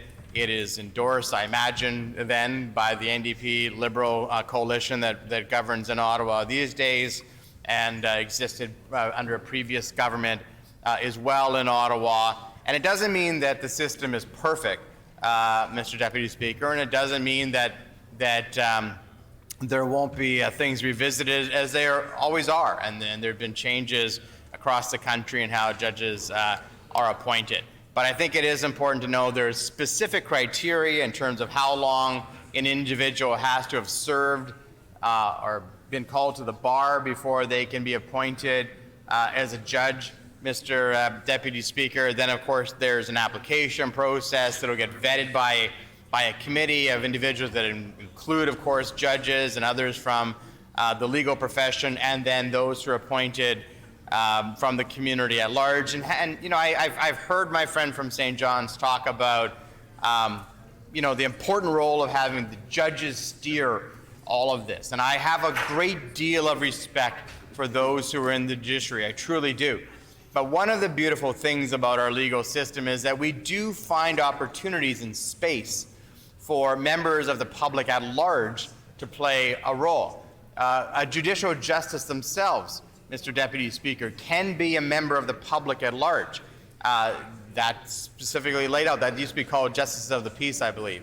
But a judicial justice can be a member who's not a member of the bar, not a lawyer, not trained in the law, but as a member of the public who applies and shows that they have skills that align to a judicial justice appointment, and then can be appointed then in that way. That shows that there is an interplay. I mean, and just on the previous bill, the member opposite was talking about civilian oversight when it comes to law enforcement, having the ability to have the public have some impact when it comes to appointing judges, or in the method that I talked about before is the judicial justice. Those are important things, Mr. Deputy Speaker. So with that, while I know I'll hear some of the arguments from my friend across the way, I'm sure again, about this portion of the bill, it aligns well with Ottawa.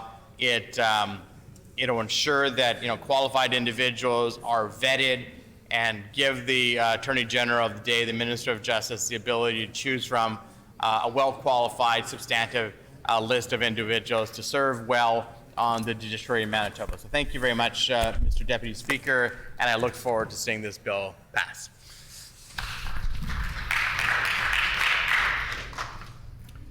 The Honourable Member for St. John's. Miigwech, Deputy Speaker. Well, I'm pleased to get up and put, I guess, my final words on the record in respect of Bill 8. Again, similar to what I said the last couple of times and in committee, which in committee was backed up by presenters. No one asked for these changes. Absolutely no one asked for these changes to the Judiciary Appointment Committee. And again, I don't know how the idea, again, because this came under, this bill came forward under the former Justice Minister, again, the former failed Health Minister, and now, again, the Minister of Finance. Which one? Yeah. The former. Yeah, I think that should clarify it. So I just don't understand how the discussion to change, something that has worked for 30 years, 30 or 35 years, that's worked without any complaints on both sides of the House, within the judiciary, no complaints, running smoothly, everything's hunky-dory. We have good folks who are appointed to our courts, to sit on our courts. And all of a sudden, when it gets to the former Justice Minister, the former Justice Minister is sitting in his office or I don't know where and decides, you know what, let's change what's working. Let's change it because I don't like it. I don't like the way it's working. Even though nobody's complaining about it, it works good, let's change it. Because that's what I can do when I'm a Minister of Justice. I can do what I want, despite nobody asking for those changes. So, I know that I've said this before. I want to say a couple of things about some of the presenters to Standing Committee. At the Standing Committee, concerns were brought forward by Lisa Labossiere, the executive representing the Criminal Defense Lawyers Association of Manitoba, as well as Ian Scarth, president of Manitoba Bar Association, and Suzanne Dyers, I apologize if I am not saying that correctly, the legal counsel for the Provincial Judges Association of Manitoba. So first, let me point out, Deputy Speaker, that none of them had been consulted with. Nobody. Again, the former Justice Minister just said, I'm going to do this because I don't like the way it's working, but I'm not going to consult with anybody. But I'll try to appear like I'm consulting with people, but not really. I'm not going to consult with the people that actually really matter here, the folks that represent a wide spectrum of stakeholders within the judiciary. So didn't consult with them. They raised concerns about how Bill 8 opens the door for the politicalization within our judicial system, removing the majority of non-political appointees on the committee, because again, Deputy Speaker, as is well established in this chamber, what has happened with this bill is they've removed the Chief Judge as the chairperson, and they've added another appointee from the government. So you have a non-judge, another non-judge person that sits now on this committee, and it's not chaired by the chief judge. And so this really does stack the Judicial Appointment Committee and could stack it in favor of whatever government's political ideologies may be. And I know that the Minister for Justice just said, and he said it a couple of times, about how I've raised concerns about what we saw in the U.S. Under the administration or the presidency of Donald Trump. And I know he's saying they're two different things. Obviously, quite obviously, I know they're two entirely different justice systems. That's not the point that I'm trying to make. The point that I'm trying to make is that when you have an individual that wants to get their way and has an agenda, political agenda, like Donald Trump, and what he did was he stacked the courts with his preferred judges that bent towards his political ideology. And what you see with that, and including the highest court in the land, the Supreme Court of Canada, the Supreme Court of the U.S. Supreme Court, and what you see is that his political appointees have slanted the court. And so now, again, the end game to that was to get rid of citizens' rights to access abortion. And that was a very coordinated effect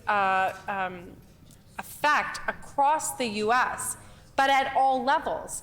And so there's an inherent danger. Right now, like I've said before, folks in the U.S. are waiting for, the Supreme Court's decision, probably sometime at the end of June, that will strip individuals' ability to access abortion, because that's what they were meant to do.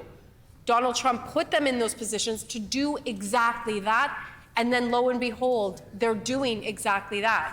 So there's concern when the PC government, under the former Justice Minister, and now this Justice Minister could have said, hey, former Justice Minister, hey, colleague, you know what? I don't think we should go ahead with Bill 8. I'm the new Justice Minister.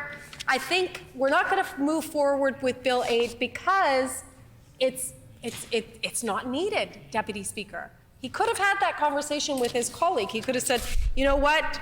I know you wanted to change something that was working well for 30 years, 35 years. I don't know why you wanted to change it, but we're not going to change it. I'm going to do what's right. And we're not going to proceed with Bill 8. But unfortunately, both of these justice ministers have moved forward with Bill 8, and now we will have a new judicial appointment committee. Why? Who knows? Well, I would have loved to have been a fly on the wall to hear that conversation and how that conversation came up to change something that was working, that everybody was happy with. But alas, here we are. In a couple of hours, Bill 8 is going to receive royal assent and receive law. And we're going to have a couple of hours. Well, around midnight, Deputy Speaker. Midnight, 1, you never know. But in whatever how many hours, this is going to become law.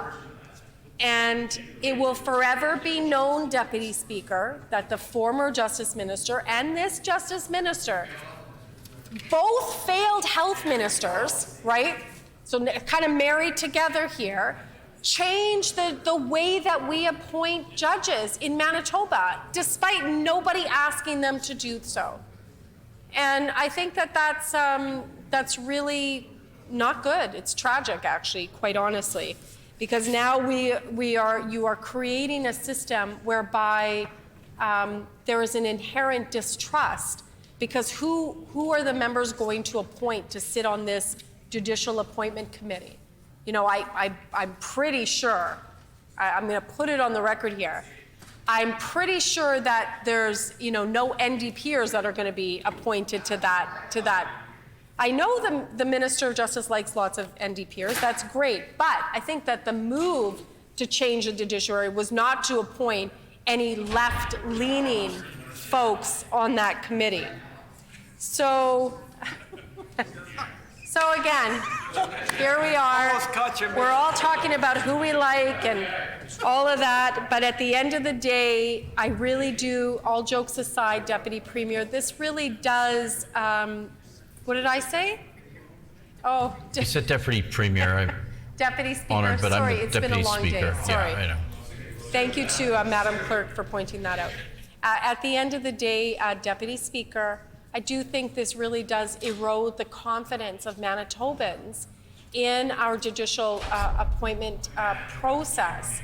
And we heard that at committee.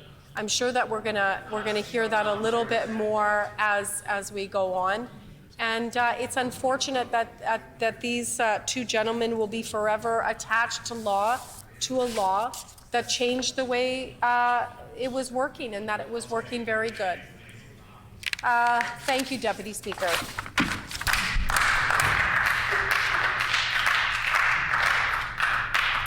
The honourable member for Tyndall Park. Thank you, Mr. Deputy Speaker, and I'm happy to be able to rise and share a few words during third reading here of Bill 8. And I think there's actually two components of this legislation, Mr. Deputy Speaker. And the first component I actually really appreciate. And it talks about the need for judges to have training in sensitivity so that when they are dealing with people in their courtrooms, they have been properly trained, whether that be in language and discretion and in sensitivity, Mr. Deputy Speaker. And that, I think all members of this House is in complete favor of. And I say that because it was actually the national Conservative member of the national government at the time, Ronna Ambrose, sorry, she wasn't in government at the time, but it was Ronna Ambrose, Conservative MP, who brought forward similar legislation ensuring that judges would have to take sensitivity training when working on their cases.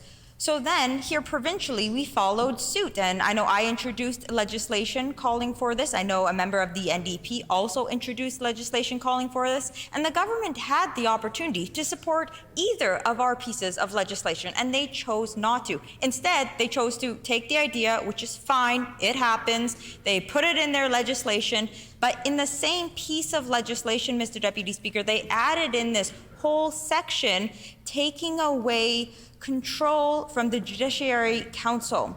And, you know, Mr. Deputy Speaker, this is something that I've been learning a lot about, especially back when I was the critic for justice, and just through many conversations that I've had with the former Justice Minister, the member from Morden Winkler, actually. We had many conversations about the importance of independence in our judiciary. And that's why I'm actually quite surprised that this was brought into legislation here.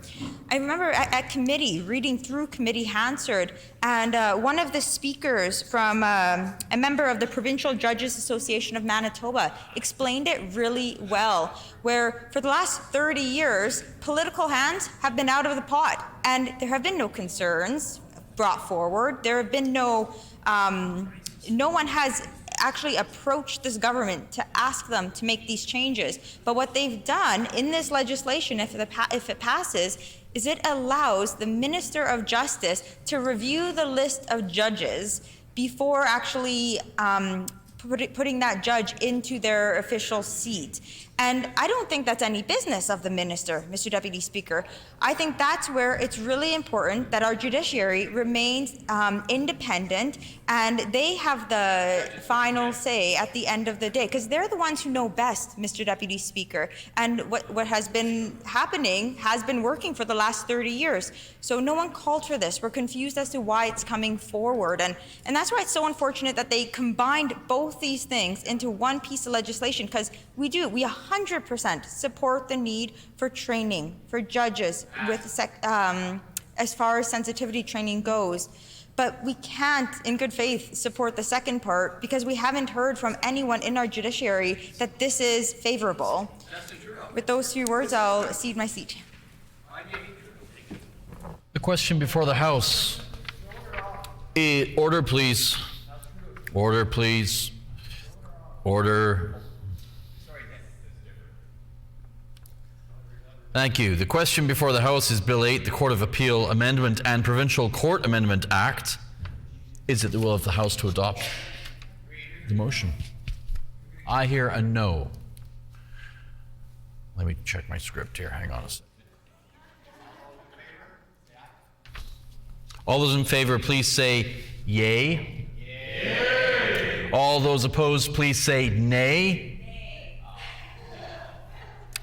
In my opinion, the yays have it.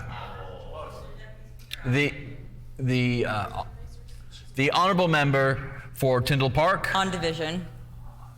I declare the motion carried on division. We will now move to Bill 9, the Scrap Metal Act. The Honourable Minister of Justice. Yeah, thank you, Mr. Deputy Speaker. I move, seconded by the Minister of Sport, Culture, Heritage, the Bill number 9, the Scrap Metal Act, reported from the Standing Committee on Social and Economic Development, be concurred in and be now read for a third time and passed.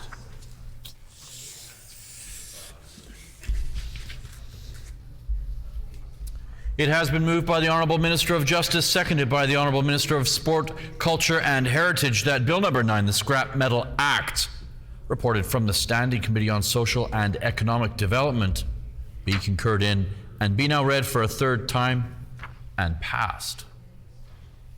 The Honourable Minister of Justice. Yeah, thank you, Mr. Deputy Speaker. I know that this bill and this issue matters to all Manitobans, maybe no member more so than the member for Elmwood, who I know is brought forward this issue many times, and I commend him for that. It is a good thing when members of the House pick up an issue and decide to make it their own and drive it, and whether that is the catalytic converter theft issue or building bridges or whatever else. Member opposite has a couple of things that he gets very focused on and very driven towards, and that's good. It's an important thing because these are important issues to Manitobans, and the issue of catalytic converter theft, which is the impetus behind this bill, is significant across North America. It's a significant issue in every jurisdiction in North America. Members can go online and quickly Google the term, and they'll find in every state in the United States this is a problem. In every province in Canada, this has become a problem. This is one measure to help make it more difficult for the theft of catalytic converters to happen, because it makes it more difficult for the conversion into money, into funds to happen, by requiring that scrap metal dealers have an identity of the individual who's selling it and keep a record of that transaction. And we do know that these crimes are often crimes of convenience, and the easier you make it for an individual to not only steal, but then convert that into cash, the more likely it's to happen. But we also know it's not the only thing that probably has to happen, and I've had discussions with MPI about what other measures could take place. I know that in the United States there's a lawmaker either in Congress or in the Senate who is bringing forward through their process a bill that would require manufacturers to put the VIN number on a catalytic converter. That's something that might make sense because it's happening at the manufacturer's level and wouldn't be a significant challenge. I understand, and I might be wrong on this, I hope I'm not putting in wrong information on the record, but I understand that Toyota is now, I think there's little cages that they have on catalytic converters, that Toyota is doing it on some of their vehicles as a standard sort of thing. So maybe not unlike what we saw with auto theft, and where immobilizers became a standard part of vehicles. We might see this again as it goes along. And I know the member opposite has talked about VIN numbers. He's talked about maybe cages on catalytic converters. That's something that MPI could be involved with, and certainly I continue to have discussions with MPI about what other measures other than the ones we're taking here in the legislature could happen. So all that to say, again, this is not a silver bullet to a problem that no jurisdiction in North America has found a silver bullet for, but it is an important step, and we'll continue to look at other measures.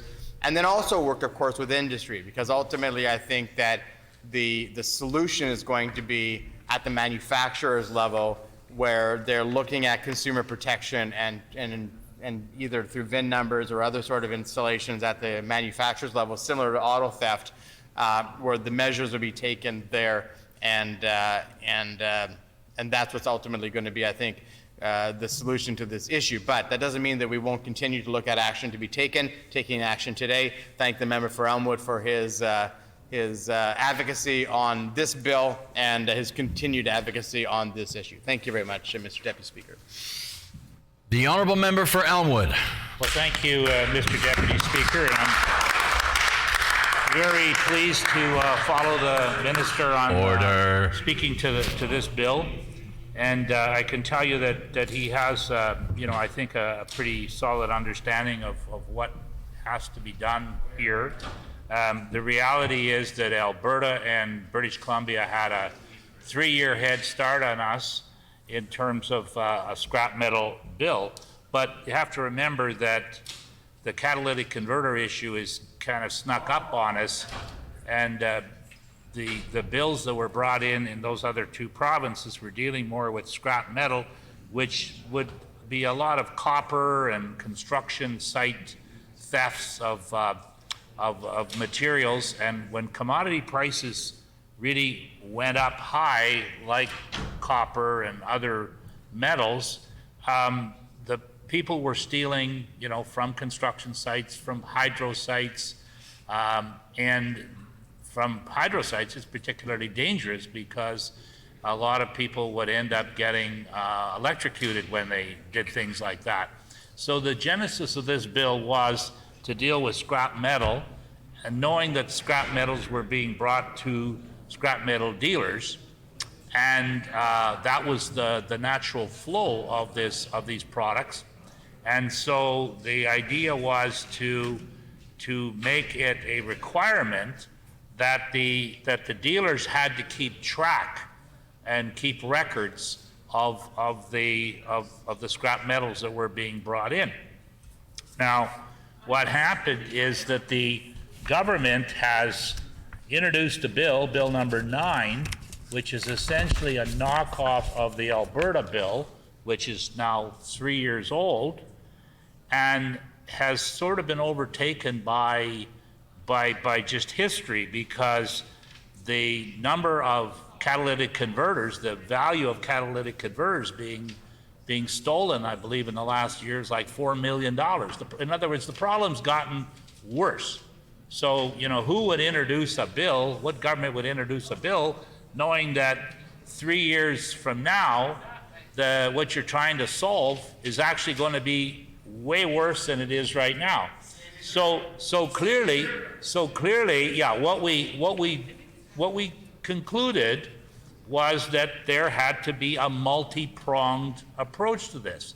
And the minister's right. When we look back to the 1990s, we had auto theft in Manitoba at record high levels. And you know what? The car manufacturers, could have solved the auto theft problem, I believe, by putting an immobilizer in the vehicle from the factory, and the cost was going to be, I believe, $130. That was it. But they were too cheap to do that because it would raise the price of the car by $130, so they leave this problem for the end consumers. And auto theft was at record high levels. The Liberals here were pushing bait cars. Kevin Lamoureux was here at the time, and he wanted to have this bait car program that was successful in some parts in the United States, where you put a car on the street and you lured the thief to the car, and then the thief jumped in the car and the car locked, and that you caught your person. Well, Manitoba didn't follow that, thank goodness, and actually got a very, very good, well, yeah, minister said we did some of it. We did a bit, but it took us a while. It didn't happen overnight, but it took us 2 or 3 years, the minister will know, to get this right. We started out with Autopack giving minor discounts, like $50, that kind of thing. Well, the public didn't respond. So the government decided in the next year, well, we got to get more serious, and they started raising the discounts. And that's what I'm saying, is that if we were to offer MPI discounts on auto insurance for people who engraved the VIN numbers or serial number on the catalytic converter, if we were to do that now and you were to offer $50, the minister is going to lose a year because people are not going to respond. All I'm suggesting is learn from what we learned with the auto theft program in the 1990s and get serious from day one, and get MPI to get out there and offer a substantial discount, offer $100, $200. You know, use the experts in the field to decide how big the discount would be, but hit it hard and hit it fast, and don't lose another year or two in the process. We introduced another bill to require car dealers selling new and used cars to require them to put a VIN number on the catalytic converter. Well, you know that's going to take a while because you have to come up with your regulation. You pass a bill, first of all, then come up with regulations, and then get them to do it. This is going to take, 5 years before we get something moving here, right? So, but that's an idea that the government should be looking at. And there may be some other ideas too. The whole idea of having the manufacturers deal with the issue, Mr. Minister, evidently you can look at Ontario, where they try to get the parts dealers, the parts manufacturers of Canada, to deal with the issue. And I'm told that I think the Ford government tried it, and the federal government didn't want to be involved. They didn't want to. They got a negative response from the parts manufacturers, so they don't want to do it. But let me tell you that the parts manufacturers, Mr. Minister, can do this for a fraction of the cost. We're going to turn over thousands of people to aftermarket operators who want to make money. Whether it's putting serial numbers or VIN numbers on catalytic converters. The cow's out of the barn. You should be going back to the manufacturer. And this is where the Premier should be involved. The Premier should take up this issue and deal with the Prime Minister and get these parts manufacturers to the table and get working on it. But that doesn't mean the minister shouldn't sit around and wait for this to happen, because it doesn't look like it is happening. So he at least is moving today in passing Bill number 9. And I don't think it's strong enough. It's only keeping records for 2 years. That's not enough. And my bill said it should be 5 years. I thought the penalty should be increased as well from where he's at right now, because he's starting behind already if he's adopting the requirements of the Alberta bill. So all we're saying is if he expects to pass this bill today, promulgate all the regulations, and go out there and try to convince these scrap metal dealers to comply with these things, we're going to be sitting here a year from now, and he's not going to be that much further ahead than he is right now. And he knows that, and he knows that that's the case. So I'm just encouraging him to move on more fronts than one. Don't expect that somehow passing this bill is going to get you the results you want when Alberta says it's not going to happen and BC says it's not going to happen either. So we've offered some suggestions. By all means, we don't have the total answer here, as he indicated himself. Nobody has the total answer, but you should be passing our bill to require the car salespeople, the car dealers, require them to sell vehicles with a serial number, with a VIN number on that part. That would be helpful. And then get MPI into the game as well to offer substantial discounts.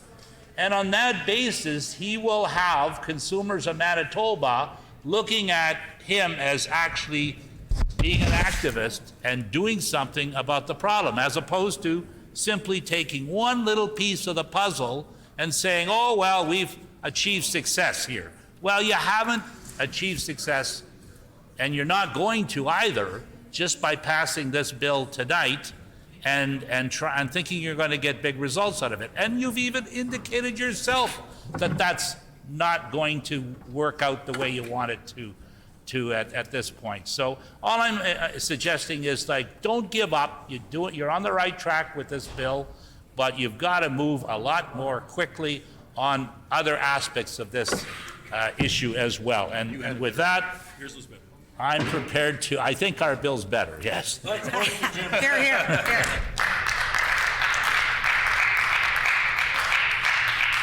The Honourable Member for St. Boniface. Thank you, Madam Speaker. It's a pleasure to put some facts on the record and take the opportunity to correct. I know that the other members speaking on this have made a couple of mistakes that I'm eager to correct. One of which is that this bill was not originally just proposed for catalytic converters.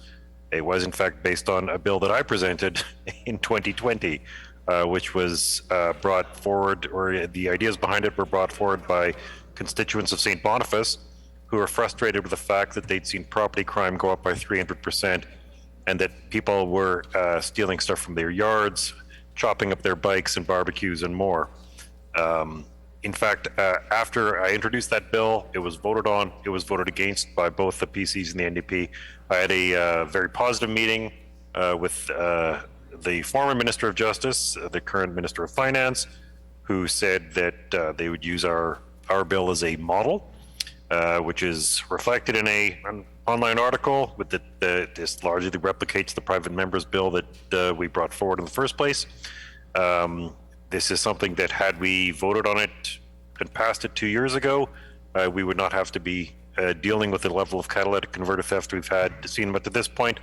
I will grant that the member from Elmwood is right in saying that it should have a longer list in terms of 5 years, in terms of 5 years of records. But this is a very serious issue. It was basically, all it does is create scrap metal dealers the way we should be treating, and we have treated, the regulation of pawn shops, because there's no question that people, including organized criminals, are stealing huge amounts of scrap metal. It's damaging to cars, it's bad for MPI, it's bad for constituents and residents, and it has even led to the massive large-scale theft from places like Valley and Thompson, where multiple $1 million worth of nickel was stolen from from Valley and recycled quote unquote criminally through a scrap metal dealer. Finally, as far as the member for Elmwood's comments on what was done about car thefts were at a record high, and one of the things the NDP did was to appeal to the federal government to have much tougher tough on crime legislation. They encouraged them to strip away rights and to have more aggressive prosecution of young offenders, which partly led to vast numbers of Indigenous people, especially Indigenous children, being put behind bars. So with that being said, I am looking forward to this bill being passed. Is the House ready for the question? The question before the House is concurrence and third reading of Bill Number 9, the Scrap Metal Act. Is it the pleasure of the House to adopt the motion? Agreed? Agreed, and so ordered. I declare the motion carried. Moving now to concurrence and third reading of Bill Number 17, the Family Law Act, the Family Support Enforcement Act, and the Interjurisdictional Support Orders Amendment Act. The Honourable Minister of Justice. Thank you, Madam Speaker. I move, seconded by the Minister for Seniors, of Bill Number 17, the Family Law Act, the Family Support Enforcement Act, and the Interjurisdictional Support Orders Amendment Act, reported from the Standing Committee on Justice, be concurred in and be now read for a third time and passed.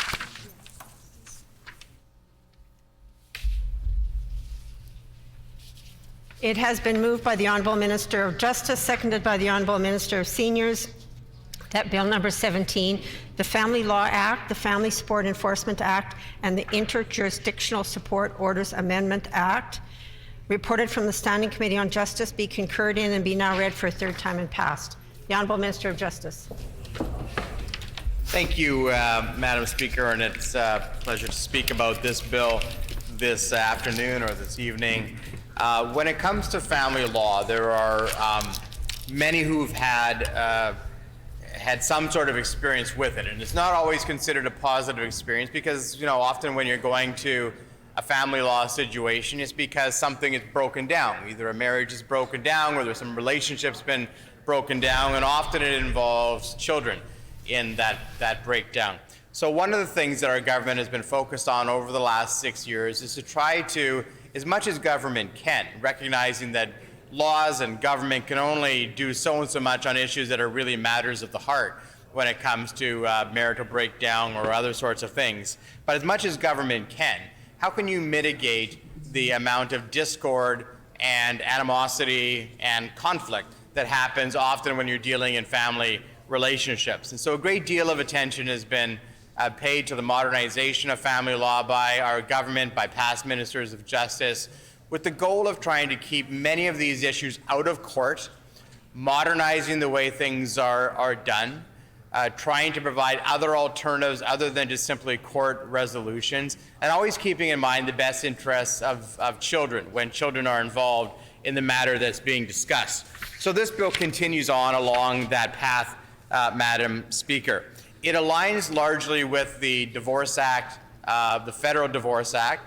Again, you know, there are differences of authority that are sometimes confusing to follow. In the same way with marriage, for example, the definition of marriage is a federal responsibility, but the solemnization of marriage, the actual performing of the act of marriage, is a provincial responsibility. Provincial license is granted. In the same way, there are some aspects of family law which are purely within the realm of the provincial government, yet the Divorce Act is a federal act.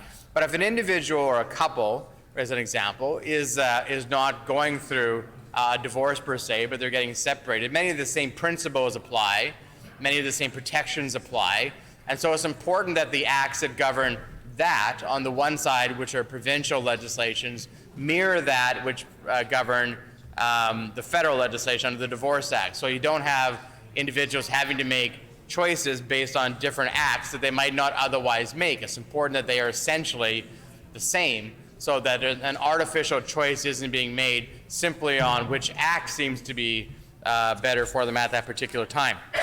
So this act aligns in terms of terminology with the Divorce Act. It takes away a lot of the language that is more conflictual about custody. It's more about shared parenting time, and to the best that one can, ensuring again that the focus is on children. It also deals with issues around interjurisdictional support orders, trying to ensure again that there are some of the barriers for enforcing an interjurisdictional support order are broken down, which is very important.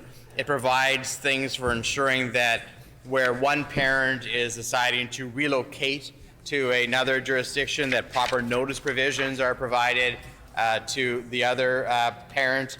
That's important because, of course, relocation can have a dramatic effect both on the relationship between two individuals, but of course the spouse or the parent that doesn't have primary care and control of a child. So it aligns that. When it comes to other issues, it allows a child to, in fact, themselves ask for child support if for whatever reason, and these would be rare cases, but there might be some cases where the parent wouldn't ask for or refuses to ask for support. A child can actually ask for support, and that clarifies the existing language. And then when it comes to other issues, it allows, like many things these days, as we learn more about electronic transfer of information, the security around that, it allows for the transmission of documents to be done across jurisdictions outside of Canada, and that again allows for support orders to be enforced. So the bill is not on its own something that overturns family law on its head, but it continues on with our government's changes to make family law more modern, less conflict orientated, the ability to try to move things through court more quickly into a resolution that is in the best interest of the children, and ultimately the best interest of the family.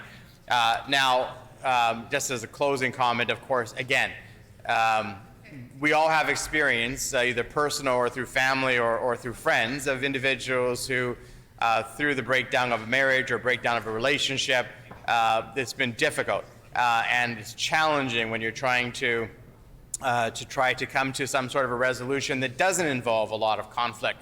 Government will likely never be able to resolve all of those issues. Government is not a good vessel for necessarily trying to put back together personal relationships. But to the best that we can, we need to have structures that mitigate and minimize that conflict as much as possible. This is part of the government's commitment to do that, and will continue, in further acts in the future. Thank you very much, Madam Speaker. The Honourable Member for St. John's. Miigwech, Madam Speaker. Sorry, I was waiting for the applause for the minister, so I was. No, I'm for you. I was waiting for the applause for you. Okay. Okay. Well, I'm pleased to put some words on the record in respect of Bill 17, the Family Law Act, the Family Support Enforcement Act, and the Interjurisdictional Support Orders Amendment Act. Similar to the Hague Convention bill, it's important for governments to modernize legislation and make sure that they're in line with federal legislation. So we do support the changes in Bill 17. It's vital that provincial and federal laws align and keep up with modern times. Like everything else, Madam Speaker, society has changed and family structures have changed as well, and our legislation must accurately reflect Manitoba families. This bill replaces concepts of custody and access respecting children with the concept of parenting arrangements, parenting time, and decision-making responsibilities. These new provisions allow step-parents and other family members like grandparents who stand in the place of a parent to seek parenting time or decision-making responsibility for a child rather than having to apply for guardianship. I think that this is a positive and a necessary step to reflect all of the different individuals that are in a child's life. We often say, well, it takes a village to raise a child. But often the court system can make it difficult for those folks that want to have access to that child, to help raise them, to love them, to give them opportunities. Sometimes the court system can be a hindrance to that. So I do think that that's a really good movement to change that, to allow that other folks can apply to access time or parenting time. This bill also expands access to child and spousal support by making it possible for children to apply for child support, and clarifies under what circumstances a foreign support should be enforced. Again, I don't typically use the word progressive when talking about members opposite, but I will say that this legislation is progressive in respect of allowing children to apply for child support. And I think that that's important. There are children that, like myself, I moved out when I was 15. I've been on my own since I was 15 years old, and we know that there are children that are out there on 15, 16, but that should have access to extra additional supports if they can. And so this allows, if they are able, allows children to be able to apply for that child support from their parents. I think that that's a good move. That's progressive, and that's an important move. And it's a modern move as we make our way down this new kind of journey. This bill places an explicit duty on families to try and resolve divorce matters through a family dispute resolution process. I've spoken in the House here in respect of going to family case conferencing, which I found it to be, when my youngest son was only 2, I found it to be not an enjoyable experience, Madam Speaker, but certainly it was less intimidating and it allowed for a safe space to be able to have those conversations in respect of, custody arrangements and child maintenance. And I wasn't traumatized by it. And I think that that's important, right? At the end of the day, because again, life happens, you think you're gonna be with somebody for the rest of your life, and then life happens and you're not. And that it is what it is. It happens to many of us. But often, the court system can make it just so adversarial. And yet you have a child together. And at some point you still have to parent together. Not always, but you should, if you're able to, be able to have a cordial relationship. And so I know for myself, my family case conferencing was a good experience, and it worked well for myself and my young son. And so I'm glad to see that as well. While the rights of the child are not mentioned in this bill, it does place an emphasis on the best interests of the child. Parents having clear legal rights and responsibilities is critical to a child's life. Last year's amendments to the Manitoba Family Maintenance Act clarified the legal definition of a parentage for a child who was conceived through assisted reproduction with or without surrogacy. Legal parentage impacts a number of areas in the child's life, including citizenship, healthcare decisions, custody in the event of a separation, or inheritance rights. I will say, Madam Speaker, it's concerning that the government took so long to safeguard the rights and interests of children through a legal recognition of parents. Though they did ultimately bring this legislation forward and pass it, they missed the deadline. I think it's important to bring that out. I would like to thank Lawrence Pinksy, who spoke to Bill 17 at the Standing Committee on behalf of Family Arbitration and Mediation Legal Institute. He spoke of other areas where family law could be modernized and updated, and I would urge my colleague, the Minister of Justice, to take those into account and ensure that Manitoba's family law is adapting to the times. And again, that we are continually modernizing to make the system more responsive and safe for Manitoba families, in particular Manitoba children. Again, Madam Speaker, I think I'll leave my comments for there. I think we've had a lot of discussion on Bill 17. It's important that we look ahead to the future and that we acknowledge the way that Manitoba families are currently experienced. And we have a variety of different ways in which families raise their children and love their children and work together to raise their children. And then sometimes, you have the opposite of that. And so, creating a system that puts the best interests of the child first, I think is important, it's necessary, and it's certainly proper in 2022. Miigwech. The Honourable Member for River Heights. Madam Speaker, Bill 17 makes some major changes in family law, which overall we certainly support. The concept is to have a system which is less confrontational and dependent more on mediation for settling difficulties. I thought the comments of Lawrence Pinsky and the committee meeting were noteworthy, and so I'm just going to quote from that. He says, "The social science is very clear that early intervention by a professional, by a decider who's trained in the area, is absolutely critical in making sure that families don't, that is, families who are separated don't continue down a path that is less than what would be expected or wanted for children overall, for their best interests of the families themselves. On a separation, it's highly emotive time, and permitting people to continue down paths that are less than what one would hope without that sort of input obviously isn't in their interest or the best interest of the children."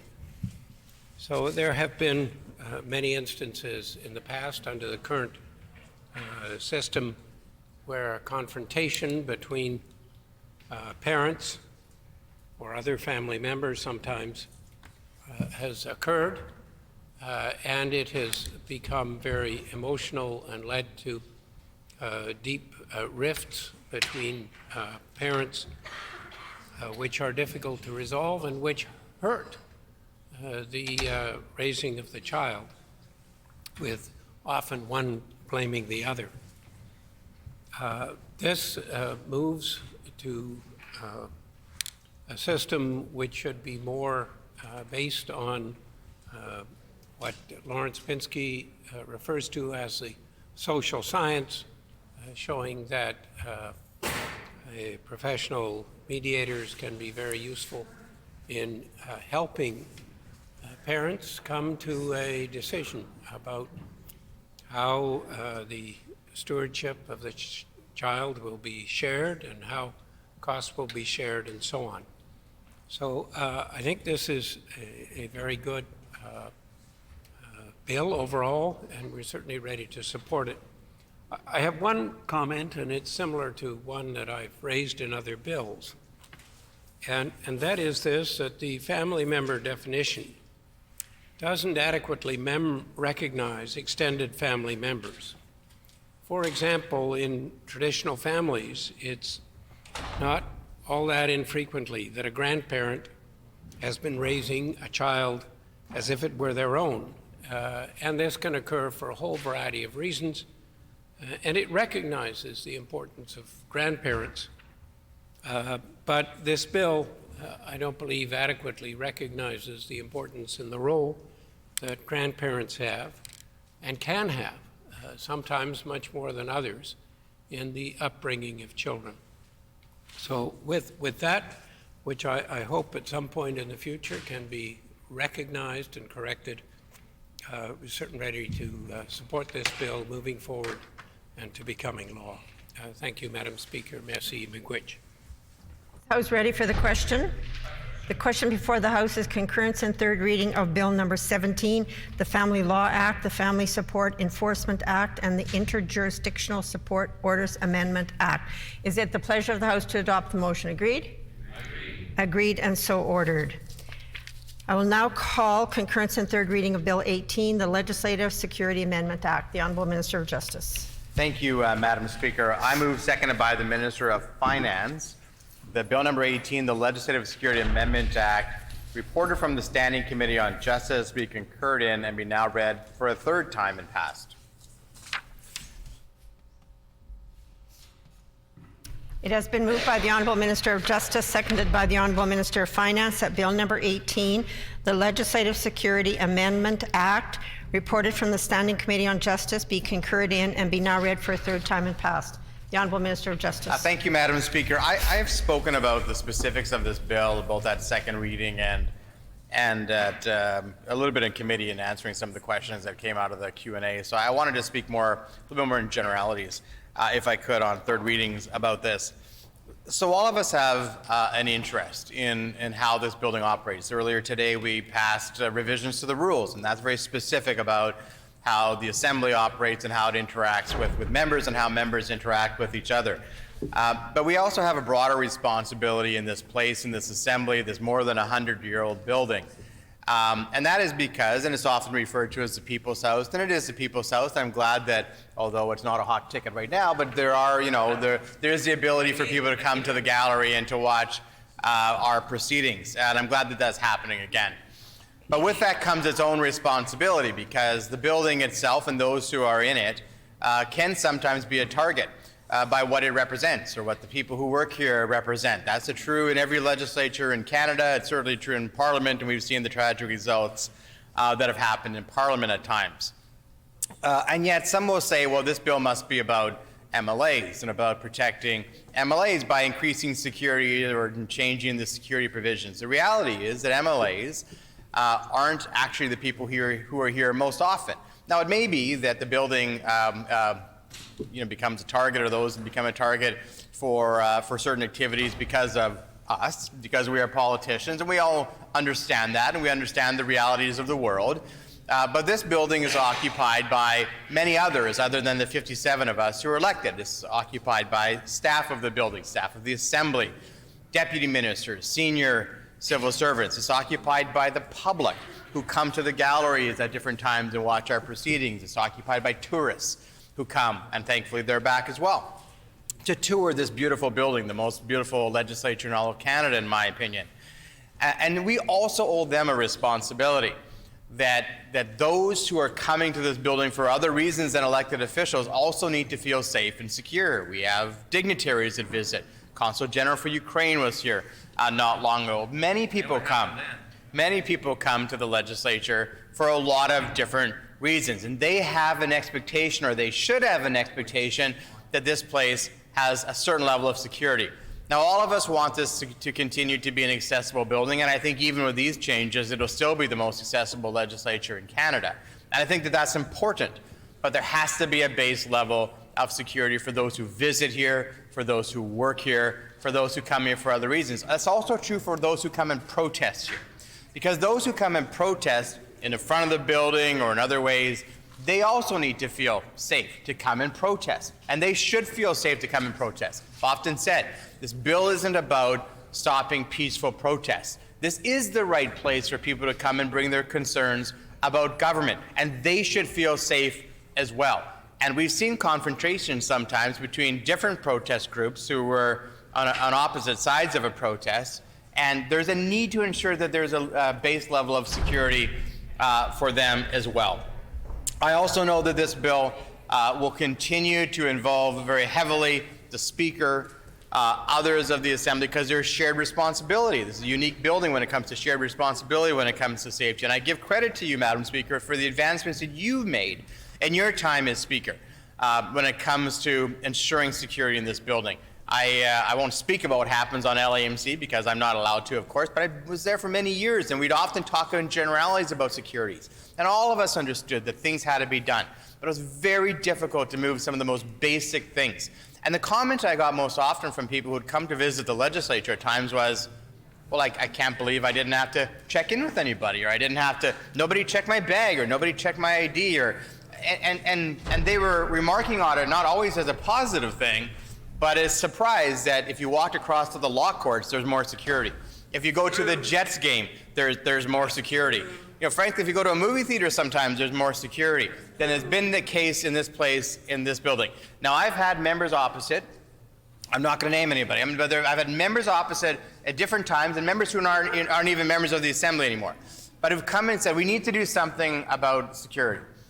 And this is, I think, a modest but an important step, this particular bill, of moving us along that way. And I understand the members opposite will probably speak against the bill, and because maybe they don't want to have ownership for some of the for some security measures, and if they want to do that, that's fine. But there have to be some individuals in this House who stand up and say, we will take responsibility for the safety and security of people who work here, people who visit here, people who protest here. And if the members opposite don't want to take that responsibility, this government is absolutely willing to take that responsibility, because this is the people's House, and the people deserve to be protected here as well. Thank you very much, Madam Speaker. The honourable member for St. John's. Miigwech, Madam Speaker. Well, for the third time getting up on Bill 18, you know, I know that if you listen to the Minister of Justice, he would have us believe, or have the public believe, that we are all at great risk in this building. Now, I'm not disabusing that things have changed. I agree with the Minister that things have changed. You know, and I think that, you know, when we look at what's going on in the States particularly, we know, and across Canada, you know, I know that, and I probably would imagine, I would hope anyways, that everybody in the chamber has seen, you know, the last couple of weeks videos of Jagmeet Singh and getting accosted and harassed by individuals. It really, it broke my heart, like just grotesque, savage behaviors from Canadians attacking a politician who is simply doing his job. And I think it is disgusting that public servants have to go through that. Often people will say, oh, you have to have a thick skin if you want to be a politician. Yeah, you do to an extent. But often that's used as a justification for the way that public servants are treated in the public. If somebody comes up to you and they yell at you, like, I don't know, I don't like what you did, you're this and that. And believe me, as I've shared in this house, I've had my fair share of that in emails, DMs. I don't think anybody's ever said it to me personally. I've had one individual that tried to get to me, but my staff were there. So that narrative of public servants having to have thick skin is used as a justification to allow the public to really have disrespectful behavior. But you know who else are public servants? And they'll say, well, you're a public servant. Well, teachers are public servants. Police officers are public servants. You'd never go up to a police officer and, like what we've seen in the last couple of weeks, the behaviors that we've seen towards Jagmeet Singh, you would never see people do that to a police officer. And if they did, there'd be swift consequences. So I'm not saying that things aren't heightened right now in Canada. The pandemic has made things exponentially worse. I agree with the Minister of Justice. My fear, though, Madam Speaker, is the level to which we lean into that fear, and then we make a little mini militarized zone of the public's building. This building doesn't belong to us. This is Manitoba's building. And for many, many generations, people have worked in this building safely. For many generations, people have protested outside, a couple of times inside, and nothing extraordinarily violent or tragic has occurred. Now, again, I'm not saying that it can't, it could very well, but I think that when we lean into that fear, it makes decisions that I don't think are necessarily conducive to the notion that this is the public's building. And so what I have problems with Bill 18 is that it is up to this new provincial cabinet to establish a list of prohibited activities in the area. Now, Madam Speaker, I'm sure nobody's surprised in this House when I would say, well, I don't trust individuals opposite to make a list of prohibited activities.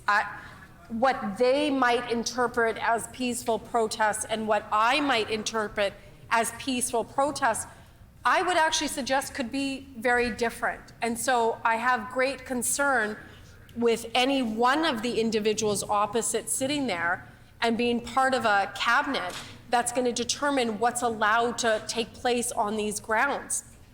And I think that all Manitobans should be concerned with that. Why, Madam Speaker? Because when was that? In January and February, we had white nationalists organize themselves across the country and participate in these convoys, take over whole cities, including Ottawa, in the seat of democracy for Canada, weeks on end, torturing citizens with noise, torturing them, taking food from homeless shelters, accosting women as they, walk home. We had, a white nationalist trucker convoy here parked in front on Broadway.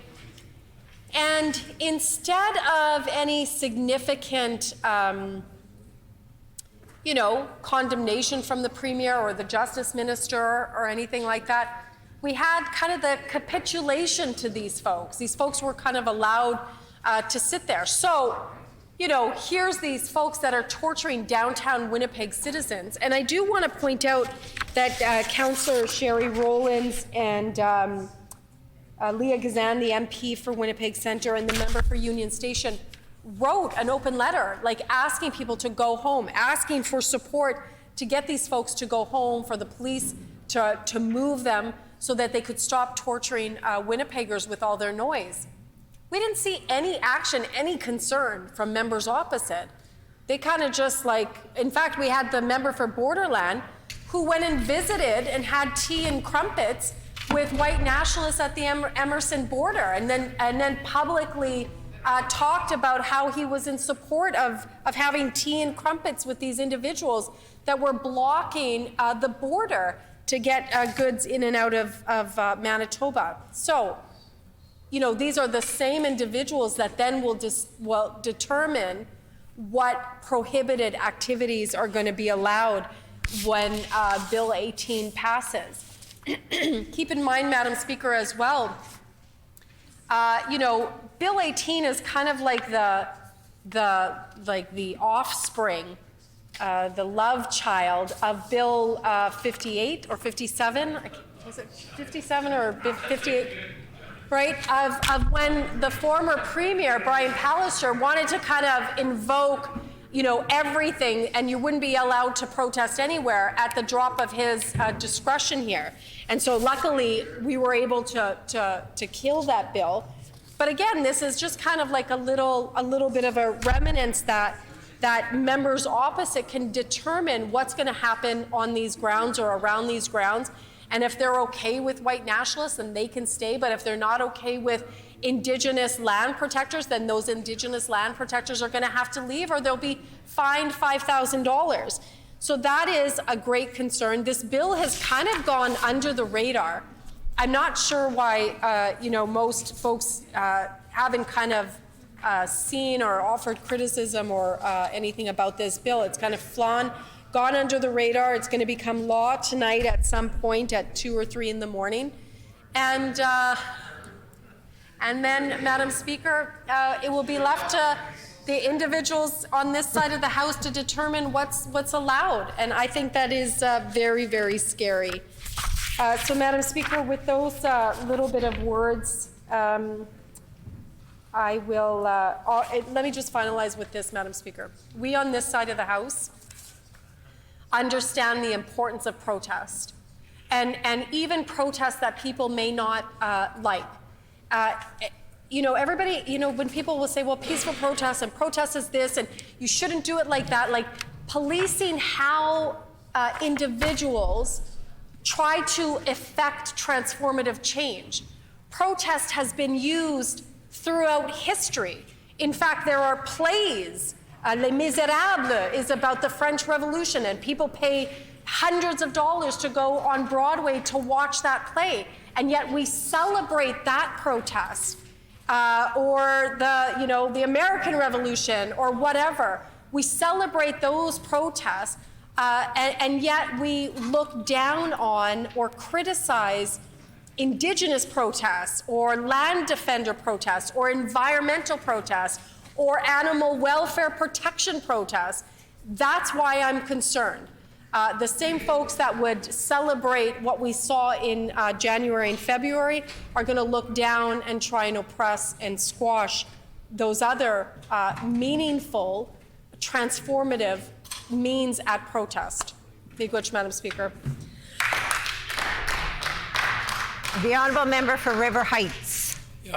Madam Speaker, Bill 18, the Legislative Security Amendment Act, provides for a Chief Legislative Security Officer who will be responsible for leading, coordinating, organizing the security operations at the legislative precinct. The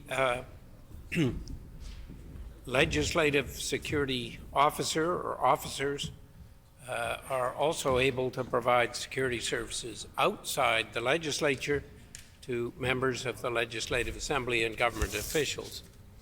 I listened with interest to the comments of the opposite Minister of Justice. He talks as if he's got a chip on his shoulder for some reason. This is actually a pretty good law. There is a pretty good law. I'm not sure why he's so sort of nervous or anxious about it.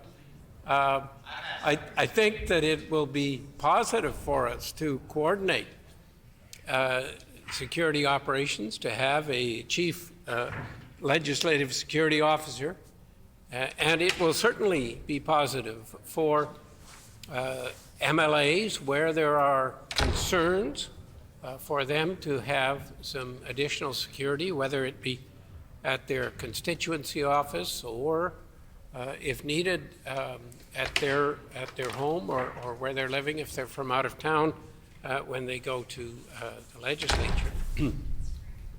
I think this is also a very positive development.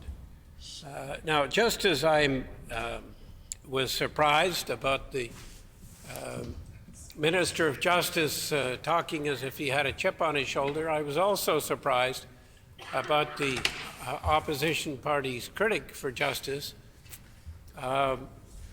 going after negative things about crowd control when this bill may actually provide a better way of handling protests so that protests which we need, all right, which are part of democracy, can happen here and can happen here safely, both for people who work here and for the protesters themselves. We have seen over the years, I have seen over more than 20 years, many such protests which have been peaceful and which have been organized, and sometimes which have had many, many hundreds of people come out to the legislature. I think it's a tribute to the people of Manitoba that we're able to do this. But we are living in a slightly different time. We have to be a little bit more cautious, and hopefully these changes will allow us to seek that and to achieve the balance that we need in allowing peaceful protests, but at the same time being able to handle and deal with protests which cause chaos and cause major problems, and that clearly is part of what we need to be doing in today's world. So, as behalf of the Liberal Party, we support this legislation. It is a good bill, and I believe that there are a number of MLAs who I have met and talked to who will be very appreciative of the fact that the first time in the history of Manitoba, there will be the potential to have security services provided outside the legislature where it is needed. Thank you, Madam Speaker. Is the House ready for the question? The question before the House is concurrence and third reading of Bill number 18, the Legislative Security Amendment Act. Is it the pleasure of the House to adopt the motion? Agreed? Agreed, and so ordered. I declare the motion carried. Moving now to concurrence and third reading of Bill 19, the Beneficiary Designation, Retirement Savings and Other Plans Amendment Act. The Honourable Minister of Justice. Thank you, Madam Speaker. I move, seconded by the Minister of Health, the Bill number 19, the Beneficiary Designation, Retirement Savings and Other Plans Amendment Act, reported from the Standing Committee on Justice, be concurred in and be now read for a third time and passed. It has been moved by the Honourable Minister of Justice, seconded by the Honourable Minister of Health, that Bill number 19, the Beneficiary Designation, Retirement Savings and Other Plans Amendment Act, reported from the Standing Committee on Justice, be concurred in and be now read for a third time and passed. The Honourable Minister of Justice. Thank you, Madam Speaker. This is an important but relatively narrow application of change of the law. Currently, where an individual becomes incapacitated and needs to have a substitute decision maker make decisions for them, that substitute decision maker, if they want to change one of the investment instruments like a tax-free savings account or retirement savings account or a RIF, if they renew or replace or convert that particular instrument, the beneficiary can't be changed. And so the original intention of the individual who's become incapacitated becomes frustrated, which results in the substitute decision maker either not making any of a conversion change, which might not be, a good financial move to do, and because often these things have to change or they're required to change it as an individual gets older, or they lose that beneficiary. So a variety of individuals have come forward, including those in the financial industry, to say we don't want to see an individual who designate as a beneficiary on a financial instrument, not have the fulfillment of that gift or that beneficiary assignment fulfilled if they become incapacitated, simply because a substitute decision maker isn't allowed to do it because that's seen as a new instrument. So it's a relatively small change, but it's an important one in fulfilling a person's wishes.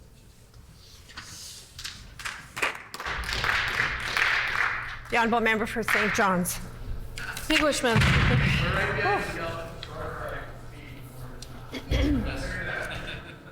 I am pleased to put some words on the record in respect to Bill 19, the Beneficiary Designation, Retirement Savings and Other Plans Amendment Act. Madam Speaker, this bill amends the Beneficiary Designation Act, recognizing that many Manitobans live with a condition that may leave them unable to change plans which affect their beneficiaries. It's important to give legal representatives the ability to make the best choices on behalf of the person that they are representing. Madam Speaker, this bill proposes that a legal representative of a person be able to make a beneficiary designation on behalf of a participant if the participant cannot make the designation themselves. This is certainly a step in, is safeguarded by the fact that legal representatives can only designate a beneficiary if the beneficiary was already listed as a beneficiary of an older plan, which is being renewed or replaced.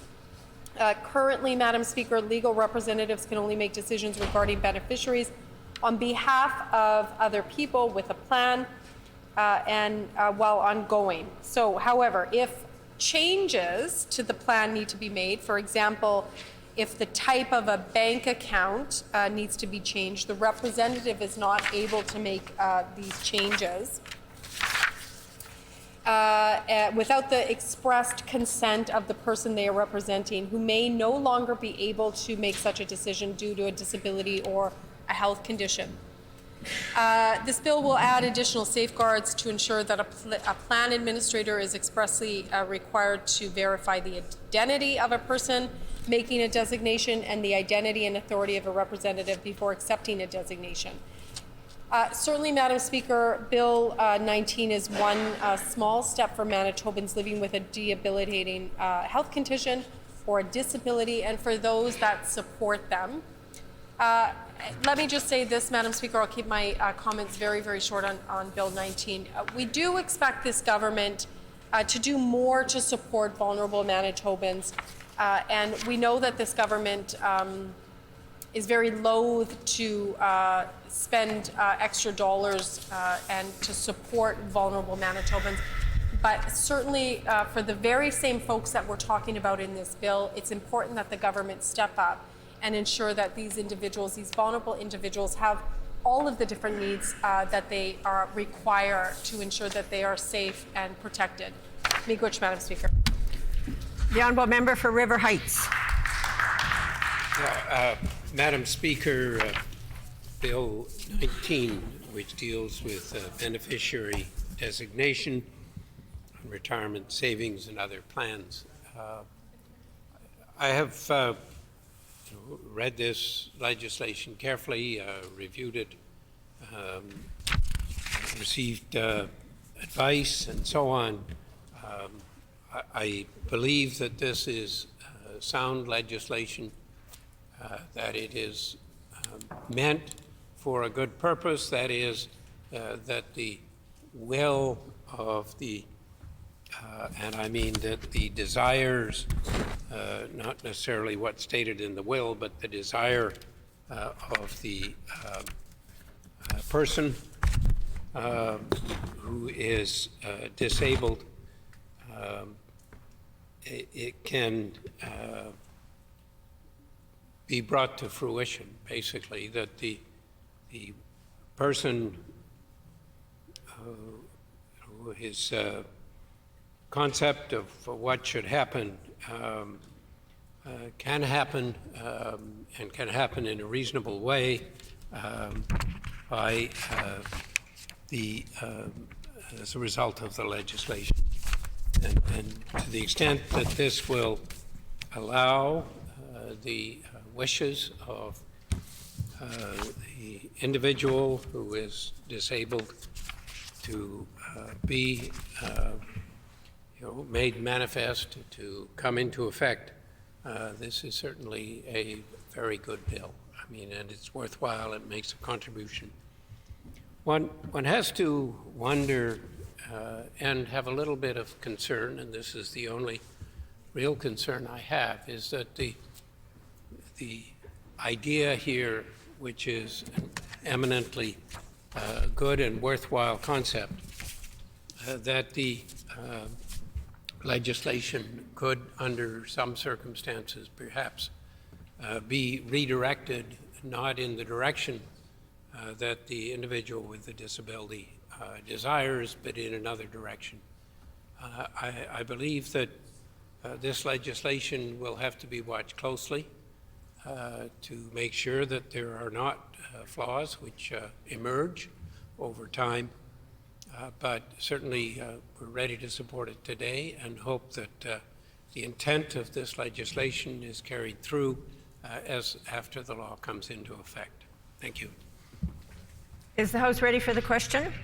The question before the House is concurrence and third reading of Bill 19, the Beneficiary Designation, Retirement Savings and Other Plans Amendment Act. Is it the pleasure of the House to adopt the motion? Agreed?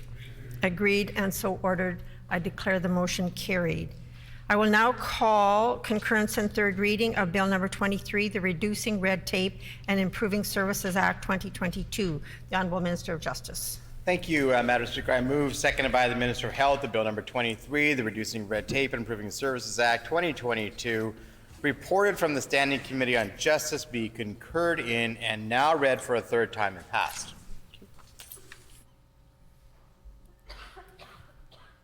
It has been moved by the Honourable Minister of Justice, seconded by the Honourable Minister of Health, that Bill number 23, the Reducing Red Tape and Improving Services Act 2023, reported from the Standing Committee on Justice, be concurred in and be now read for a third time and passed. The Honourable Minister of Justice. Thank you, Madam Speaker. This bill makes relatively minor, although I think important changes. It's an annual bill brought forward by the government to reduce red tape, to make the operation of things easier. A couple of examples I might add, Madam Speaker, and here is the ability to have electronic documents procured when it comes to the Employment Standards Code. This we're seeing, of course, in a number of different places in government. Some of it's learning of the pandemic, and some of it is probably things that were happening before. But the ability to transmit documents electronically, or sometimes it's been the case in other pieces of legislation to have meetings that are electronic, Madam Speaker. Some of it's renaming of cabinet committees to more accurately reflect what their operations are. For example, the Regulatory Accountability Committee of Cabinet better reflects the changing of the name to the Statutes and Regulations Review Board, better reflects the actual work of that committee. I currently chair the committee, and it's not just regulations, it's statutes and regulations that are reviewed, and so it's just simply a housekeeping matter to make sure that we are properly describing things that are happening within government, other matters that are not inconsequential, but that I would note. This bill allows for a stipend to be paid similar to a legislative assistant for the military envoy. I think this is important because the military envoy, which is relatively new, I suppose, in Manitoba, I guess it's been around for maybe 15 years or 20 years or so. But I think that role is really grown to be significant in the province in connecting government together with the women and men in military who are stationed here in Manitoba and looking after some of their needs. And there's been really, really good work done by military envoys in our government, I would say in other governments as well. So this is a recognition of just a small stipend for the work that they do. I know the former NDP government at one point paid their military envoy, $80,000 or $90,000. It was a lot of money. This is nothing like that. This is, I think, well less than 10. So it's a representation that is important work, but obviously probably undervalues the work that they do. But those who serve in our government and in other governments to connect with the military, it is important work and worthy of some recognition. So I recommend the bill to the House. The Honourable Member for St. John's. So Bill 23 makes some changes, some minutia changes, but one of the changes that it does do is it amends the Residential Tenancies Act to allow an appeal panel to participate by Zoom. Certainly, I think that if the COVID or the pandemic has taught us anything, is actually the value of Zoom and the efficiency of Zoom and the ability of Zoom, not always obviously, but to give more accessibility to folks. So I do certainly think that's a good thing. But it's disappointing that we haven't seen from this government a real commitment to housing overall. And I know that, you know, we asked questions in QP today in respect of housing, particularly when we're looking at sustainable, safe, social housing for Indigenous women or for shelters. In fact, I just was checking my DMs and a nurse who works with women who are sexually assaulted was reaching out to me to say how bad it is in the shelters, that often she's working with women who have just been sexually assaulted who can't go home for obvious reasons. And when she tries to get them into shelters, she can't get them into shelters because there's just no space available, or they're forced to kind of go outside the province. And you know, we're in a really critical time right now in respect of shelters, and I know that some members opposite have put on the record about, you know, dollars, but what we're seeing is that those dollars aren't either getting there, or I don't know what's going on. But we do know that, and I've been told multiple times by a variety of different executive directors, that as soon as a bed is open, within 10 minutes, 15 minutes, that bed is gone. And so, you know, I think that this government has a responsibility, or I know this government has a responsibility to do more in respect of social housing. And when we look at the Residential Tenancy Act, you know, we've established on this side of the House that the government has allowed about 310 above guideline rate increases, applications in the 2019-2020 year. And we had met and brought forward a woman who was talking about the rent increase for her apartment, and it was an additional $300, which was substantial. It was 30% increase, and was substantial for her to be able to all of a sudden now be able to come up with an additional $300 when, particularly when, like her, she's living on a fixed income, and we have so many Manitobans that are on fixed incomes, and so any increase to their overall budget can be detrimental. When we look at the rising food costs and you know, Manitoba Hydro costs, we know that they keep raising Manitoba Hydro and are so gleefully looking forward to being able to raise it again. You know, the government, you know, instead of just, you know, tinkering with some of the Residential Tenancies Act, they really should be looking at a complete overhaul to make sure that Manitobans that are renters are protected and safeguarded from you know, increases that are just simply too much and unwarranted. And so, Madam Speaker, I will leave it there for this bill. I would encourage members opposite to really look at what's going on in respect of housing in Manitoba. We're in a critical shortage of social housing. We have landlords that are increasing rents. We know that they decreased, you know, money that they can get back at taxes. And it's making it very, very difficult for renters, Madam Speaker. And they should be willing and wanting to do more, particularly as Manitobans are coming out of this pandemic. And I would encourage them over the summer to look at what they're doing in respect to social housing and protections for renters. Miigwech, Madam Speaker. The Honourable Member for River Heights. Madam Speaker, this bill amends a number of acts, and the changes are such that we find them generally acceptable. I want to comment on one of the changes, and that is that the minister no longer has the power to determine which program offered under the Workers' Compensation Act is to be reviewed by an independent auditor.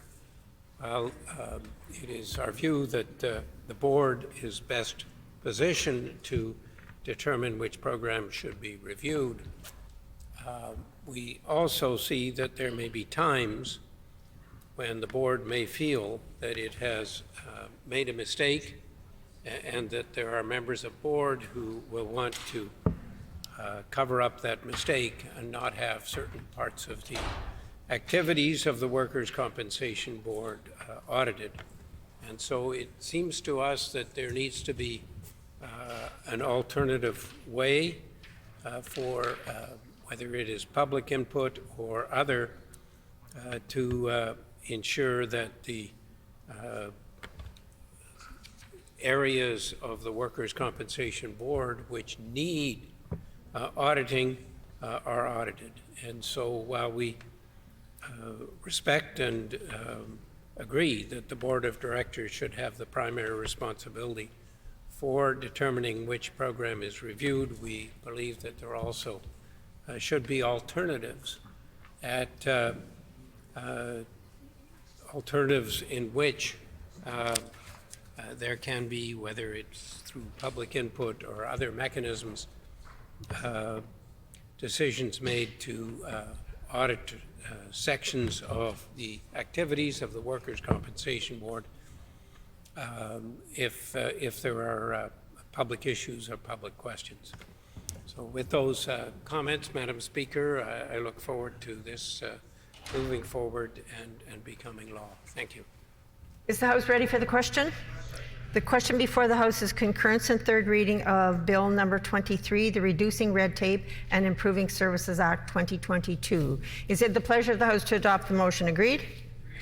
Agreed and so ordered. I will now call concurrence and third reading of Bill number 26, the Officers of the Assembly Act, various acts amended. The Honourable Minister of Justice. Thank you, Madam Speaker. I move, seconded by the Minister of Advanced Education, that Bill number 26, the Officers of the Assembly Act, various acts amended, reported from the Standing Committee on Justice, be concurred in and be now read for a third time and passed. It has been moved by the Honourable Minister of Justice, seconded by the Honourable Minister of Advanced Education, that Bill number 26, the Officers of the Assembly Act, various acts amended, reported from the Standing Committee on Justice, be concurred in and be now read for a third time and passed.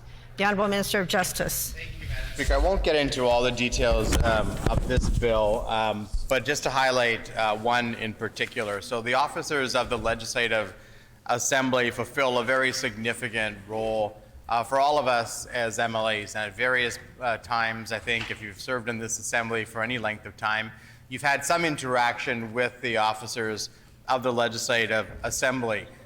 We often refer to them as independent officers. I understand they prefer to be referred to as officers of the Legislative Assembly, but I think the term independent is often used because we see them as serving all of us as MLAs. They don't serve the government, although they might, they do some reports that relate to government, but they don't serve the government specifically. They serve all of us as MLAs, and by extension, they then, of course, serve Manitobans. So whether that's the Child's Advocate or the Chief Electoral Officer or the Ombudsman, I mean, they are there to serve Manitobans as a whole, but of course, they essentially then report to the legislature. The way that officers of the Legislative Assembly have been hired for as long as I can recall, so 19 or 20 years that I've served here, is there is a committee of the Legislative Assembly, the Legislative Affairs Committee, which is called, and then a subcommittee is struck that has members of the political parties, and I think the independent member usually, an independent member usually sits on the committee as well. There's a hiring process. There's advertisements to go out for that particular officer. This involves staff of the assembly. There's a vetting. There's sometimes interviews, and then a recommendation comes from that subcommittee back to the main committee and then it's provided to government, and then Executive Council Cabinet ultimately ends up signing an order in council that hires the officer of the Legislative Assembly. And yet it really is not government that should be doing that hiring. It should be the Assembly, because they ultimately not only make the recommendation on a consensus basis, but then, of course, they are officers of the Legislative Assembly. So the change, or one of the changes that will happen here, it also deals with things like unifying term limits as an example. But one of the more significant changes is that the motion to hire that individual officer will come to the Assembly, and the Assembly will ratify it, which is more appropriate since it is an individual who reports to the Assembly, and ultimately the Assembly or MLAs through the subcommittee are making the recommendation. And then some matters, pay matters and other human resource matters, are referred to LAMC, which is a committee that is made up of all members of the Assembly and that deals with a lot of internal Assembly issues in a nonpartisan and consensus basis. So this is really about ensuring that the officers of the Legislative Assembly, that not only their function, but their hiring, and then some of that backstage work in terms of human resources and pay and that sort of thing, are more governed by members generally and not by the government specifically. And I hope members will see it for the intention that it is brought forward, and that is to ensure that it's more reflective and more empowering of all members and not the government. Thank you very much, Mr. Deputy Speaker.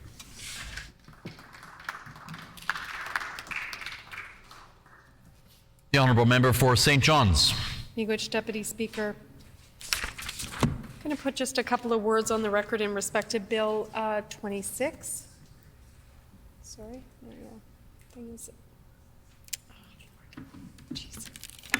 I just lost my earring. Okay. This bill, Deputy Speaker, amends various acts with respect to the appointment of the following officers of the Assembly.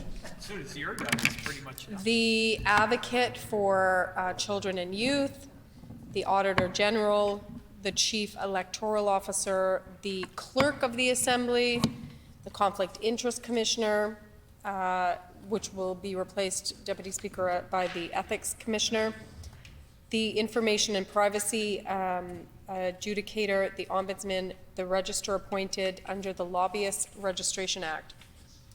Currently, Deputy Speaker, these officers are appointed by the Lieutenant Governor in Council on the recommendation of a committee of the Assembly. Their remuneration is also determined by the Lieutenant Governor in Council. As a result of these amendments, the officers other than the Clerk of the Assembly, are appointed by the Assembly on the recommendation of the Standing Committee on Legislative Affairs. The Clerk's appointment on the recommendation of the Legislative Assembly Management Commission. The officer's remuneration is to be determined by the Legislative Assembly Management Commission. The officers may appoint their duties with prior approval of LAMC. The current officers of the Assembly and their duties continue in office coming into force of the Act. Amendments are made to the Legislative Assembly Management Commission Act and 5 other acts. Certainly, Deputy Speaker, we support the independent officers of the Legislature or the officers of the Legislative Assembly and their important role in our democracy, Deputy Speaker. Obviously, each and every one of these individuals do really important work on behalf of all of Manitobans, and certainly, as the Minister of Justice said, do serve all of us and serve us in the best way possible. We support efforts to put measures in place to ensure the independence and activities of these offices. Just briefly, Deputy Speaker, in advance of our 3 a.m. Royal Assent votes, or 3 a.m. Royal Assent now, yeah. Yeah, so the Advocate for Children and Youth, I think, deserves, and I can't remember what bill it is now, but a little while ago, I had mentioned the Office of the Advocate of Children and Youth. And as we all know, because it happened under, I guess just a couple of years ago, their mandate got extended. They do really, really important work, Deputy Speaker, and I'm sure that every member in the House would agree with the important work that they do to ensure that Manitoba children are, and the gaps in which services are applied for children, that those are reviewed and strengthened so that Manitoba children are protected in every sphere, Deputy Speaker. And so I do just want to give a little bit of a shout out to each and every one of the individuals that work at the Manitoba Advocate for Youth and Children. It's an important office. It's an important office for accountability as well, for accountability in justice, in health, in CFS, in education. It's important that we have an infrastructure that supports Manitoba children, the next generation of Manitobans, whom some of may be sitting in this chamber at one point. And so, you know, I think any piece of legislation that can strengthen the officers of the Manitoba Advocate for Children and Youth is very important. Let me just say this, that, you know, while we're looking at kind of like streamlining all of the hiring and all of that, those mechanisms, I think it is important that to put on the record that this BC government has to do more to protect youth. And, you know, I know that the Manitoba Advocate for Children and Youth have submitted many reports in respect of safeguarding youth. And, you know, I can think of one, the use of segregation. And, you know, we still haven't seen any action from the Justice Minister on banning the use of segregation for youth. And I know that what the report called for was that children could not be segregated more than 24 hours. We know that in some instances, Deputy Speaker, that sometimes youth have to be, you know, maybe segregated to stabilize or for their own protection.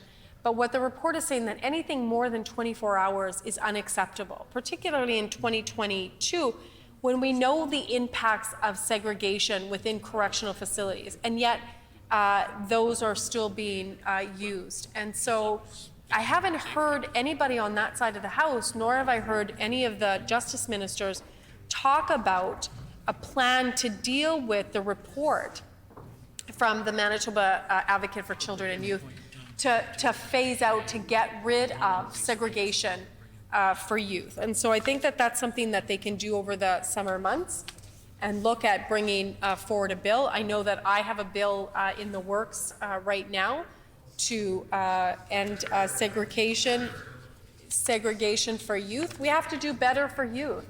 We have to do better for youth, Deputy Speaker.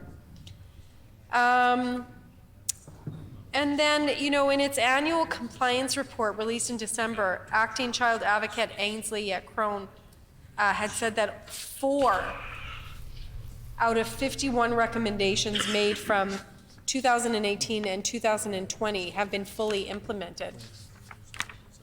That's really pitiful. That's pitiful that only 4 of 51 recommendations in the last many years have been fully implemented. You know, earlier, both the Justice Minister and myself keep getting up to speak to bills, to justice bills, and a couple of them were about modernizing family law. A couple of bills were about, you know, the language in the bills was about the best interest of children. And I believe that. And I hope that, you know, that's what those bills are meant to do. At the same time, we have the advocate, the Manitoba Advocate for Children and Families saying that they've released reports, they've got 51 recommendations, and only 4 have been implemented. That just doesn't jive with one another. You can't say that you're doing legislation or you're looking what's in the best interest of children, and yet at the same time, you're still not implementing recommendations that come from, I would suggest, you know, some of the most prolific experts on what are the gaps for Manitoba children and how to create a system of welfare and so that children are protected. So, you know, again, I mean, I think I've been elected like, what, 6 years now? We've been elected over 6 years.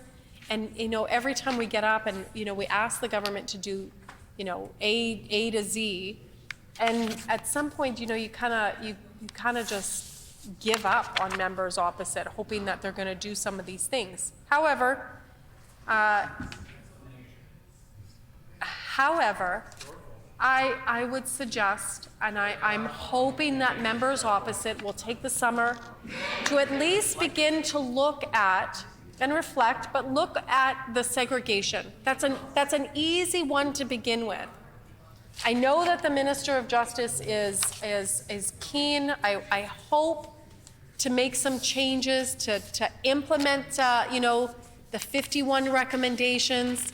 And one of the recommendations that the advocate has asked for is an end to segregation for children.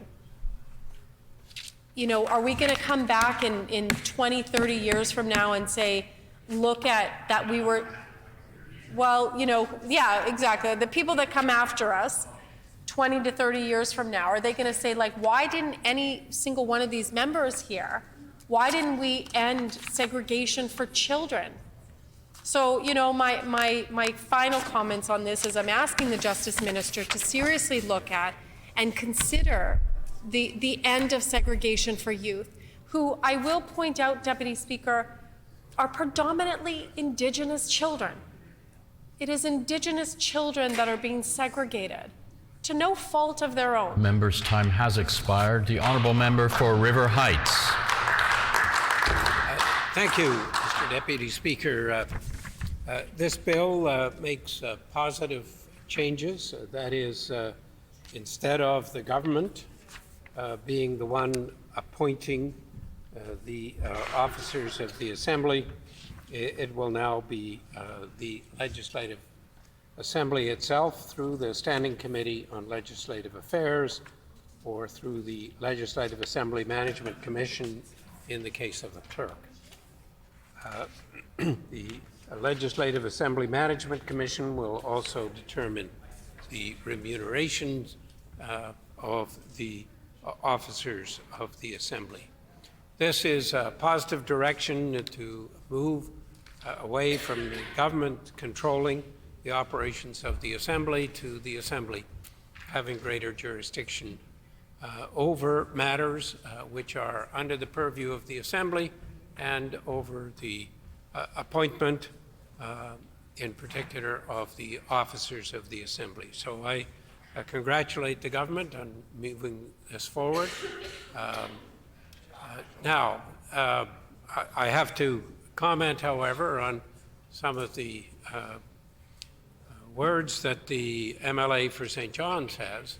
We are not always on the same page, but we happen to agree that the government has been absolutely deplorable when it comes to looking after children and youth. The tiny number of recommendations which are fully implemented is just doesn't cut it.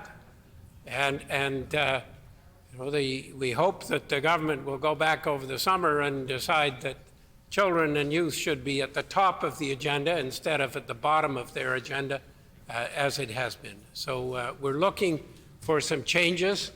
We're not necessarily optimistic, but we would urge the government to consider the welfare of children and youth, including ending segregation of youth, as a priority for the next session of the Legislature.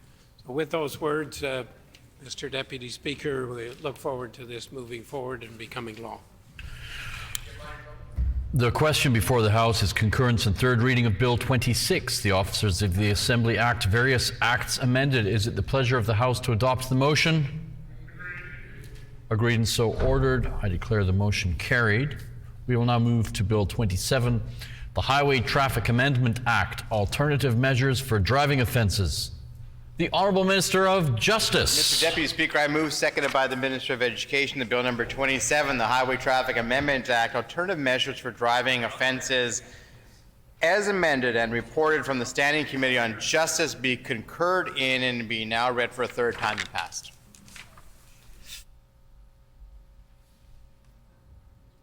It has been moved by the Honourable Minister of Justice, seconded by the Honourable Minister of Advanced Education, that Bill...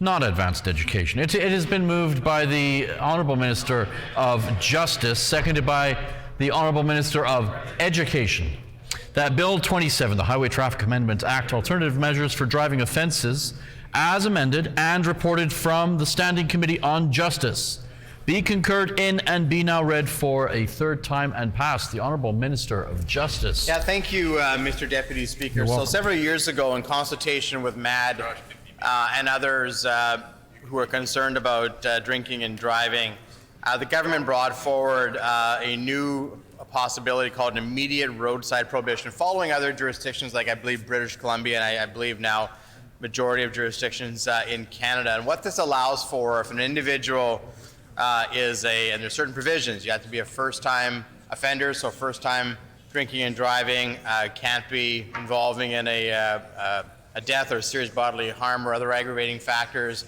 But if it's a first-time offender, not those aggravating factors, if they are shown to be drinking and driving through a roadside device, a screening device, then they are eligible for what's called an IRP. All the same punishments that one would get if they went through a criminal conviction are applied under the IRP, but it doesn't go through the criminal process.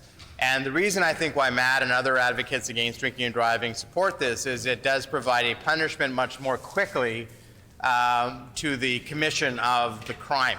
And there is much evidence that shows that how quickly a punishment can come from a crime is also itself a deterrent effect, Mr. Deputy Speaker. However, there was I hesitate to use the word glitch, but perhaps it's a glitch in the system in that this requires an individual to be shown to be drinking and driving through a roadside device, a screening device, but often or sometimes, particularly in the times of COVID, but often more generally maybe in more rural northern communities, these screening devices were not always available. And if they weren't available, then the individual would get criminally charged, and there wasn't an ability, even though they might otherwise have met all the other criteria, to go through the IRP program. And so this allows, if for whatever reason a screening device isn't available, it doesn't happen, sort of immediately with commission of the drinking and driving first-time offender, no aggravating factors. If that screening doesn't happen, but later through another device, the individual is proven to have been drinking and driving, but is already charged. So post-charge, it allows the prosecution department to say that person would have otherwise, but for the fact there wasn't a device available, would have otherwise been eligible for the IRP program, and they can go into the IRP program even though they weren't charged. Now, of course, if they don't complete that program, which involves a lot of different things, if they don't complete the program, then they then get criminally charged and they go through that process. But it's been seen as something that's helpful for deterring drinking and driving, something every member of this House is opposed to, and this just ensures that glitch is fixed. Thank you very much, Mr. Deputy Speaker. The Honourable Member for St. John's. Miigwech, Deputy Speaker. I will keep my comments ever so brief on Bill 27, the Highway Traffic Amendment Act, Alternative Measures for Driving Offences. First off, let me just say, I think that everybody in the House, certainly on this side of the chamber, really applauds the work that MAD does.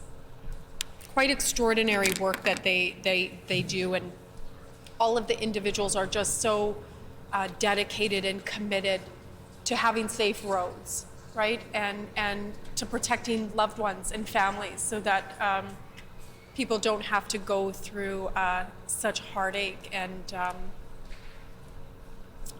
trauma and all of that. So I do, on behalf of our NDP caucus, want to just take this opportunity just to acknowledge the important work that MAD does, and all of the Manitobans specifically that work at MAD or does the work, the vision, the spirit of what MAD attempts to do. So we lift them up. We thank them for their work. At committee, one of the other things that this bill was going to do, and I want to take this opportunity to just say miigwech to the Minister of Justice for allowing some more time to think about the part of the bill that was going to suspend or take away the part where if an individual didn't participate in alternative measures for sexual procurement offenses, they were going to take that away. So I do want to thank the minister for allowing more time and space to consider that. That was important to do, and I appreciate the minister doing that. We did hear from individuals at committee, Diane Red Sky and folks that work at the John School, which I can't stand that name, but saying how important it is to be able to have that at their disposal to ensure that individuals who are charged with procurement participate in alternative measures. Let me just put on the record that I don't know if that's the best program. I appreciate the work that's done there by Manitobans who participate in that willingly. Sometimes I don't know if it's exploitive. It feels exploitive when you have individuals have to come and share their experience with, predominantly, I think it's like 99% men who are looking to procure sex, go to different areas of the city but get caught, and then have to go into this, like, again, I loathe this name, like John School. But it does feel exploitive. And whether or not individuals that participate in sharing their stories feel that it's exploitive, I respect that, I honor that. But I just feel that, we maybe should consider some different ways of dealing with this. So, I know that Diane Red Sky made presentations to the committee and said how important this ability to do this is in protecting predominantly Indigenous women and girls who are often exploited on our streets. And so, like I said, I appreciate the minister doing this. I think it's important. But it does beg the question as well is what is the government doing in respect of the sexual exploitation of Indigenous women and girls on our streets, which I would suggest has, since COVID, has also grown exponentially worse. We don't see any substantial strategy or even, even an analysis on Tracy as Trust, like have they renewed Tracy as Trust? Has the government looked at Tracy as Trust? Has there been any new dollars put into Tracy as Trust or Street Reach or any of that? And so we haven't seen any of that evidence that the government has been seriously looking at and considering the sexual exploitation of, again, predominantly Indigenous women and girls. And so, again, more homework for the Justice Minister over the summer. I hope that the minister will, alongside every other thing that I've asked or, suggested that the minister do, that the minister, starts to really look at how to protect the most vulnerable Indigenous women and girls who are sexually exploited on our streets. And I'm not gonna, I've given many speeches in this chamber about how bad it can be on Winnipeg streets and the consequences for little Indigenous girls who come into contact with the wrong men, with predatory men.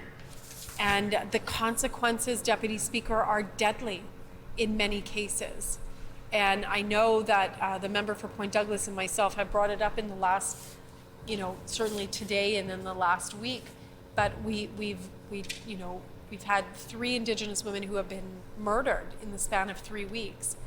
We have to do more. We have to do more to protect vulnerable Indigenous women and girls, which includes those Indigenous women and girls who are sexually exploited, which luckily the minister did make the amendment, and those changes are still, or those provisions are still in the Act as it exists.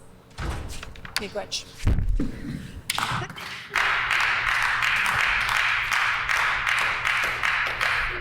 The honourable member for River Heights. Mr. Deputy Speaker, some comments on this Bill 27, the Highway Traffic Amendment Act, which deals with, among other things, alternative measures for driving offenses. In the committee meeting, we had an excellent presentation by Diane Redsky, who argued that one of the major sections of this bill was wrong. And she argued compellingly, presented the case that the repealing the requirement that the driver's license be suspended for a person who fails to complete alternative measures for sexual procurement offenses. So that I think that the description and the argument that was made by Diane Redsky, and she made it very clearly. I'll just quote, "So I'm here to speak," she said, "against the changes being proposed to the Highway and Traffic Act in regards to repealing the requirement to suspend the driver's license of those not participating in alternative measures." And she indicated that the fact that this had not been used very much was actually a good thing, because it meant the threat of it being used was actually being remarkably effective in pushing people to complete the alternative measures. And I think that case was made compellingly, and I'm pleased that in the process of bringing forward report stage amendments, that the minister brought forward a report stage amendment which would have changed this fundamental part of the bill so that it would not, in fact, occur. That is, that the minister had listened to Diane Redsky's presentation, and I think that was welcome, and so that the Act, as it is now revised with that report stage amendment, is an Act which is much more reasonable and acceptable, and which we would be ready to support. So with just those few words and a shout out to MAD for the good work that they do, and to Diane Redsky and others at Mama Wichita for the good work that they do, I look forward to the shortened version of this bill becoming law. Thank you. Is it the pleasure of the House to adopt the motion? Agreed, and so ordered. We now move to Bill 30, the Police Services Amendment and Law Enforcement Review Amendment Act. The Honourable Minister of Justice.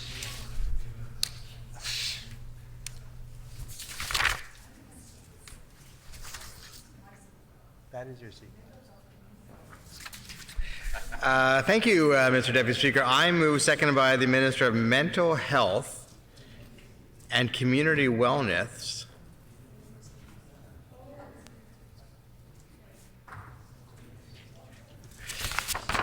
that Bill number 30, the Police Services Amendment and Law Enforcement Review Amendment Act, reported from the Standing Committee on Justice, be concurred in and be now read for a third time and passed.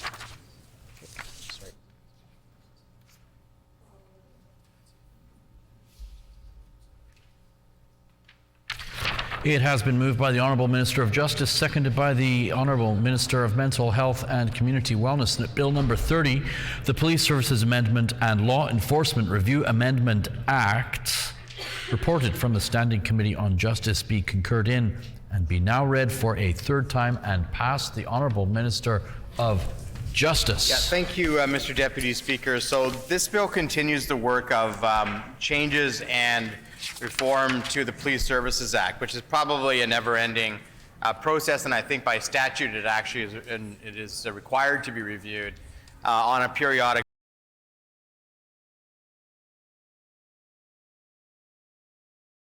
that come in to deal with the recommendations. A previous piece we already discussed earlier this evening, the IIU changes. It's already passed third reading. This particular legislation deals with, among other things, I think three things I want to highlight. One, it brings into statutory effect the Manitoba Criminal Intelligence Center, which is very important in terms of police agencies in Manitoba sharing information between each other. There's municipal forces like Winnipeg and Brandon, some other smaller municipal forces. There's the provincial policing agency of the RCMP, and they don't. They work together, but they don't always share information together. Not because they're necessarily opposed to sharing information together, but there has to be the right structure to share information, because it is police information, and so you need to have the right statutory ability. You need to have the right individuals in place who can collect that information, because sometimes people have to be law enforcement to collect information, and then to share that criminal intelligence between the different forces. We've seen how this is important more recently with Project Divergent, where $70 million of street-valued drugs were taken off the street. And that was really cooperation, I believe, between the municipal police force of Winkler, I believe it was Winkler or Morrison, together with the RCMP. That the rural police force was able to get some information, share it with the RCMP, and led to the largest single drug seizure in Manitoba history. So some of that information, of course, is already being shared, but the Manitoba Criminal Intelligence Center will make sharing of that information even more robust, I would say, Mr. Deputy Speaker. Secondly, I would say that an important part of this bill is the establishment of policing standards. And when I say policing standards, of course, there are many standards that exist already within the various police forces. Standards on high-speed chases or how to deal with individuals who are informants, but they're not all well known and they're not all consistent between the various police forces. If you were to go, Mr. Deputy Speaker, after we're done tonight at 4 in the morning, if you were to go online and you were to look at the British Columbia, if you Googled British Columbia police standards, you would find, I think, it would pop up very quickly, a list of all the different policing standards on things like, the use of a firearm or those sort of things. And you could click on there and see those sort of uniform standards. So that is what we're heading towards in Manitoba, transparency and consistency when it comes to policing standards. That's not the same as codes of conduct, and that's the third and final thing I quickly want to highlight on this particular bill. Codes of conduct are how police are expected to interact with individuals and whether or not they fulfill that code of conduct. And if they don't fulfill that code of conduct, of course, there need to be repercussions, and those repercussions happen within the various structures that allow for repercussions to happen. Now, members opposite will quickly, I'm sure, stand up and say, and I look forward to hearing from my friend from St. John's, as I always do, about LIRA, and that LIRA isn't working the way that she might like. Maybe it hasn't always worked well under the former government. There's often been challenges with LIRA, but it isn't always about the structure of LIRA. It is that when there are issues that are criminal in nature that result or that reflect upon police or interrelate to police, that goes to the IIU. But those are very rare, thankfully, very rare circumstances. Everything else below that can be captured or falls to LIRA, but often I would say that a good portion of those complaints probably should be dealt with codes of conduct that can be dealt with much more quickly, much more efficiently, and with some significant follow-up that doesn't always have to go to something like LIRA. So while there are changes to LIRA here, the member opposite will probably refer to them as minor. I don't think they're insignificant, but they're maybe not as fulsome as she might have hoped. But I do believe that the codes of conduct will in itself make it easier for some of the complaints that otherwise are now going to LIRA to be dealt with in a uniform code of conduct Mr. Deputy Speaker. Manitoba Police Commission will ensure that the standards are being met across the province, and I think this is an important step forward and brings us more in line with policing and the transparency and consistency and expertise that is seen in some other provinces, recognizing that the men and women of our police force, by and large, I know are doing a difficult job, but work hard each and every day to keep Manitobans safe, and we do appreciate the work that they do.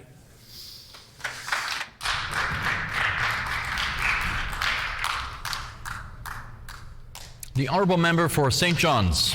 Which, Deputy Speaker, I'm pleased to put some brief words on the record in respect of Bill 30, the Police Services Amendment and Law Enforcement Review Amendment Act. You know, the government spent a lot of money on a Police Act review. So much money for folks to do a review on the Police Services Act. And certainly one of the things that came out of that review was a more comprehensive look at LERA, the Law Enforcement Review Agency, which isn't anything new, because we've been talking about changes to LERA for many years, long before I was in this chamber, when I was the Director of Justice for Southern Chiefs Organization, because LERA is not working.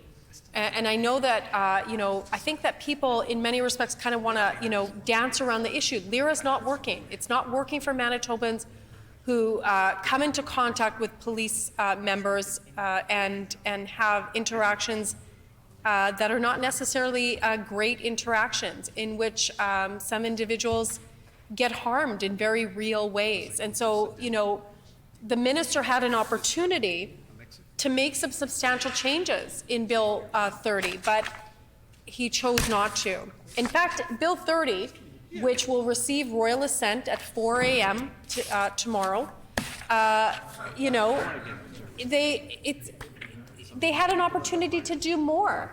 And so we're going to be stuck here until 4 a.m. in the morning with nothing to really show for it. Because I know that the minister is talking about policing standards and codes of conduct for police.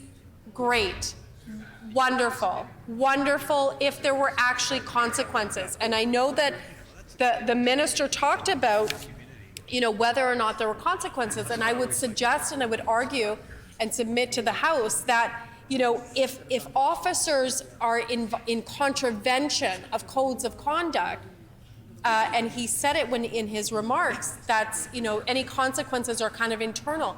We don't know if there's any consequences, and I would suggest that there's probably very, very minimal consequences, if any consequences, of breaking codes of conduct when coming into contact with Manitobans. And so, we have the only changes that we have for LERA is to change the time frame in which a Manitoban can file a complaint. So very, very minimal changes to LERA. When the minister had at his disposal the whole research that they paid good money for and made substantial recommendations on how to strengthen LERA, the only thing the minister chose to do was extend the timeline for applications. So Manitobans already don't have confidence in any of our public complaints mechanisms, which I already spoke to Deputy Premier or Deputy Speaker. I already spoke about this earlier, that there are, there's LERA, there's PSU, there's the RCMP's Police Commission. The public doesn't, and then IIU, of course. And the public doesn't have much confidence in those public complaints. And so I don't know why the minister didn't take the opportunity, after having spent all that money doing a Police Services Act review, why the minister didn't take more concrete steps to either strengthen LERA so that the public will have confidence in actually going through the motions of making a complaint to LERA, which we know often takes months and months and months to get back. We know, I think, what is it, like 99% of the complaints that go in are found to be justifiable. And so, 99% of the, thousands and thousands of Manitobans who have filed complaints at LIRA are left feeling with nothing. They're not given any sense of justice. They're not given any sense of closure. They're not given any sense of accountability, and they're not given any sense of reconciliation or resolution on how to move forward from this interaction with the police. So all that money was wasted, and wasted opportunity in Bill 30 to do anything with LIRA. And then, the minister is touting that, well, we're going to have policing standards and we'll have codes of conduct. Excuse me. But again, there's nothing substantial coming out of those. That's my problem with, and we discussed this at the standing committee. There's nothing substantial that would come out of that in respect of consequences.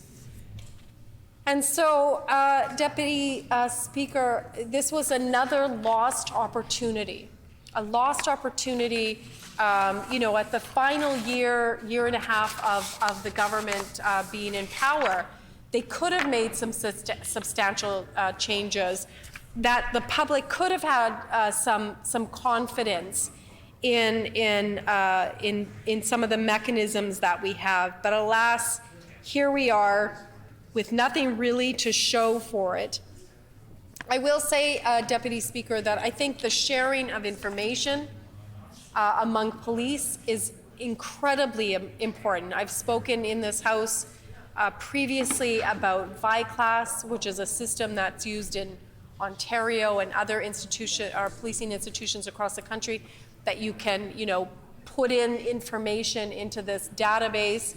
I think that is incredibly important so that policing institutions across the country have the same information, right? We know that people migrate and go interprovincially. And I think that where you have a system where you can share your information among policing institutions across the country is very, very important. And I've said it before, one of the things that came out of the Paul Bernardo inquest was that you had two policing institutions literally side by side that were not communicating at all. And what Paul Bernardo would do is, before he became a murderer, he was a serial rapist. And he would go into different jurisdictions and he would rape women. But the police weren't sharing the information. And the commissioner of that Paul Bernardo inquest said these policing institutions might as well have been on opposite ends of the world, the globe, because they weren't sharing information.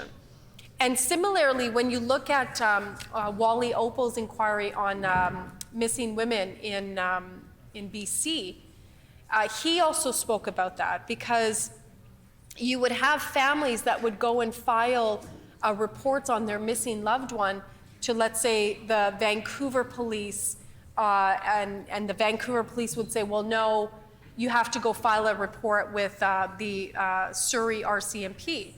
So they'd go there. Meanwhile, what was established in the Wally Opal inquiry on missing Indigenous women was that the Vancouver police and the RCMP, none of them were investigating that missing Indigenous woman, because again, there was no communication. And so, that was well documented in the Wally Opal inquiry. And that's tragic that here's families thinking that they did everything right by filing a missing persons with either the Vancouver Police Services or the Surrey RCMP, thinking they did what was right trying to find their loved one, worried and sick with worry where their loved one was. And yet here's these policing institutions that not once spoke with one another. Deputy Speaker, that actually went on for years. They're in the Wally Opal inquiry, there's a well-documented case of one Indigenous woman who went missing. And for years, the Vancouver police weren't investigating and the Surrey RCMP weren't investigating. So certainly in respect of sharing information that's in Bill 30, I appreciate that. I think that that's important. It's proper. We have the technology now, Deputy Speaker, where we can create a system whereby policing institutions, different policing bodies, can share that information and hopefully, bring justice to families or to, whatever comes before policing institutions by sharing that information. So I think that's important. We have the technology to be able to do so. So certainly I do support some of those changes in Bill 30. But again, adding to the minister's homework, I would ask the minister to go back and read the Police Services Act review that he paid lots of money for and look at the recommendations that were in the report in respect of LIRA and come back in the fall with a more comprehensive bill to revamp, to make LIRA more accountable and transparent and accountable to Manitobans. The member's time has expired.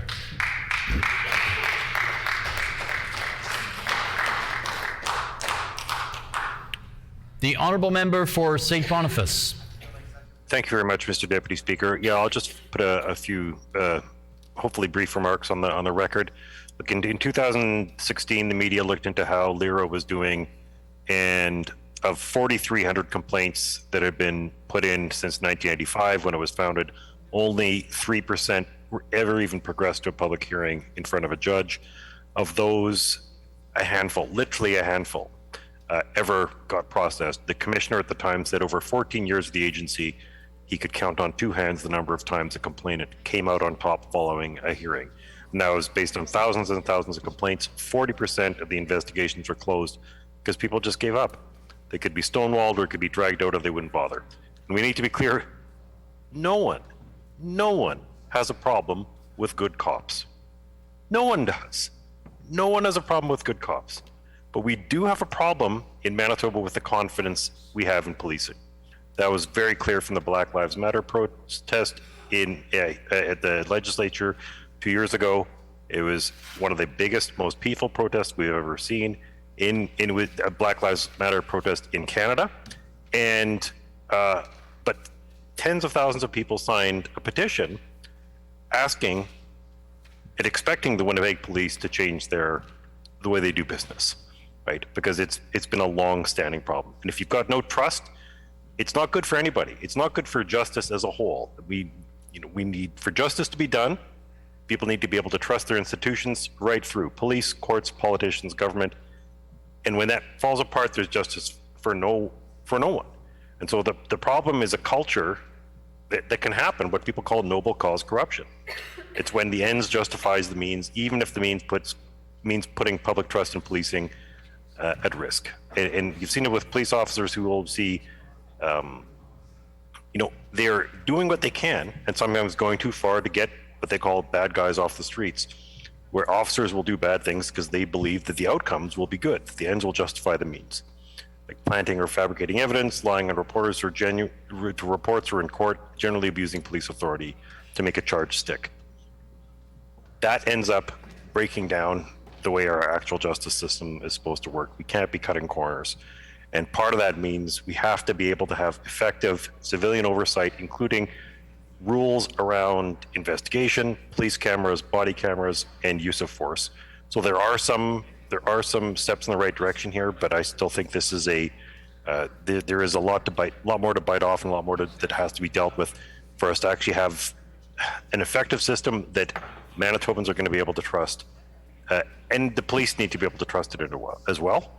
But ultimately, it's the police who have to be held to account because we give them extraordinary powers. They are given license, and I mean that license. They are free to use violence in our society, and that requires absolutely awesome oversight and awesome checks and balances that currently do not exist. This is a small step in the right direction, but it's not enough. Thank you. The question before the House is concurrence and third reading of Bill 30, the Police Services Amendment and Law Enforcement Review Amendment Act. Is it the pleasure of the House to adopt the motion? Agreed, and so ordered. We now move to Bill 32, the Victims' Bill of Rights Amendment Act.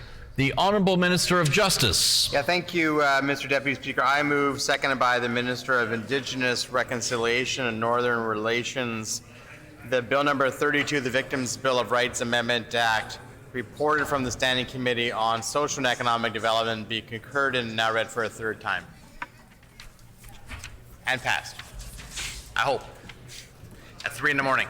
It has been moved by the Honourable Minister of Justice, seconded by the Honourable Minister of Indigenous and Northern Relations, that Bill number 32, the Victims' Bill of Rights Amendment Act, reported from the Standing Committee on Social and Economic Development, be concurred in and be now read for a third time and passed. The Honourable Minister of Justice. Thank you, Mr. Deputy Speaker. It's a pleasure to stand in this House with only 7 hours remaining of debate. But I do want to say on this particular bill, while I have the opportunity, that it is something that was changed, I believe, by the former NDP government, and I think that it was maybe a mistake to do it. And I want to just explain why it was made. Not because it was nefarious or that anybody was trying to do anything wrong, but that there was an ultimate a consequence to it. So under victim services right now, if an individual has a criminal past, it not only bars them, which might make sense, from getting victim services, but it often bars their families from getting victim services if the individual themselves becomes a victim of crime. And let me give an example where this might be a real situation. An individual might, at a young age of 20, feel young to me, gets involved in some sort of activity. They get charged. They're convicted ultimately. They go about then cleaning up their lives. 8 years later, they're now married. They have a family. They've moved on with their lives and cleaned themselves up, so to speak, Mr. Deputy Speaker. And then they become a victim of crime. Now, let's say they're killed as a random act of violence, as an example. Their family would not be able to get any victim services because the individual who was the victim had a criminal past. That's an extreme circumstance. There would be other circumstances as well, Mr. Deputy Speaker, but this gives the opportunity and the flexibility for victim services to say, you know, here is a group of individuals who are suffering, and for no fault of their own, they have a loved one who's become a victim of crime, and but for the fact that that individual, you know, themselves had something in their past that had nothing to do with the family, no cause and effect to the family is now suffering, and they almost become re-victimized because they're not able to get services. So I don't think that was the intention that the former government had, but in talking to community leaders and talking to victims advocates, including Candace House, in talking to Indigenous leaders, and I know in the calls to action from the MMIG report that there was one of the calls to actions to expand victim services and to not have barriers, artificial barriers to victim services. So I think that this fulfills all of that. My guess is this will be a fairly small class of individuals who ultimately are impacted, but for them it will be a big impact. And so it's simply filling in a gap. I think it aligns with the MMIWG calls to justice. It aligns with what victim services and victims advocates like Candace House have spoken to us about, and MOVA as another example. We've spoke to MOVA as well, and I hope that it at least serves a purpose of helping some families who otherwise would have been not able to get victim services to no fault of their own.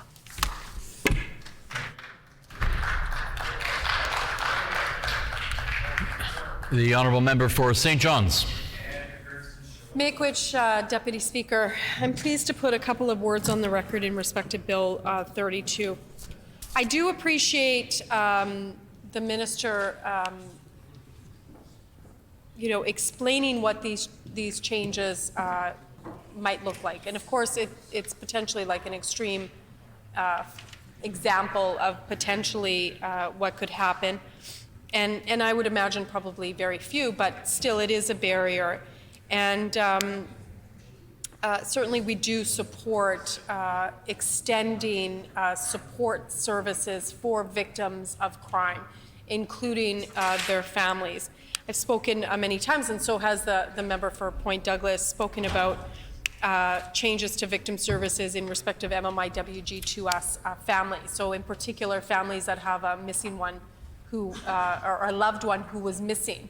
And under the former NDP government, we made those changes as well, because prior to that, if you had a loved one who was missing, you didn't qualify for victim services as well. And so those changes came under the NDP as well. And I think, I would hope, that every one of us in this chamber would agree that we have a responsibility to take care of and protect victims of crime and their families. And victim services does really good work. I think that those services can certainly be extended and a little bit more robust, but I know that there are really good people that work in victim services. And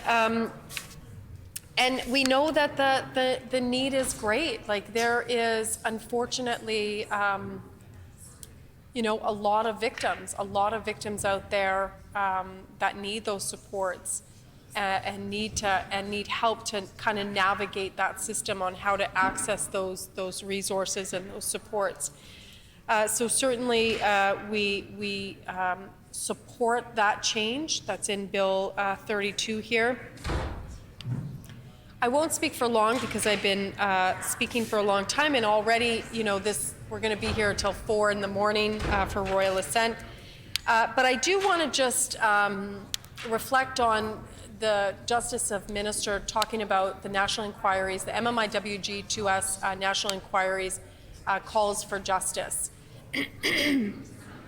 And again, today, the member for Point Douglas and myself got up in QP and asked questions in respect of MMIWG2S. And one of the things that I said in my question was that you can't just express error. Order, please. Members are welcome to have conversations in appropriate areas. If you wish to step into the hallway, you can talk freely.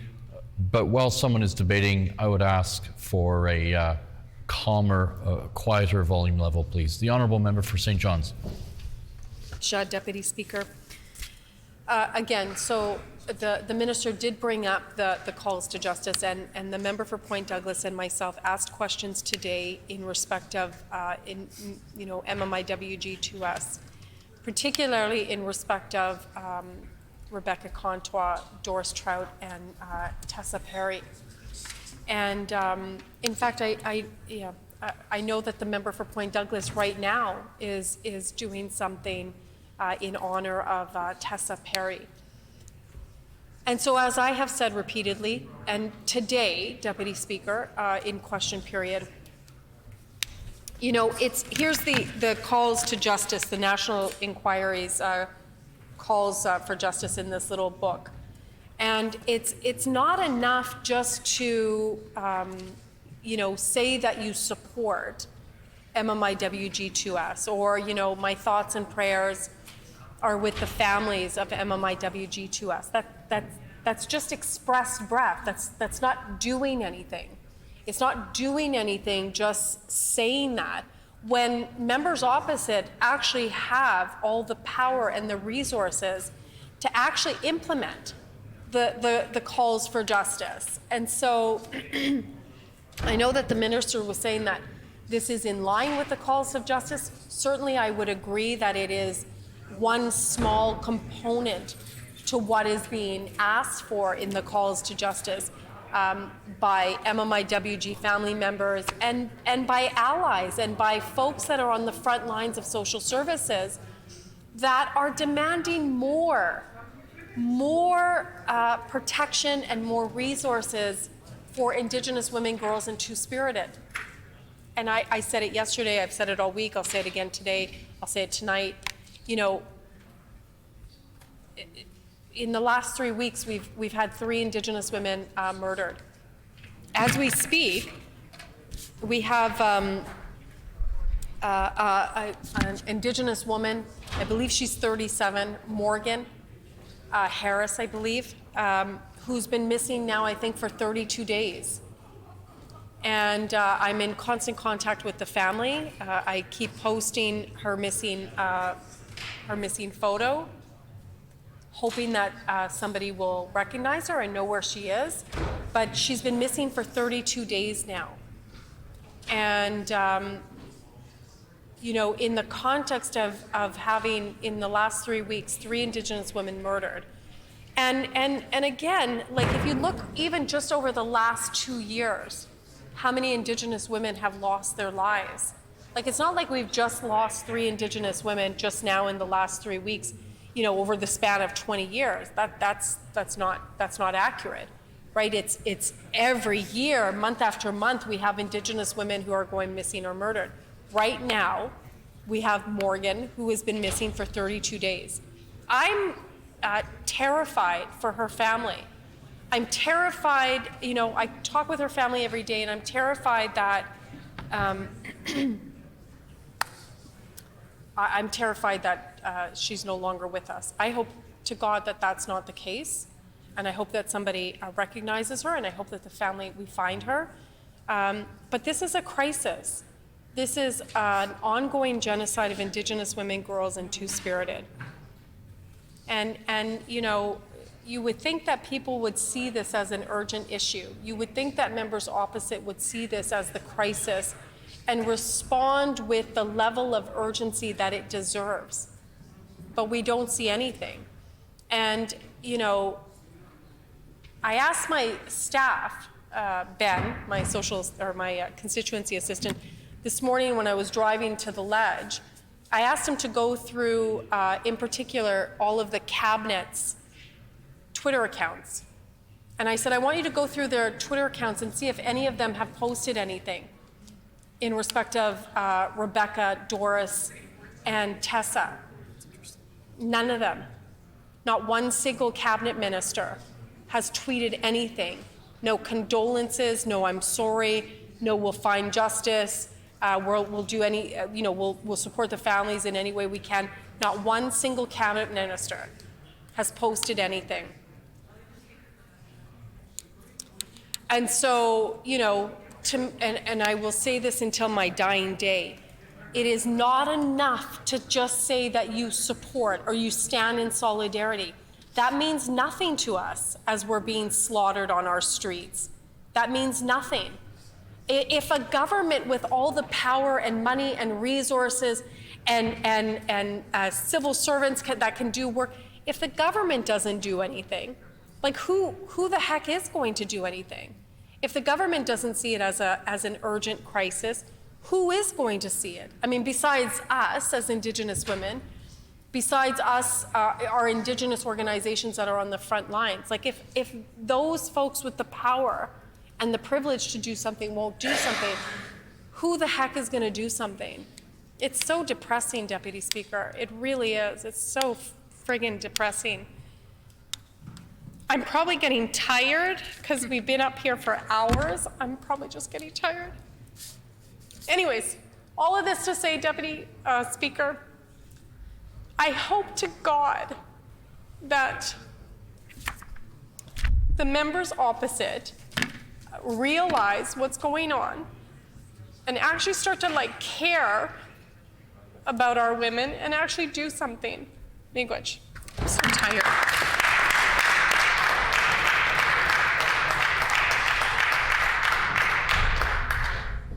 The honourable member for River Heights. Mr. Deputy Speaker, Bill 32, the Victims' Bill of Rights Amendment Act, makes some quite positive changes in providing support, not just to victims themselves, but extending that to family members. And that would be particularly important in terms of children. And as I spoke at second reading, that I believe it's particularly important that in Order, please. I'm having some difficulty hearing the member and would ask all members who are not speaking, which is almost everybody, to quiet down, please, so that I can hear the honourable member for River Heights. The honourable member for River Heights. I think it's particularly important in terms of compensation for children where a parent, for example, has been murdered or incapacitated or can't work, that the children be compensated to the extent that they are able to continue their school and finish not just high school, but continue and complete a degree in post-secondary education. Clearly, education is a great leveler, and in many cases, we are looking at families where the victims are disadvantaged in one way or another, and we need to make sure that victims are compensated in a way that can be very helpful to the family. I think it's also important that the victims and family members be compensated even under circumstances where there is no perpetrator found, and under circumstances where restorative justice is used. Because without comparable compensation, under situations where restorative justice is used, there will be, as it were, an economic incentive to go to court and to try it in court when there is a possibility that there could be a resolution using restorative justice, and that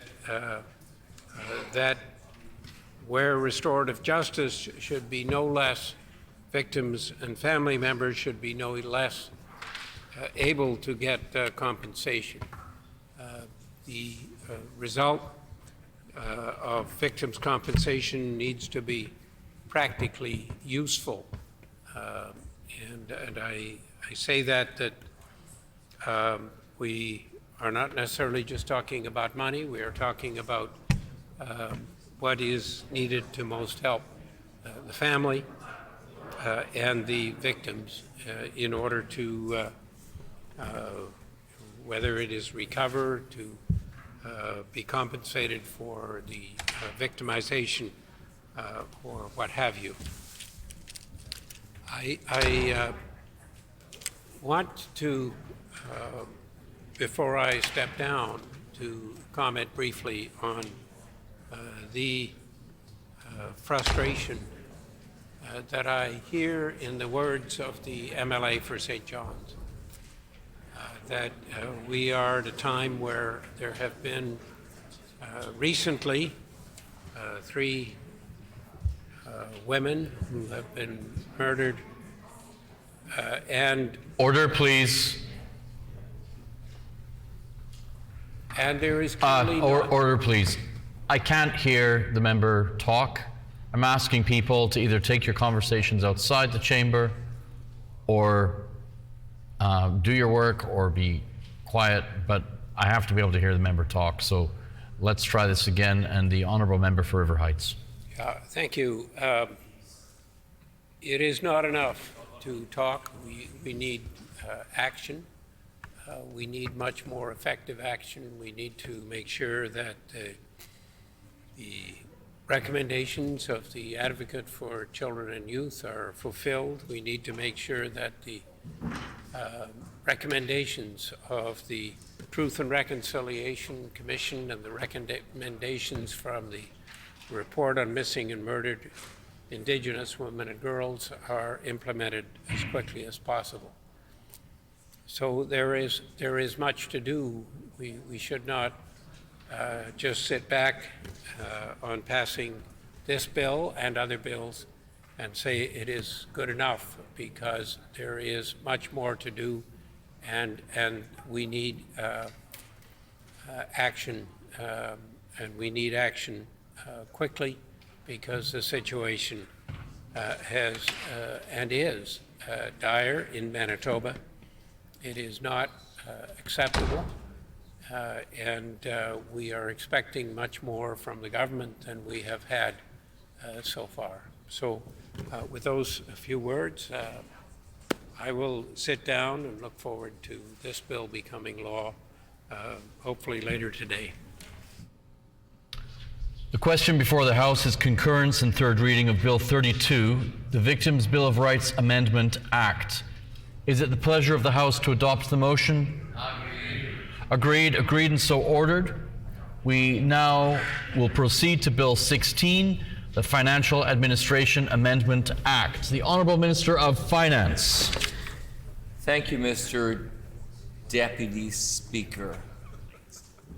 Acting Deputy Speaker. Deputy Speaker, I move, seconded by the Minister responsible for Labour, Consumer Protection and Government Services, that Bill number 16, the Financial Administration Amendment Act, reported from the Standing Committee on Social and Economic Development, be concurred in and be now read for a third time and passed.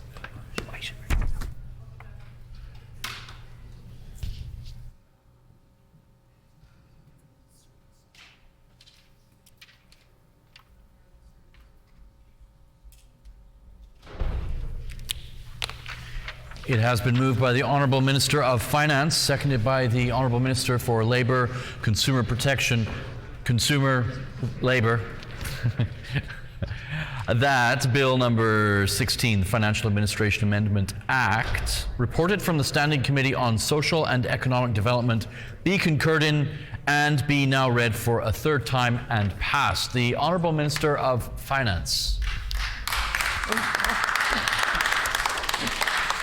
Thank you, Mr. Deputy Speaker. It's a pleasure to have a few minutes to just put a few words on the record in respect of Bill number 16. The Legislature now has had fulsome debate on this bill and the rationale to bring it forward at this time. We know that this bill essentially identifies the challenge between voting annual authority for borrowing and what constitutes total borrowing authority. We know that in the province of Manitoba, we have an annual bill whereby we vote authority for borrowing. The problem is that we don't consolidate that. I remember being a critic of finance and trying to figure out what the total borrowing authority for the province of Manitoba was. I did not realize at the time that the reason this was so confusing is that other provinces had already proceeded to a different basis. We are essentially departing from best practice in this province. This bill brings us in line with best practice, whereby we don't simply vote new authority for borrowing every year. We set a limit for borrowing. We understand what the province's requirements are to do all the things we must do in respect of building schools and hospitals and healthcare infrastructure and roads and highways. We know that our government is spending, the Minister of Health indicated today that we have cornerstone projects for healthcare that are spending $812 million in key rural projects as part of our Manitoba Clinical and Preventative Services Plan. I always have problems with this acronym, the PCPSP. But we also know that we have voted authority for highways and infrastructure that is needed now more than ever. Our government is committed to $1.5 billion of road infrastructure over the next 3 years. We have endeavored to be able to make sure that any underspent amount goes forward into the next year. We are planning on a 3-year cycle for the first time ever in the province. We know beyond this that the Minister of Education said today that we are in the middle of building a number of new schools. The number of new schools that our government has indicated that it will build is 22 new schools. And so, Madam Speaker, these are the commitments we've made. This bill indicates that it's important to understand what are the requirements of the province? How much borrowing do we need to have? So I would assert to you, Madam Speaker, that this bill actually works in favor of the opposition as much as it works in favor of the government and the public, because it creates transparency in an area that never had transparency. So we will state in this bill the total requirement for borrowing for the province of Manitoba. We will state in this bill the total requirement for borrowing for Manitoba Hydro. Why Manitoba Hydro? Because the requirements are very, very large after the completion of Kiosk, Bipole 3, the Manitoba-Minnesota tie-in line, certain improvements we've made to the Dorsey station and other stations to be able to convey that power. Projects, of course, that we know were billions of dollars over budget by the NDP, but we still need to state what those requirements are. I want to expunge any view that somehow these limits will put us in a false sense of urgency or invite conversations around fiscal cliffs like you see in American politics. That is not the purpose of this bill. The purpose of this bill is to establish adequate levels of borrowing. What if something unusual happens? What if there are exigent circumstances? This bill contains provisions by which, if things happen, we have that ability to maneuver. We have that ability to respond. The issue is not to invite some kind of false sense of urgency to call the House back in session. That's not the case. So I think there are many bills in this House that we debate that are somewhat political. There are bills that we bring that we know that will invite sharp debate. Honestly, Madam Speaker, this is not one of them. We move into a best practice, a practice adopted by other jurisdictions in this regard. We feel strongly that this is the way to go. We feel strongly that this bill should have the support of all measures. I do want to say one thing. There was a question posed earlier this week by a member of the opposition who said that somehow the information provided now in the information that we used to call the supplementary information for legislative review, I think we used to call it the SLUR, was inadequate. And we have a new acronym we use now. It's called the SEE. And that supplementary information for the consideration of the estimates is more robust. This bill brings about what the opposition has been asking for, and that is that additional information to compare prior year appropriations, staffing levels, sub-appropriations. It's all in here. Now, to be clear, we've been doing it for 2 years. What this bill does is it solidifies that approach. They asked for more information. Here is more information. So I think I commend this bill to the House. I believe it is the way to go. It gives transparency for Manitobans. It gives transparency to the opposition on the loan requirements of the province. The opposition can hold us accountable for what we spend and what we lapse. And the public accounts, of course, always reports how the government did on delivering its budgetary plan. Madam Speaker, I welcome the debate. I look forward this evening, should it have the support of the House, for the passage of Bill 16. The honourable member for Fort Garry. Thanks.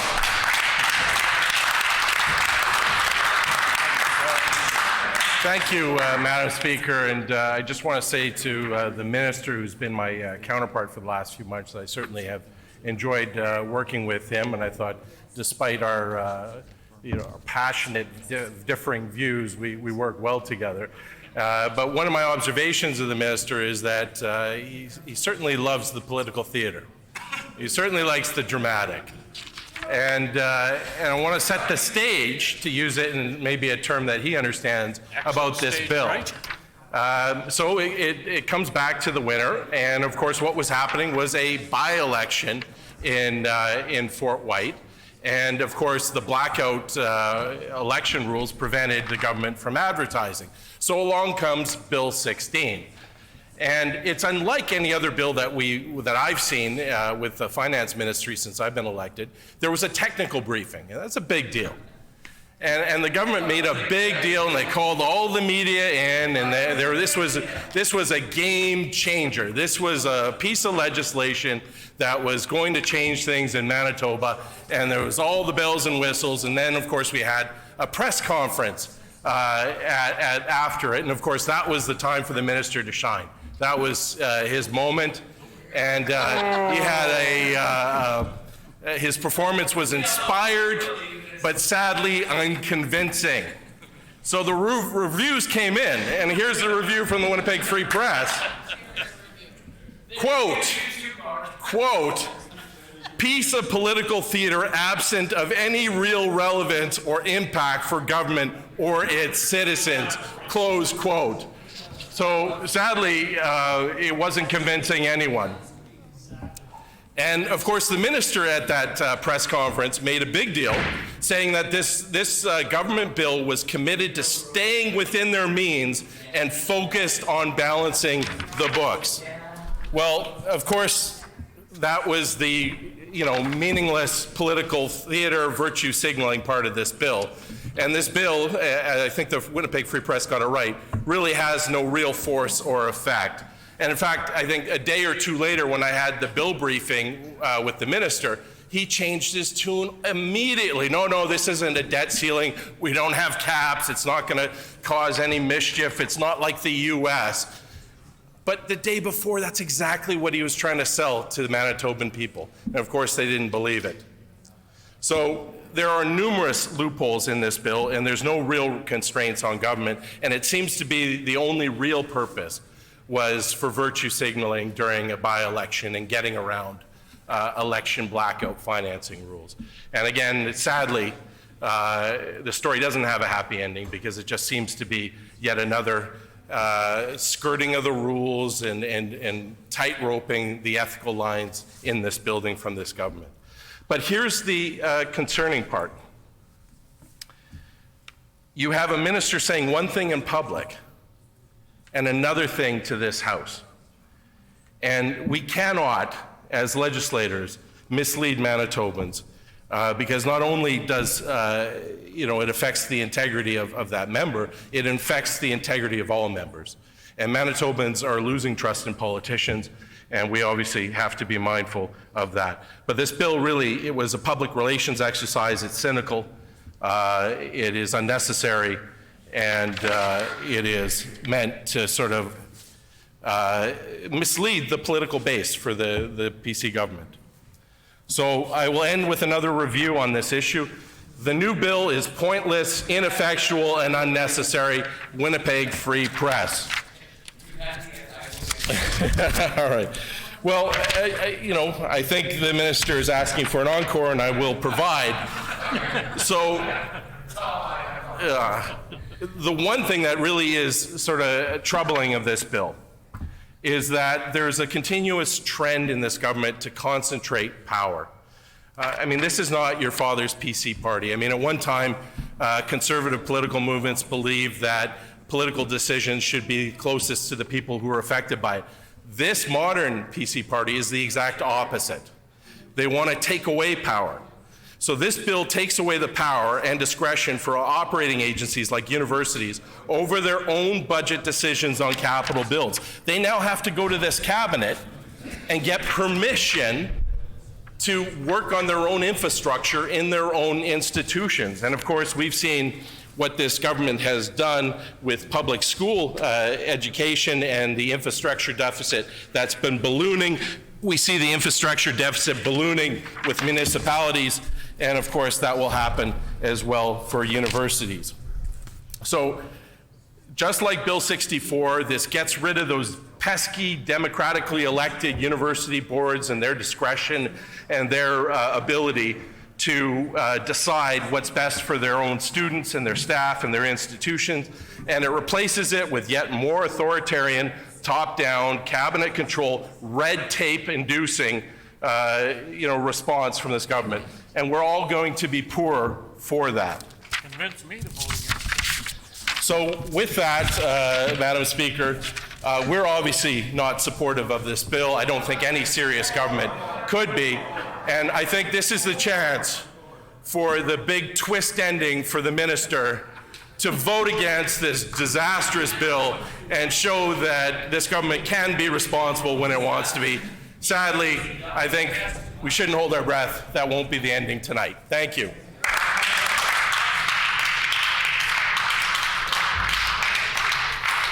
The honourable member for St. Boniface. Yes, thank you, Madam Speaker. I'll just put a few brief comments on the record about this bill. Look, this is not a bill about transparency or about communications. It's fundamentally about control. It's about this government taking away control from people and gathering it to themselves. In fact, taking a lot of it away from the legislature and democratically elected MLAs where it belongs. Just to be clear, look, over the last 10 years, of the $10 billion in new hydro debt, $4 billion of that went to the Manitoba government. $2 billion of it went to the NDP government, $2 billion to the PCs. In the last 2 years, we've seen $600 million in new debt added just for the property tax rebates. $350 million in new debt this year, $250 million in new debt last year. And the fact is, tons and tons of the debt that this government has racked up with multiple credit downgrades has been because we are borrowing to pay people for tax cuts when we don't have the money for it. It's completely fiscally responsible. There's nothing conservative about it. And this creates an artificial limit on debt that is totally unnecessary. The idea that just because everyone else is doing it, we should do it too, doesn't make any sense. A debt ceiling is used in the US by politicians to hold governments hostage, to shut down democratically elected governments and stop them from and cause disruption and chaos. It's a completely negative, unnecessary measure that is not going to it's not going to significantly add to transparency, and it is going to take away control from people who actually know what they're doing. The fact is that it's, as the member for Fort Garry said, it's not just a question.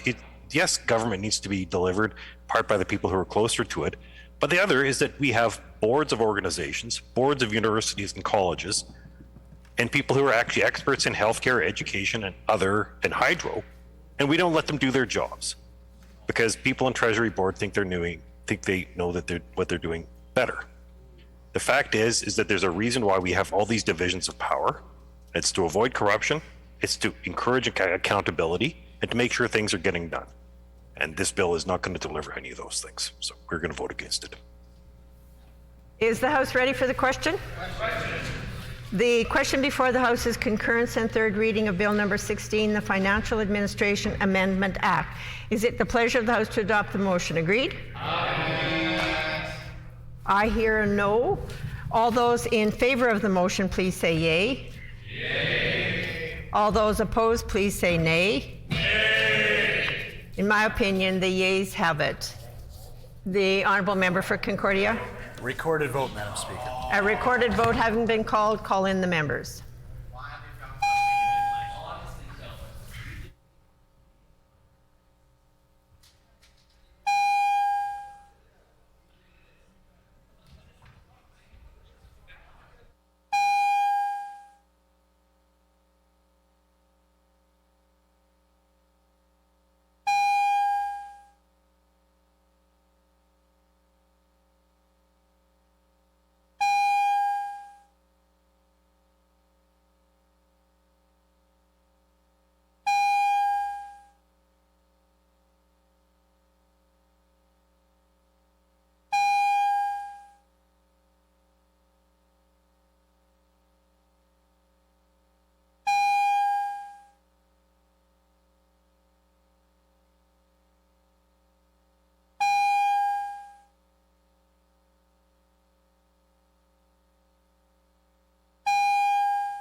Order, please. The 1 hour provided for the ringing of the division bells has expired. I am therefore directing that the division bells be turned off and the House proceed to the vote. The question before the House is concurrence in third reading of Bill 16, the Financial Administration Amendment Act. All those in the chamber in favor of the motion, please rise. Please go ahead. Honorable Mrs. Stephenson. Honorable Mrs. Stephenson. Honorable Mr. Gertson. Honorable Mr. Gertson. Honorable Mr. Reyes. Honorable Mr. Reyes. Honorable Mr. Cullen. Honorable Mr. Cullen. Honorable Mr. Friesen. Honorable Mr. Friesen. Honorable Mr. Owasco. Honorable Mr. Owasco. Honorable Ms. Squires. Honorable Ms. Squires. Honorable Mr. Lajimodiere. Honorable Mr. Lajimodiere. Mr. Wishart. Mr. Wishart. Mr. Peterson. Mr. Peterson. Honorable Mr. Johnson Assiniboia. Honorable Mr. Johnston Assiniboia. Honorable Mr. Fielding. Honorable Mr. Fielding. Honorable Mr. Helwer. Honorable Mr. Helwer. Honorable Ms. Gordon. Honorable Ms. Gordon. Honorable Mrs. Guimard. Honorable Mrs. Guimard. Honorable Mr. Wharton. Honorable Mr. Wharton. Honorable Mr. Johnson Interlake Gimli. Honorable Mr. Johnson Interlake Gimli. Honorable Mr. Smith Lajimodiere. Honorable Mr. Smith Lajimodiere. Mr. Mikuleski. Mr. Mikuleski. Mr. Lagasse. Mr. Lagasse. Mr. Micklefield. Mr. Micklefield. Mr. Smook. Mr. Smook. Mr. Khan. Mr. Khan. Ms. Morley-Lecomte. Ms. Morley-Lecomte. Ms. Cox. Mrs. Cox. Mr. Nesbitt. Mr. Nesbitt. Mr. Teitzma. Mr. Teitzma. Mr. Schuler.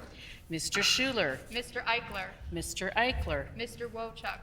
Mr. Wochuk. Mr. Ginter. Mr. Ginter. Mr. Martin. Mr. Martin.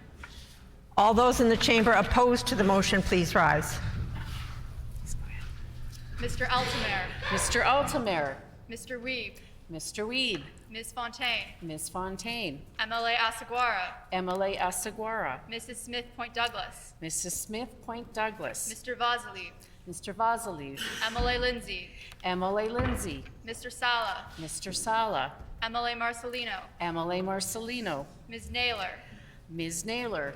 Ms. Lamoureux. Ms. Lamoureux. Mrs. Laughlin. Ms. Laughlin.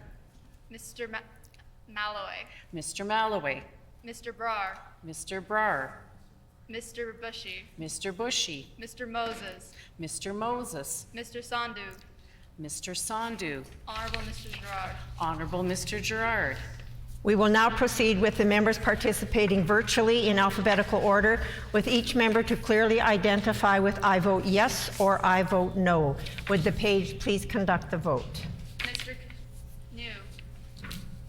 I vote no. Mr. Canoe votes no.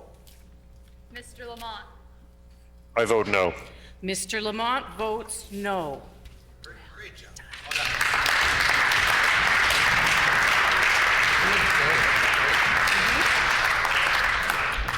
Sorry, I couldn't see because the boss was in there.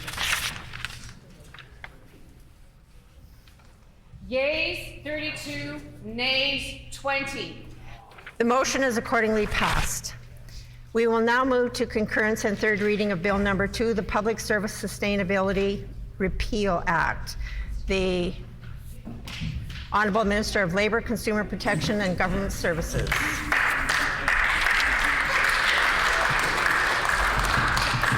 What's your take? Thank you, Madam Speaker. I move, seconded by the Minister of Finance, that Bill Number 2, the Public Services Sustainability Repeal Act, reported from the Standing Committee on Justice, be concurred in and now read for a third time and passed.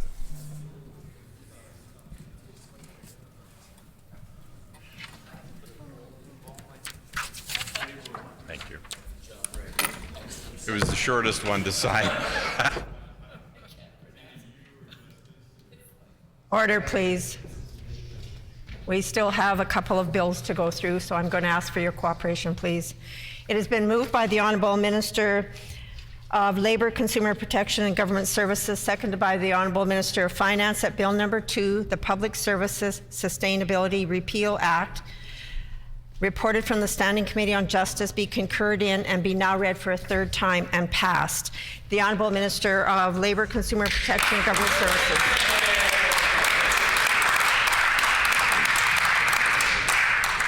Thank you, Madam Speaker. The Public Services Sustainability Repeal Act was a product of a different time and different circumstances. We are looking forwards, not backwards, and it's time to move on, so it's time to repeal this legislation.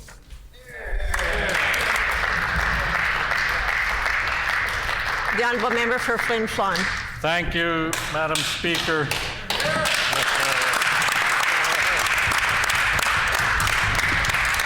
It seems a shame that we're still talking about the hated Public Sector Sustainability Act that froze so many working people's wages for so long and did such a disservice to Manitoba working people and Manitoba working families. The only reason that it was repealed is because they knew it wouldn't stand the test at the Supreme Court. They knew that this same kind of legislation had been struck down in other jurisdictions. They knew that it was a loser right from the day they first introduced it, and yet they went ahead and did it. They forced workplaces to negotiate in bad faith because of this government's actions. Every one of them was sitting at that table and said, yeah, let's go ahead, let's bring in this bill that's going to attack public servants, except for the member from Fort White. He's got his own sins to carry, Madam Speaker. So it's kind of a shame that here we are, past the 11th hour, voting to bring in an act to repeal a piece of legislation that had no business being introduced in the first place.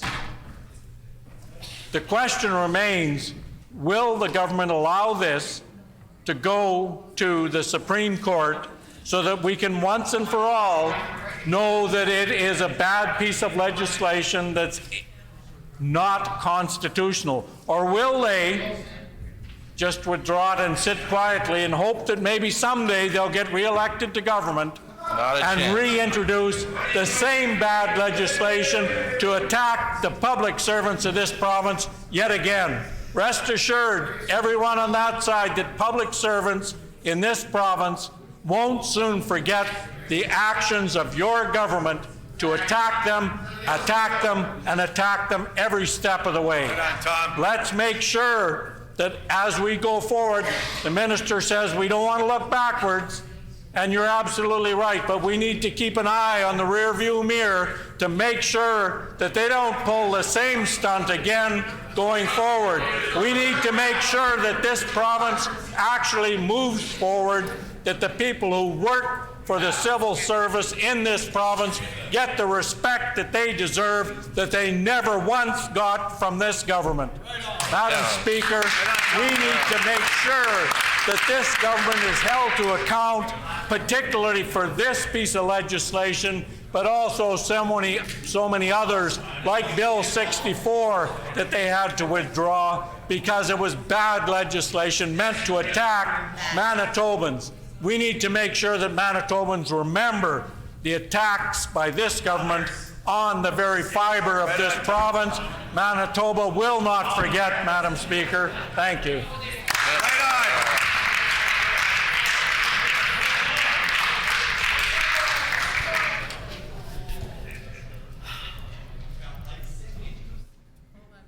Order.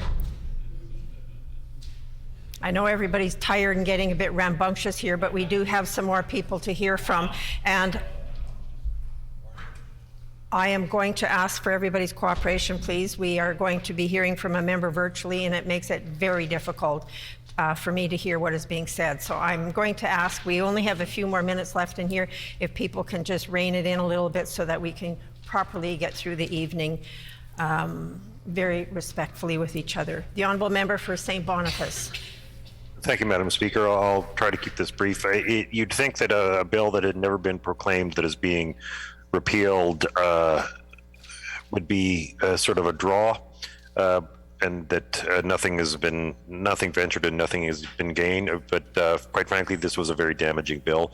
Nevertheless, it was, despite the fact that it was never proclaimed, it was used by school divisions and others to hold down wages. This is really a wage theft bill that hurt a lot of people. And the idea that at one point it was necessary and at another point it wasn't, it was never necessary because the entire myth of that Manitoba's public services were at risk and had to be slashed, and people had to be fired, lose their jobs, and live with lower wages for years to keep the public services sustainable while this government was borrowing billions of dollars and cutting billions of dollars in taxes. Doesn't make sense. It doesn't hold water. It was, nevertheless, it's incredible that a bill that it was never proclaimed that could be this damaging. But it was also, we've also seen this government introduce bills, pull back bills, and then reintroduce them again. One example would be the carbon tax, and another example would be what we're seeing with the privatization of liquor sales. So the idea that we're just going to put this genie back in the bottle is questionable. It seems to me that this was advanced with the hope, perhaps, of taking it to the Supreme Court and permanently stripping of their trying to set a precedent in Manitoba and in Canada for stripping Manitobans and Canadians of one of their most basic and important fundamental rights, which is the right to negotiate the value and bargain the value of your own labor and benefits, which is one of the most important decisions you can make in your life. So we're happy to see this bill go, and we hope we never see it again. Thank you. Is the House ready for the question? The question before the House is concurrence in third reading of Bill number 2, the Public Services Sustainability Repeal Act. Is it the pleasure of the House to adopt the motion? Agreed? Agreed and so ordered. I declare the motion carried. Oh, the Honourable Government House Leader? Madam Speaker. A recorded vote hasn't been called. Call in the members.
The question before the House is concurrence and third reading of Bill Number 2, the Public Services Sustainability Repeal Act. All those in the chamber in favor of the motion, please rise.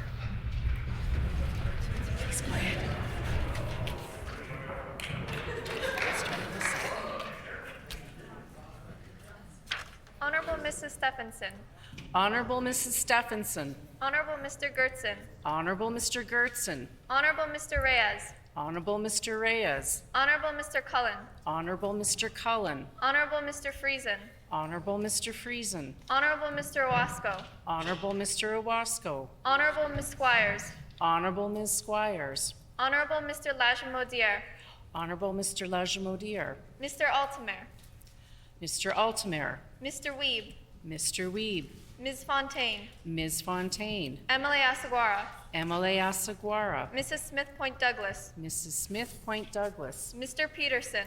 Mr. Peterson. Mr. Wishart. Mr. Wishart. Honorable Mr. Johnston Assiniboia. Honorable Mr. Johnson Assiniboia. Honorable Mr. Fielding. Honorable Mr. Fielding. Honorable Mr. Helwer. Honorable Mr. Helwer. Honorable Ms. Gordon. Honorable Ms. Gordon. Honorable Mrs. Guimard. Honorable Mrs. Guimard. Honorable Mr. Wharton. Honorable Mr. Wharton. Honorable Mr. Johnson Interlake Gimli. Honorable Mr. Johnson Interlake Gimli. Honorable Mr. Smith Lajimodiere. Honorable Mr. Smith Lajimodiere. Mr. Vasiliv. Mr. Vasiliv. MLA Lindsay. MLA Lindsay. Mr. Sala. Mr. Sala. MLA Marcelino. MLA Marcelino. Ms. Naylor. Ms. Naylor. Ms. Lamoureux. Ms. Lamoureux. Mr. Lagacé. Mr. Lagacé. Mr. Michalewski. Mr. Michalewski. Mr. Micklefield. Mr. Micklefield. Mr. Smook. Mr. Smook. Mr. Khan. Mr. Khan. Ms. Morley Lecomte. Ms. Morley Lecomte. Mrs. Cox. Mrs. Cox. Mr. Nesbitt. Mr. Nesbitt. Mr. Teitzma. Mr. Teitzma. Mr. Schuler. Mr. Schuler. Mr. Eichler. Mr. Eichler. Mr. Wochak. Mr. Wochak. Mr. Ginter. Mr. Ginter. Ms. Laughlin. Ms. Laughlin. Mr. Malloway. Mr. Malloway. Mr. Brar. Mr. Brar. Mr. Bushy. Mr. Bushy. Mr. Moses. Mr. Moses. Mr. Sandu. Mr. Sandu. Honorable Mr. Gerard. Honorable Mr. Gerard. Mr. Martin. Mr. Martin. All those in the chamber opposed to the motion, please rise. We will now proceed with the members participating virtually in alphabetical order, with each member to clearly identify with "I vote yes" or "I vote no." Would the page please conduct the vote? Mr. Canoe. I vote yes. Mr. Canoe votes yes. Mr. Lamont. I vote yes. Mr. Lamont votes yes. Great job. Thank you so much.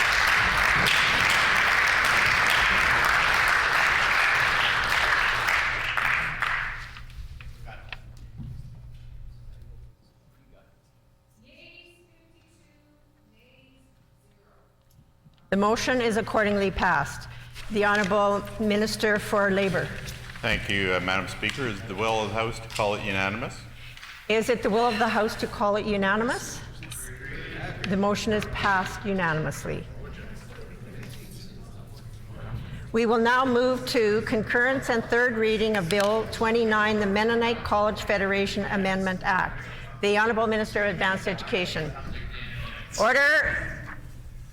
Thank you, Madam Speaker. I move, seconded by the Minister of Justice, that Bill number 29, the Mennonite College Federation Amendment Act, loi modifiant la loi sur la Fédération des collèges mennonites, reported from the Standing Committee on Social and Economic Development, be concurred and now be read for a third time and passed. Finally, something for minute.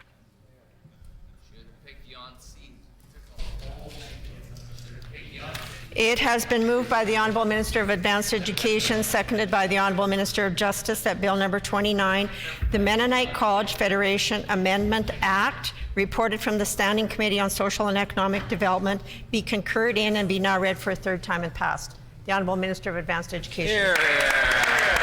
More. Thank you, Madam Speaker. I will be brief, as I spoke to the bill at first and second readings and then at committee. I am pleased to put a few words on Bill 29, the Mennonite College Federation Amendment Act, which includes proposed amendments to the Mennonite College Federation Act and a repeal of the Menno-Simons College Incorporation Act. Right. With the completion and third passing and passing of this bill, outdated references to the institution's former member colleges, Concord College, Canadian Mennonite Bible College, and Menno-Simons College, will be removed from the Act. The roles of the Canadian Mennonite University, CMU, Council and Board of Governors will be outlined in the Act, which will also be retitled to reflect the name Canadian Mennonite University. A second Act, the Menno-Simons College Incorporation Act, and its requirements are no longer required given Canadian Mennonite University, CMU's current operational and governance structure. A repeal of this Act will streamline administrative processes and reflect the current institutional reality. As you heard from CMU President Cheryl Pauls, who spoke in favor at committee stage, this bill will modernize the legislative framework out of the Canadian Mennonite University and support its effective governance. And I want to conclude that our government continues to be committed in ensuring high-quality post-secondary for all Manitobans and is pleased to support Canadian Mennonite University in these necessary updates to the institution's legislative framework. I commend this bill for consideration at the third reading, and I look forward to its passage and receiving royal assent tonight. Thank you, Madam Speaker. Here, here. Good.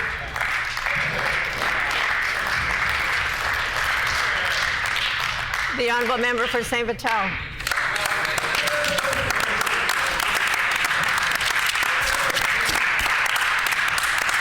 Thank you very much, Madam Speaker. And I want to say that in regards to this bill, you know, it's glad to see that the government is aligning with the practice of CMU.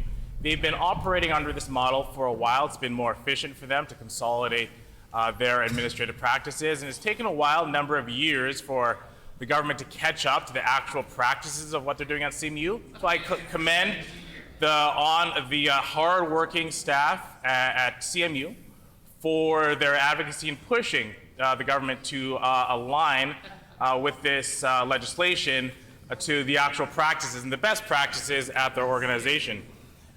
So thank you to all the folks at CMU for the work that you've done, not only to educate the student population in Manitoba, but also in your advocacy as well. And while we're speaking about advanced education, Madam Speaker, it is incumbent on us to really outline the past year in the world of advanced education. Now, let's start with the most notable thing, the strike. We had a strike at Manitoba's largest university. That's a complete failure by this government. And numerous failures by this government in terms of advanced education this year. A strike that was caused by this PC government, that was extended. Order. Order, please. I am going to have to indicate that the member is going to have to be relevant in terms of the comments put on the record. This is about the Mennonite College Federation Amendment Act, and I'm going to ask the member to stay relevant with his comments. The honourable member for St. Vital. Thank you, Madam Speaker. I appreciate your words of keeping me relevant to the bill, and I think that it's notable that the people who also attend CMU also often transfer between there and U of M, where I'm speaking of, where we had the longest and largest strike in post-secondary history in our province. I think it's very relevant.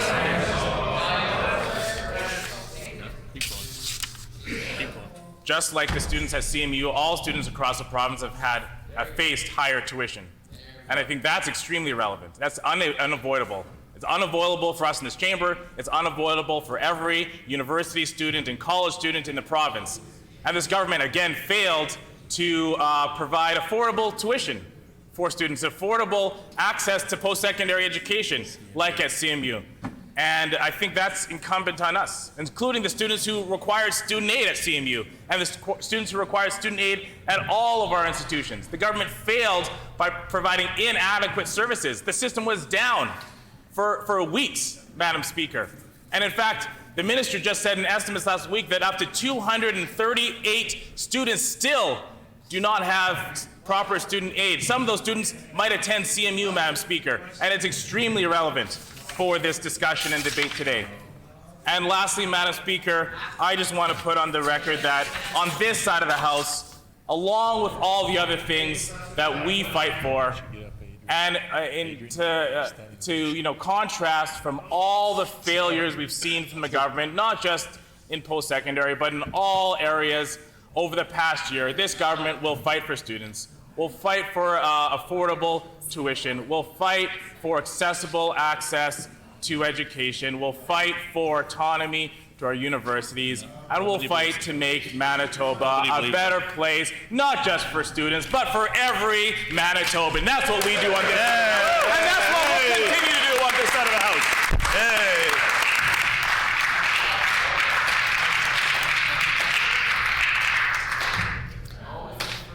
The Honourable Member for Tyndall Park. Thank you, Madam Speaker, and there is a time and place for everything.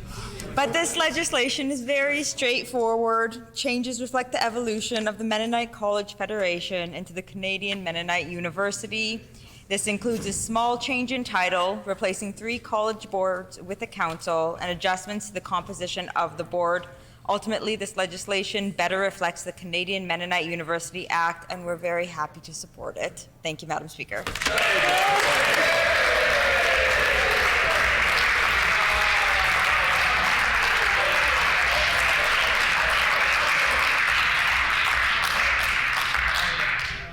Is the House ready for the question? The question before the House is concurrence and third reading of Bill number 29, the Mennonite College Federation Amendment Act. Is it the pleasure of the House to adopt the motion? Agreed? Agreed. Agreed and so ordered. I declare the motion carried. We will now prepare for royal assent, and I would ask and remind members that if you have not already done so, to please remove the contents of your desks.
Her Honor, the Lieutenant Governor.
Number 2, the Public Services Sustainability Repeal Act.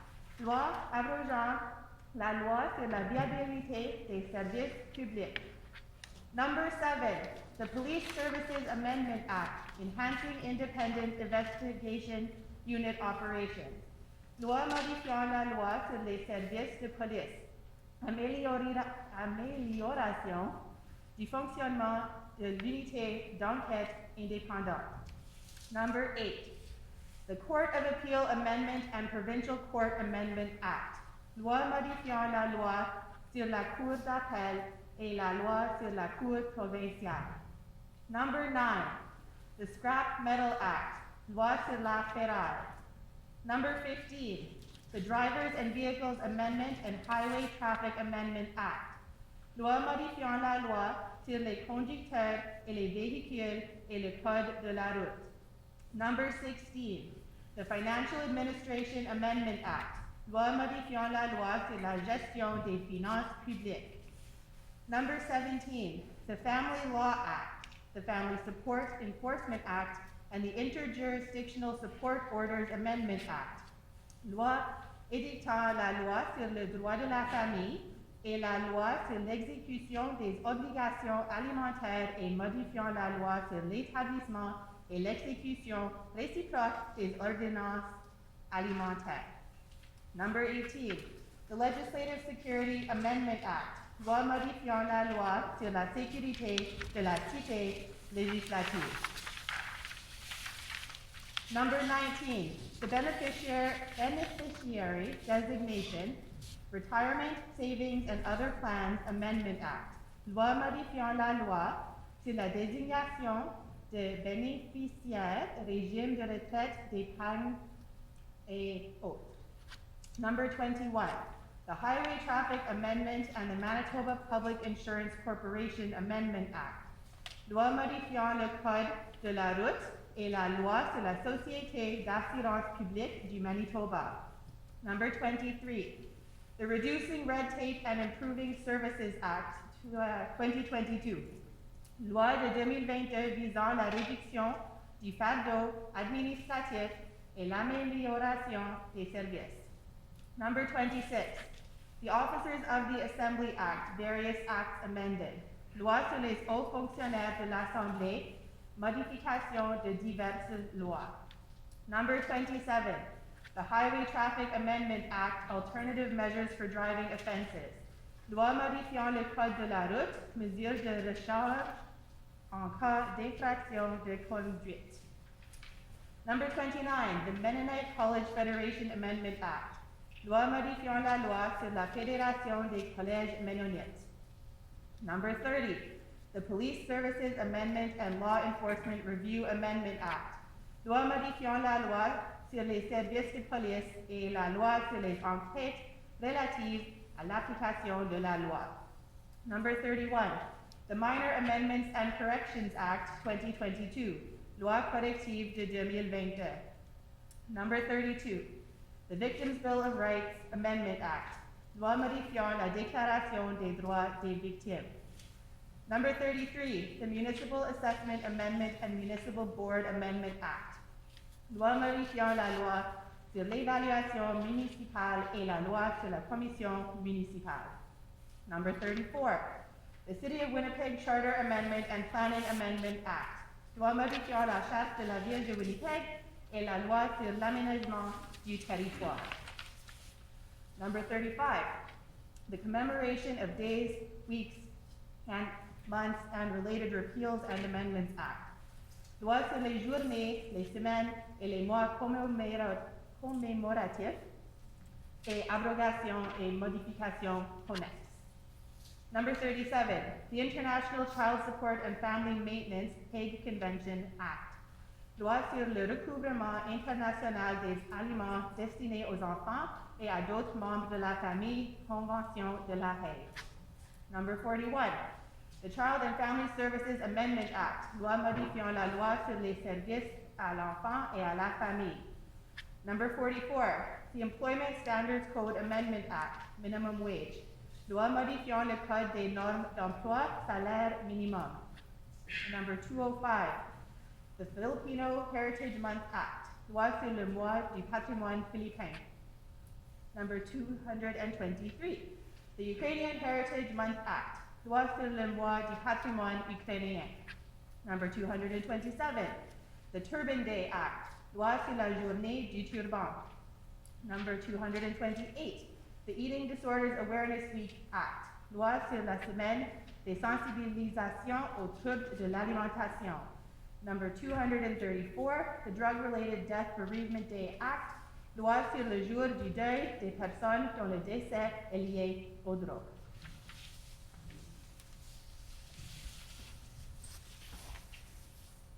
In Her Majesty's name, Her Honor assents to these bills.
I have just a couple of comments before we adjourn the House. I just want to wish everybody a wonderful summer. All of us have been through a lot of challenges over the last couple of years.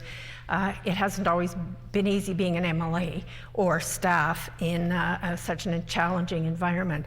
So I do wish everybody a wonderful and safe summer. All the best in reconnecting with your families and friends and your constituents.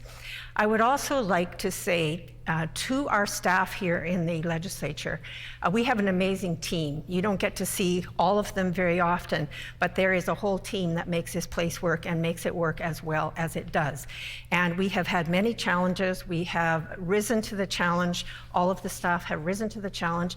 And I just want to say on behalf of all of us to the staff, thank you for your service over this year and the past couple of years in rising to these amazing challenges that have been before us, very unprecedented challenges. And special thanks to our clerk and deputy clerk for leading the charge in all of this.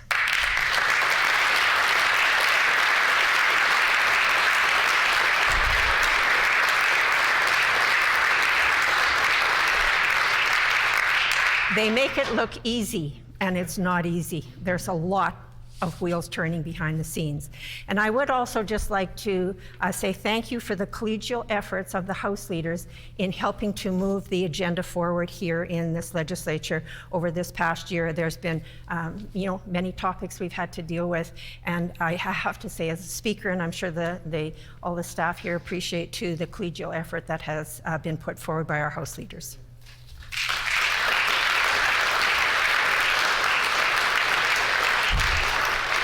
And with that, the House is adjourned until the call of the Speaker. No. Oh. The House is adjourned until the next sitting period or the call of the Speaker.